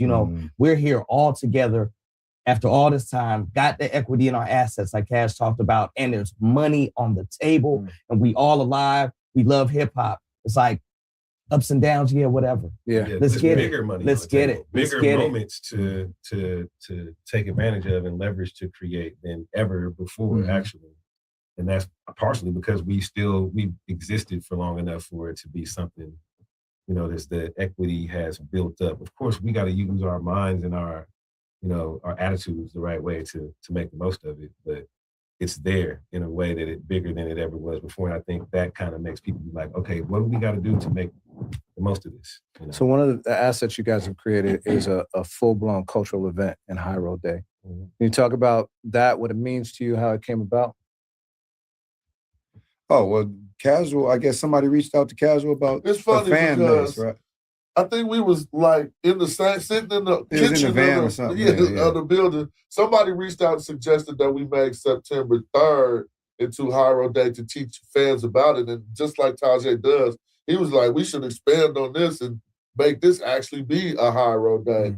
But they was on the road, and I was like, I think we can make that come into fruition for the first High Road Day. So I had a little cast and crew that helped us put that together. And eventually it's something Tajay runs down so he can tell you more about the future of it. You know what I'm saying? Well, yeah, it's grown. I mean, we've had the mayor declare it on multiple years that this is an official holiday. It's September 3rd, but we always have it on Labor Day, which the first year in 2012, it was on Labor Day. So it's on a Monday. And it's like the end of the summer, beginning of the school year, all that kind of stuff. So we've always had like free haircuts, stuff for the kids, all these things, backpacks, all kind of stuff. So it's a community event. But because we're hip hop based and the music folks and in the Bay, we always try to have like the up and comers, folks that are on the cutting edge, new stuff, as well as us sort of golden era classic stuff and a mix of all this, as well as like community engagement. So local food, local clothes, the local skaters, all these things.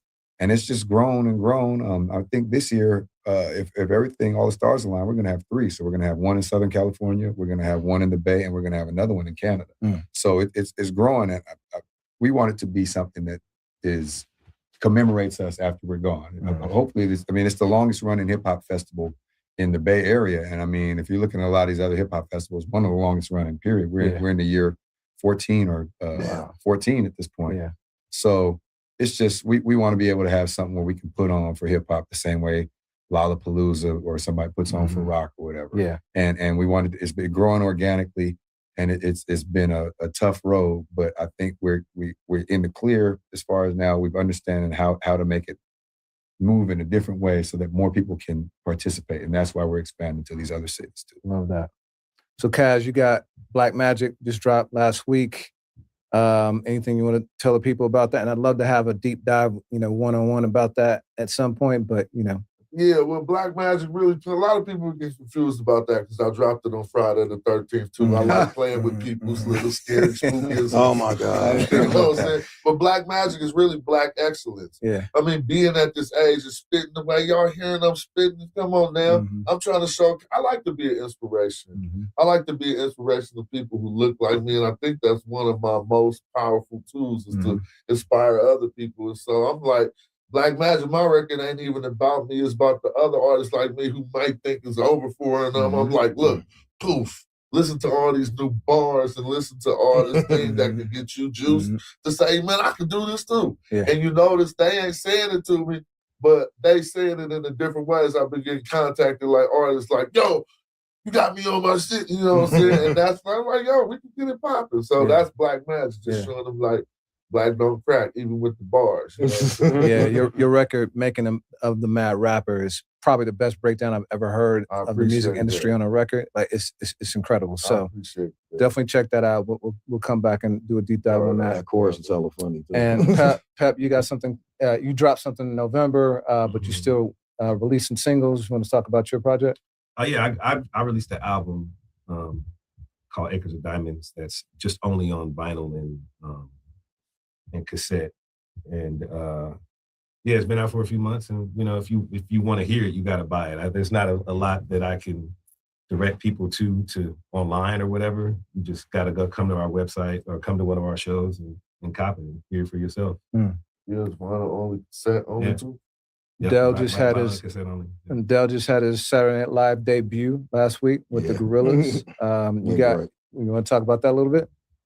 Y'all seen it, man. It went great though. Thanks to, you know what I'm saying? Thanks to everybody with the Gorillas team and stuff. It went great. Yeah. Awesome. Souls, y'all got anything coming anytime soon? Yeah, we got so we got a one-off deal with the record company. We're not really gonna say what it is right now because we don't want to blow it, but we've been working on doing record company stuff. We're used to being independent, so we forgot what it's like dealing with a label. So we've been back and forth with this label. We recorded like a ton of songs, like 25 songs, and we should be releasing something soon. Okay. Oh, and like you said, I am still releasing singles. Yeah. And just music, loose music, whenever, you know, the spirit moves me. And that'll be available on the same day, Friday 13th. I dropped a song called Giant Fleet. The same day that Black Magic came out. Yeah. The Souls project is untitled at the moment, but it's coming very, very soon, and we'll be touring for it later on this year. Breaking news. Love it. Love it. It's fire. Me and Dell have a project called Devil in the Details. Okay. And it's basically his, and I'm rhyming. I mean, I'm rhyming. I was like, breaking news. I got bars. Domino's got bars. Yeah. Casual, Domino, Pep Love, Tajay, Festo, Opio, A+, and Dell. Thank you.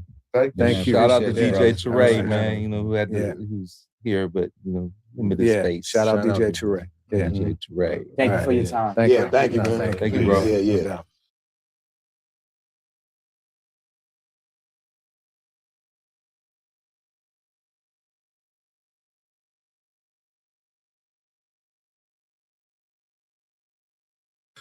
The price of freedom is death.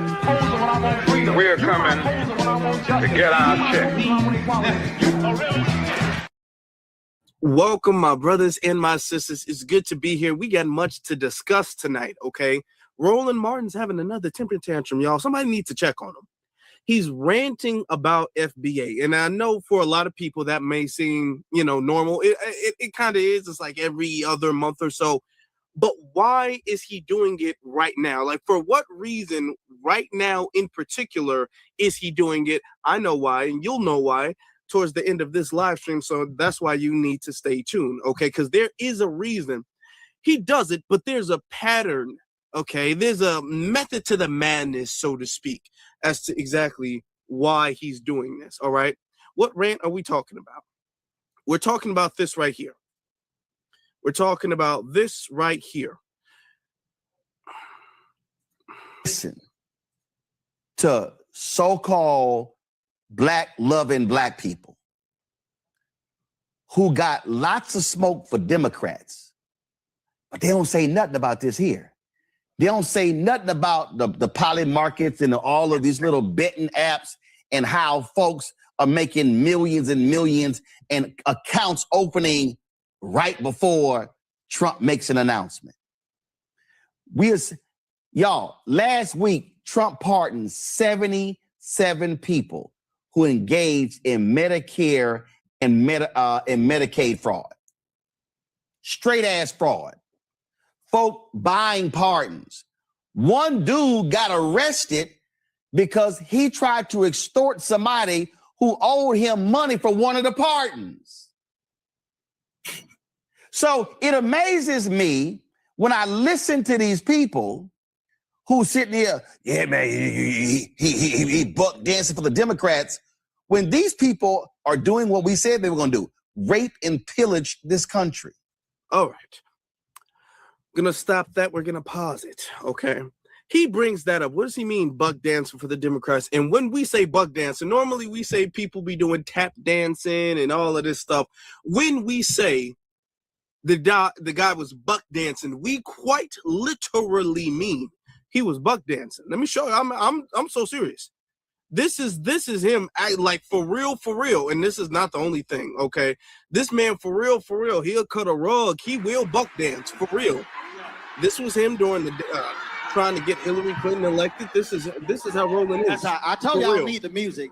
Don't let that ass out. He's not even dancing to music, ladies and gentlemen.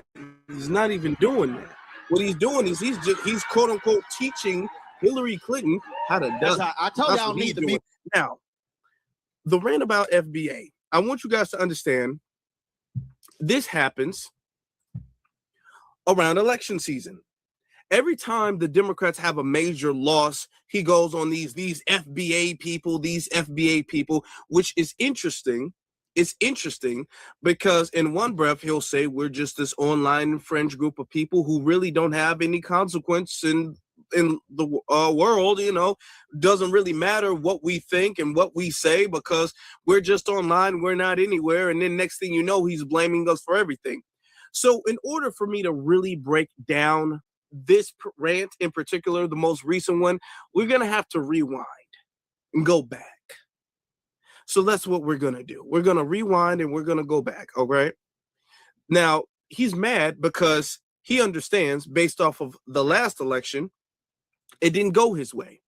It didn't go to Democrats. On C-SPAN, on Washington Journal C-SPAN, Ann Coulter said the vice president was not a foundational black when host Peter Seen addressed Donald Trump's claim the vice president happened to turn black while running for office.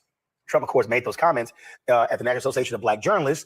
Coulter said that laws created to make up for the legacy of slavery and being twisted to discriminate against white people in the name of diversity to the advantage of recent immigrants. Listen to this fool. In a recent Substack column, Ann Coulter, you wrote that probably inadvertently and for all the wrong reasons, Donald Trump made an important point when he said of the Democrats' most recent presidential nominee, she was always of Indian heritage and she was only promoting Indian heritage. I didn't know she was black until a number of years ago when she happened to turn black, and now she wants to be known as black. Why do you say that was an important point? Well, I write about this a little bit in my book, Logs, about racial demagoguery, and also in Adios America about immigration. And that is, the important point he should have made is that the entire purpose of affirmative action set aside civil rights laws that limit constitutional rights to freedom of contract, freedom of association, all of that was to make up for the legacy of slavery and Jim Crow. So unless these benefits are going to, roughly defined, foundational Black Americans, the descendants of American slaves, you've taken away the whole purpose of this. And that is exactly what's happened once we got this huge load of immigrants. Now, a Thai who arrived on Wednesday will get an advantage applying to college, applying to corporations over a heterosexual white male in particular. That's the biggest hate group, but any white American. And all of the civil rights laws have been, and affirmative action and so on, have been twisted into just anti-white hatred and open, egregious discrimination. So to make the point that Kamala isn't a foundational Black American, always pointing out to Black people. Have you noticed Indians are getting all the good diversity jobs? What do we do to Indians? We didn't enslave them. I mean, most of these immigrants coming in, 90% of legal immigrants are from the third world. And mostly we've just run around saving them from earthquakes and tornadoes and crews and starvation. They owe us, we don't owe them. But to switch from the concept of integration and civil rights for Black Americans to this BSE diversity, it's nothing but discrimination against white people. And that, which we know is not true. We know it's not true. So Ann Coulter, that's that white supremacist talk. We're going to fast forward that. We're going to fast forward. Let me get to his reaction. Hold on. Jamaicans and others did not. Ridiculous. Media the last several years doing the exact same thing. And frankly, let's be real clear. Many of them are standing with Donald Trump. They are there. They are ops. They're there to be disruptive. And what's also ridiculous is that when these fools start talking, Renita, you're complaining about where the boat dropped people off. This notion that Haitians, Jamaicans, and others were not impacted by slavery is pretty stupid. Okay. You're complaining about where the boat dropped people off. It doesn't matter where the boat dropped people off. This is the lie that I need, and I'm so very glad. I want you to see the joy through the camera that I'm having about this. I really want you to do that because I'm excited. I'm glad. I'm hopeful for the future because I'm glad we're dispelling that spell, that myth that the boat dropping us off of quote unquote different locations doesn't matter. It has no consequence. Now that's interesting because They don't say that to Caribbean people. Anytime there's CARICOM, anytime there's some type of holiday event, anything like that, as far as them being an immigrant or as far as them being in different regions of the islands, they don't say, well, hold on, y'all, Jamaicans, Trinidadians, Grenadans, you know what I'm saying, Haitians, they're all really the same. The only difference is where the boat dropped you off. So what are you talking about? They don't do that, and Roland won't do that because Roland is Haitian. He's already admitted he's Haitian. All right?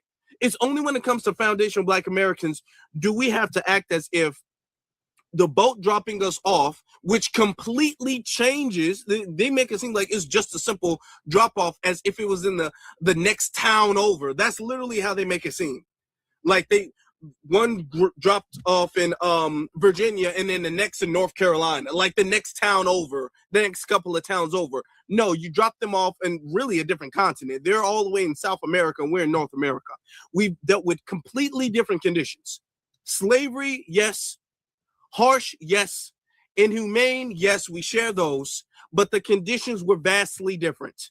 The fight to get out of slavery was different. The fight post-slavery was different, is different. So we're not going to sit up here and act like, well, you know, the boat dropping us off at a different location doesn't really matter. I don't even know why you're bringing it up. It's important. It's very important. It's the most important thing. All right. We cannot go anywhere in the world, really. But even if we went to the Caribbean, we couldn't go anywhere and be all like, you know what, the boat dropping us off, that's doesn't matter. We all came from the same place 600 years ago, didn't we? So come on now. We would no, we couldn't do that. We couldn't do that. So we're not going to sit up there and pretend that that doesn't matter. But that was his rant because he understood the narrative when Kamala Harris was running.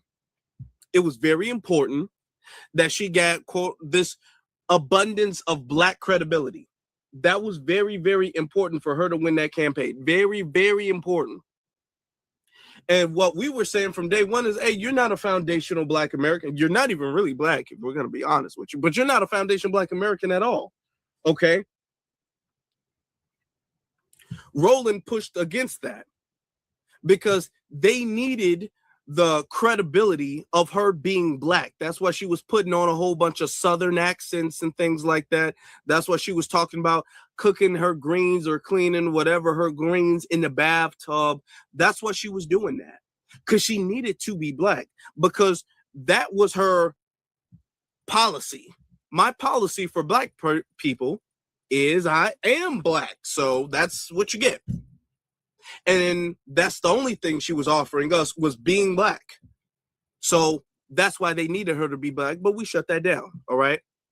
Let me show you the reactions of what happened after we shut that down, because we were blamed. Remember that. We were blamed. Yeah, we're doing a little homework. We're going back in time a little bit.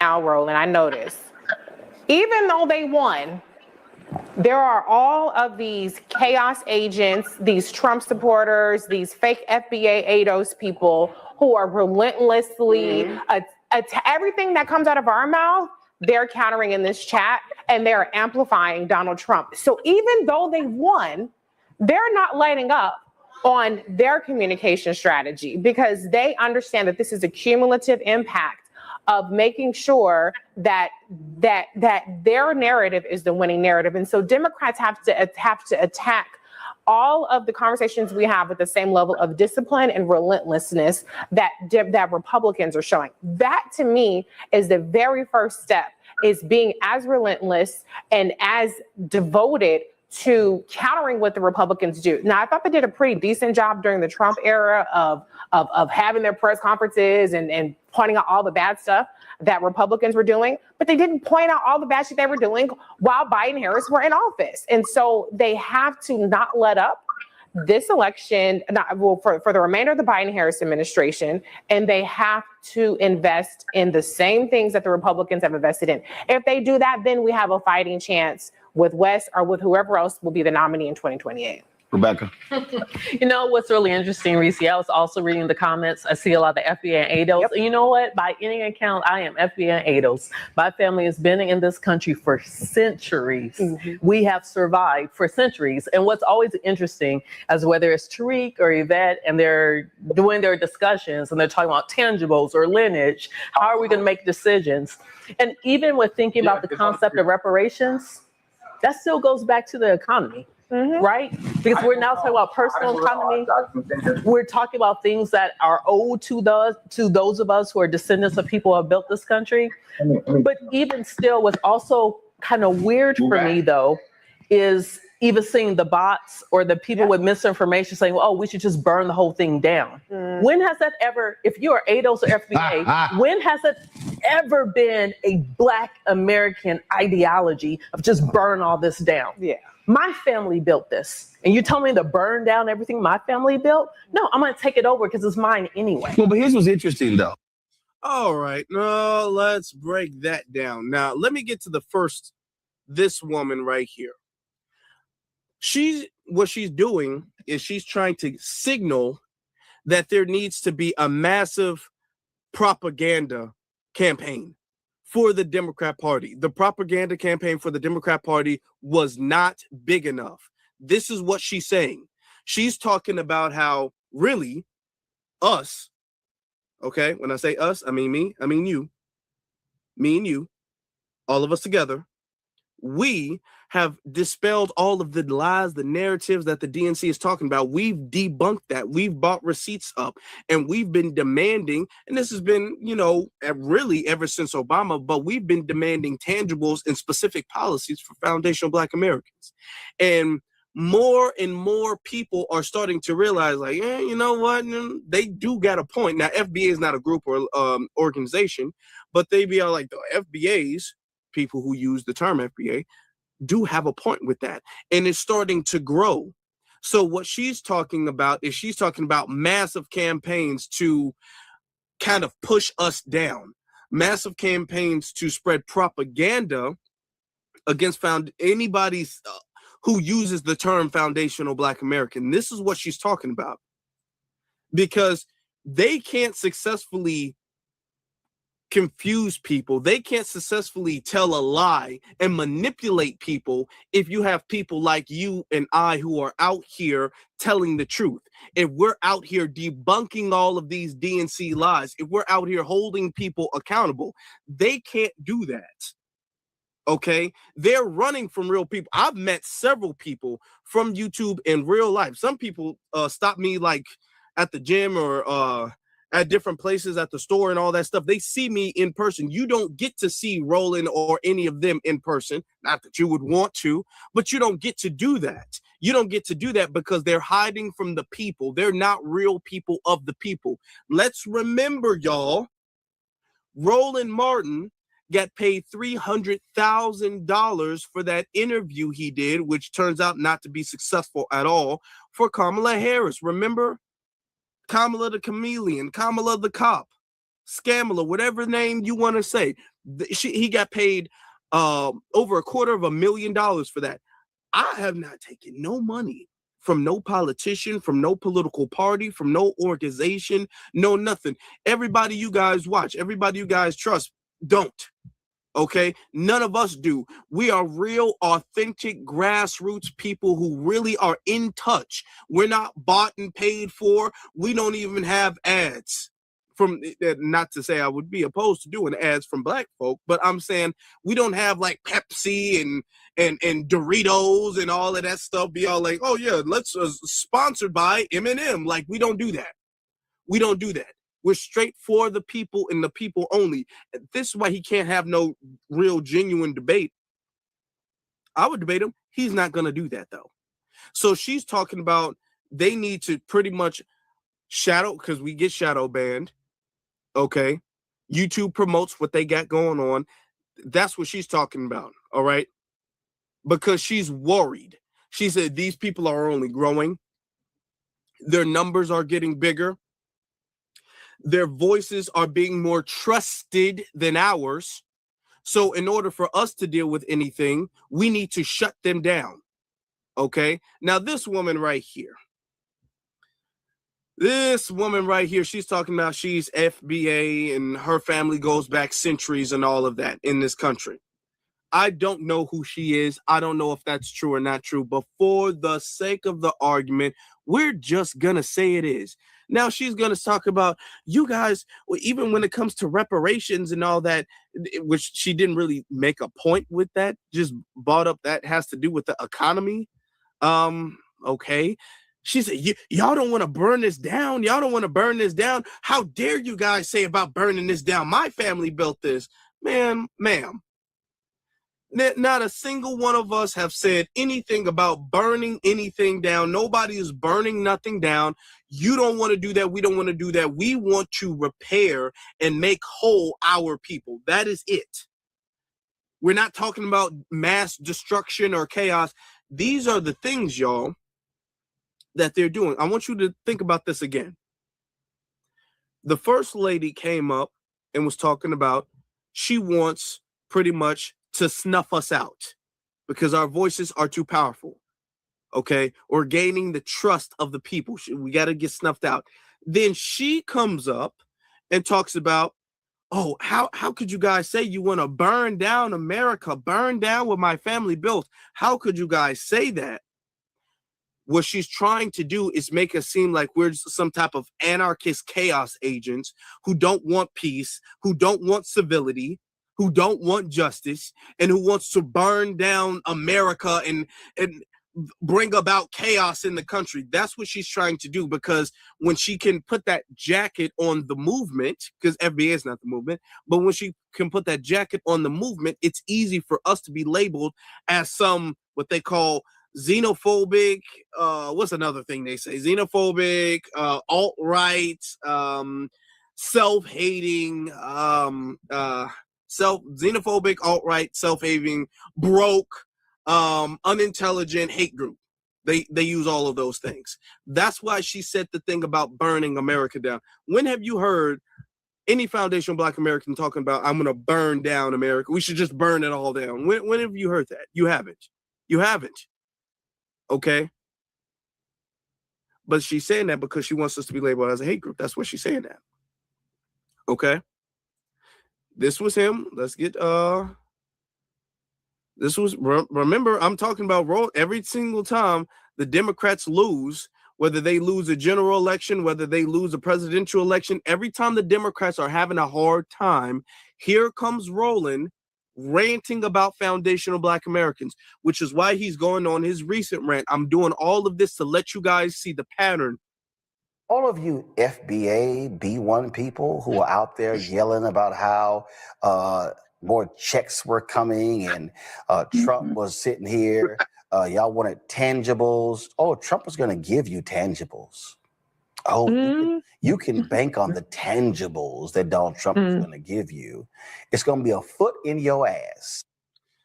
First off, this man's eyes couldn't be bucking anymore.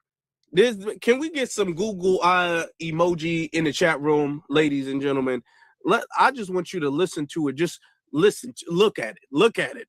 This man's eyes is bucking. He needs to close his. It looked like it's about to pop out his head. God, it's even creepier when you turn the sound off. Oh my God. Okay. Oh, you can bank on the tangibles that Donald Trump is going to give you. It's going to be a foot in your ass, and your mama and your daddy. And first off, I see why. See, I don't want to blame myself, but y'all about to get me started. It's too early for jokes right now, but y'all about to get me started. Don't hype me up. Don't get me started. I'm doing it to myself. I'm blaming y'all, but don't get me started. Okay. Don't do it. Why does he look like he's telling a very scary story? It looks like he has a flashlight under his face and like at a campfire or something like that. And he's telling some very scary story, just the tone and the rhythm of how he's speaking with his eyes bucking out of his head. all of you FBA, B1 people who are out there yelling about how more checks were coming and Trump was sitting here, Y'all wanted tangibles. Oh, Trump was going to give you tangibles. Oh, oh, Trump was going to give you tangibles. Oh, yes, the tangibles are coming. But you don't know. You need to be careful for what you wish for. That. Okay, let me stop. Okay, let's get back to it. Let me stop. You can bank on the tangibles that Donald Trump is going to give you. It's going to be a foot in your ass. And your mama and your daddy and your grandparents and your aunts and your uncles and your cousins and your friends. And then I'm just letting y'all know, Reese, Greg, Nyambi, myself, and others are going to be sitting here looking at y'all going, it's above me now. Because y'all were some dumbasses who spent 4 years shitting on Biden. Then you shit on Vice President Harris. Y'all said she wasn't a sister. Y'all talked about how she cooked collard greens. Y'all acted like some assholes about Hillary and hot sauce. Y'all talked about all this sort of stuff like this. And you knew what y'all to get? Butt naked nude model First Lady Melania Trump. What y'all about to get is the twice impeached, criminally convicted felon in chief Donald Trump. And then I want to hear y'all yell about tangibles. Yeah, we still on that. Yeah, we still on tangibles, buddy. We still on tangibles. We ain't never broke up from tangibles. We've never stopped tangibles. Yeah, a foot in y'all ass. And the fear that he's trying to invoke, he's trying to put fear in us. It's still not getting us off the couch, and he's frustrated about that. Nola, when you sit elections out, you get what you get. And for the people who go, oh my God, I didn't think it was going to go this far. I mean, again, you can't say they didn't tell you. They said it. We warned people. Yeah, y'all shilling. Yeah, y'all know who y'all are. Y'all know. If I had to do a roll call of all them Simple Simon Negroes, yeah. If I had to, don't get me started. I could run the tables on Vicky Dillon, Boyce Watkins, Tariq Nasheed, Umar Johnson, Philip Scott. Oh yeah, Black Authority. All y'all. Look at them, they shilling. Look at them, they shilling for the Democrats. They just shield. Yeah, look at y'all, just shit. But ask Breonna Taylor mama how she feel today. Ask Tamika Mallory and the folks at Until Freedom who literally moved to Louisville, fighting 5 years trying to make this thing happen. Folk who invested time and energy, got COVID, folks were sick and all that sort of stuff. Now, we're going to do a little survey. We're going to do a little test, little survey, ladies and gentlemen. That's what we're going to do. So all of the people that roll a name, let me rewind that. Because I'm going to ask you guys a question after I rewind it so you guys can remember the names. I'm going to ask you a very important question. Then we're going to get back to the current rant, okay? And then break down why this current rant is taking place. I had to? Don't get me started. I could run the tables on Vicky Dillon. Okay, there's Vicky Dillon. Boyce Watkins. Tariq Nasheed. Umar Johnson. Philip Scott. Oh yeah, Black Authority. All y'all. And the Black Authority. Okay. All right. So let me ask you guys a question. We're going to do a little survey. It's going to be fun. If you guys think that any of the people, he said, Vicky Dillon, Boyce Watkins, Tariq Nasheed, Umar Johnson, and the Black Authority. If you guys think that any one of them or all of them would whoop, downright humiliate Roland Martin in a debate, in a conference, or whatever the case may be, whatever he wanted to set up, it sounds like it would be a debate. Okay. If you think that, I want you to put the black fist emoji in the chat room. Now, hold on. If you think that Roland would win, put the donut emoji in the chat room. I want a big fat donut, jelly-filled donut. If they have that emoji, put a jelly-filled donut. I don't think they do, but if they do, put it in there. Let's see how many people. A lot of people think that, I thought so too. Yeah, I thought so too. Yeah, Roland Martin. I could beat all of them. I can run the tables around them. Okay, well, you know what? It's crazy. If you could run the tables around all of the people that you just mentioned, it's crazy that you're always complaining about the influence that they have. Because of these people that you mentioned, the people that you named, if they don't have any type of intelligence or anything like that, why are you complaining about the influence? They shouldn't matter in the grand scheme of things, but yet you're bringing them up. He's bringing them up because he's upset that people listen to them and take what they say seriously, and they don't take what he says seriously. The only people that listen to Roland Martin are the people who've been listening to Roland Martin for like 30 years. These are old boomers who listen to Roland Martin. Let's be honest. And I'm not trying to be disrespectful to the boomer generation. I'm just trying to say what it is, because he's already showed his metrics, because you can actually see the age demographic metrics when you go to your YouTube analytics. You can actually tell that. You can tell, and he's shown it, most of the people who listen to him are like from 50 to 65 plus. They're middle-aged people, a solid majority, like 2/3. Okay? Unlike all of us who have a balanced spectrum of people who listen to us. Not like him at all. He's upset because of the influence. Now, he's upset right now. Why is he upset right now? I'm going to show you guys right here. Hold on.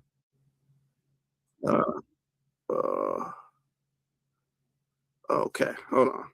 He's upset right now because there was an election. Okay, the midterms coming up. I told you guys that, right? So the midterms are coming up, and the Democrats need a lot to win. The Democrats are going to need a lot to win. So we're going to show you guys that right now. Here we go. I had to pull okay.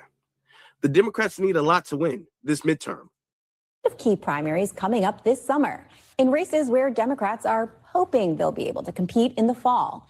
And while Democrats are increasingly confident they can overcome Republicans' narrow majority and retake the House, their path to victory in the Senate is much more complicated.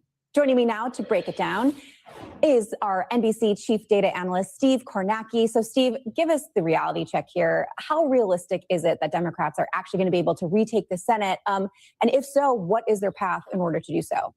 Yeah, Mel, I guess the answer to that question is, how realistic do you think it is for Democrats to win in not one, but two pretty deeply pro-Trump states? That's what they'd have to do to get the Senate. Look at it this way. Here's the big picture map.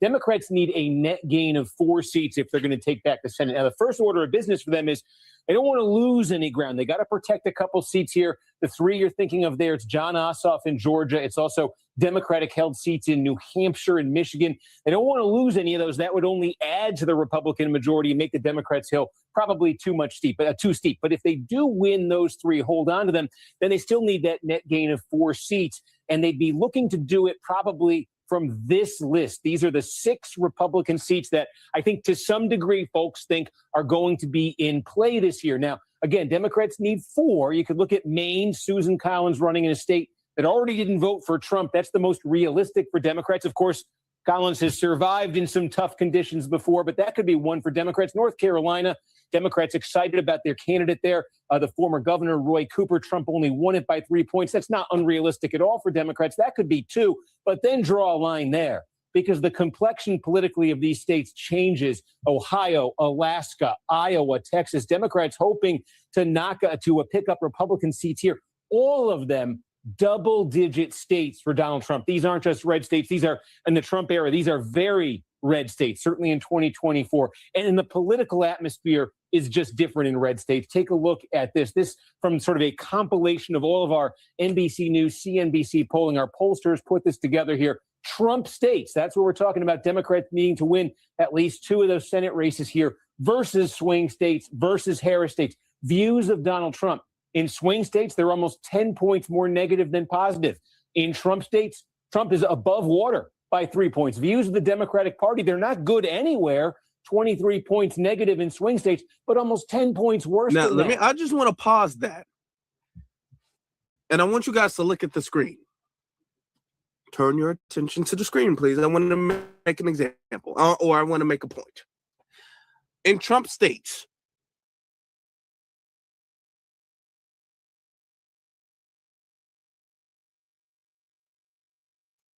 in the damn show. I appreciate y'all tapping in. Shout out to Cal Dog, shout out to Cool, shout out to Twin and Matt. Catch y'all on later. Continuation part 2 and it's the Rappers Black Experience Enhanced.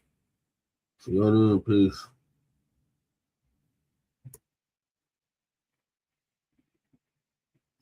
Jesus.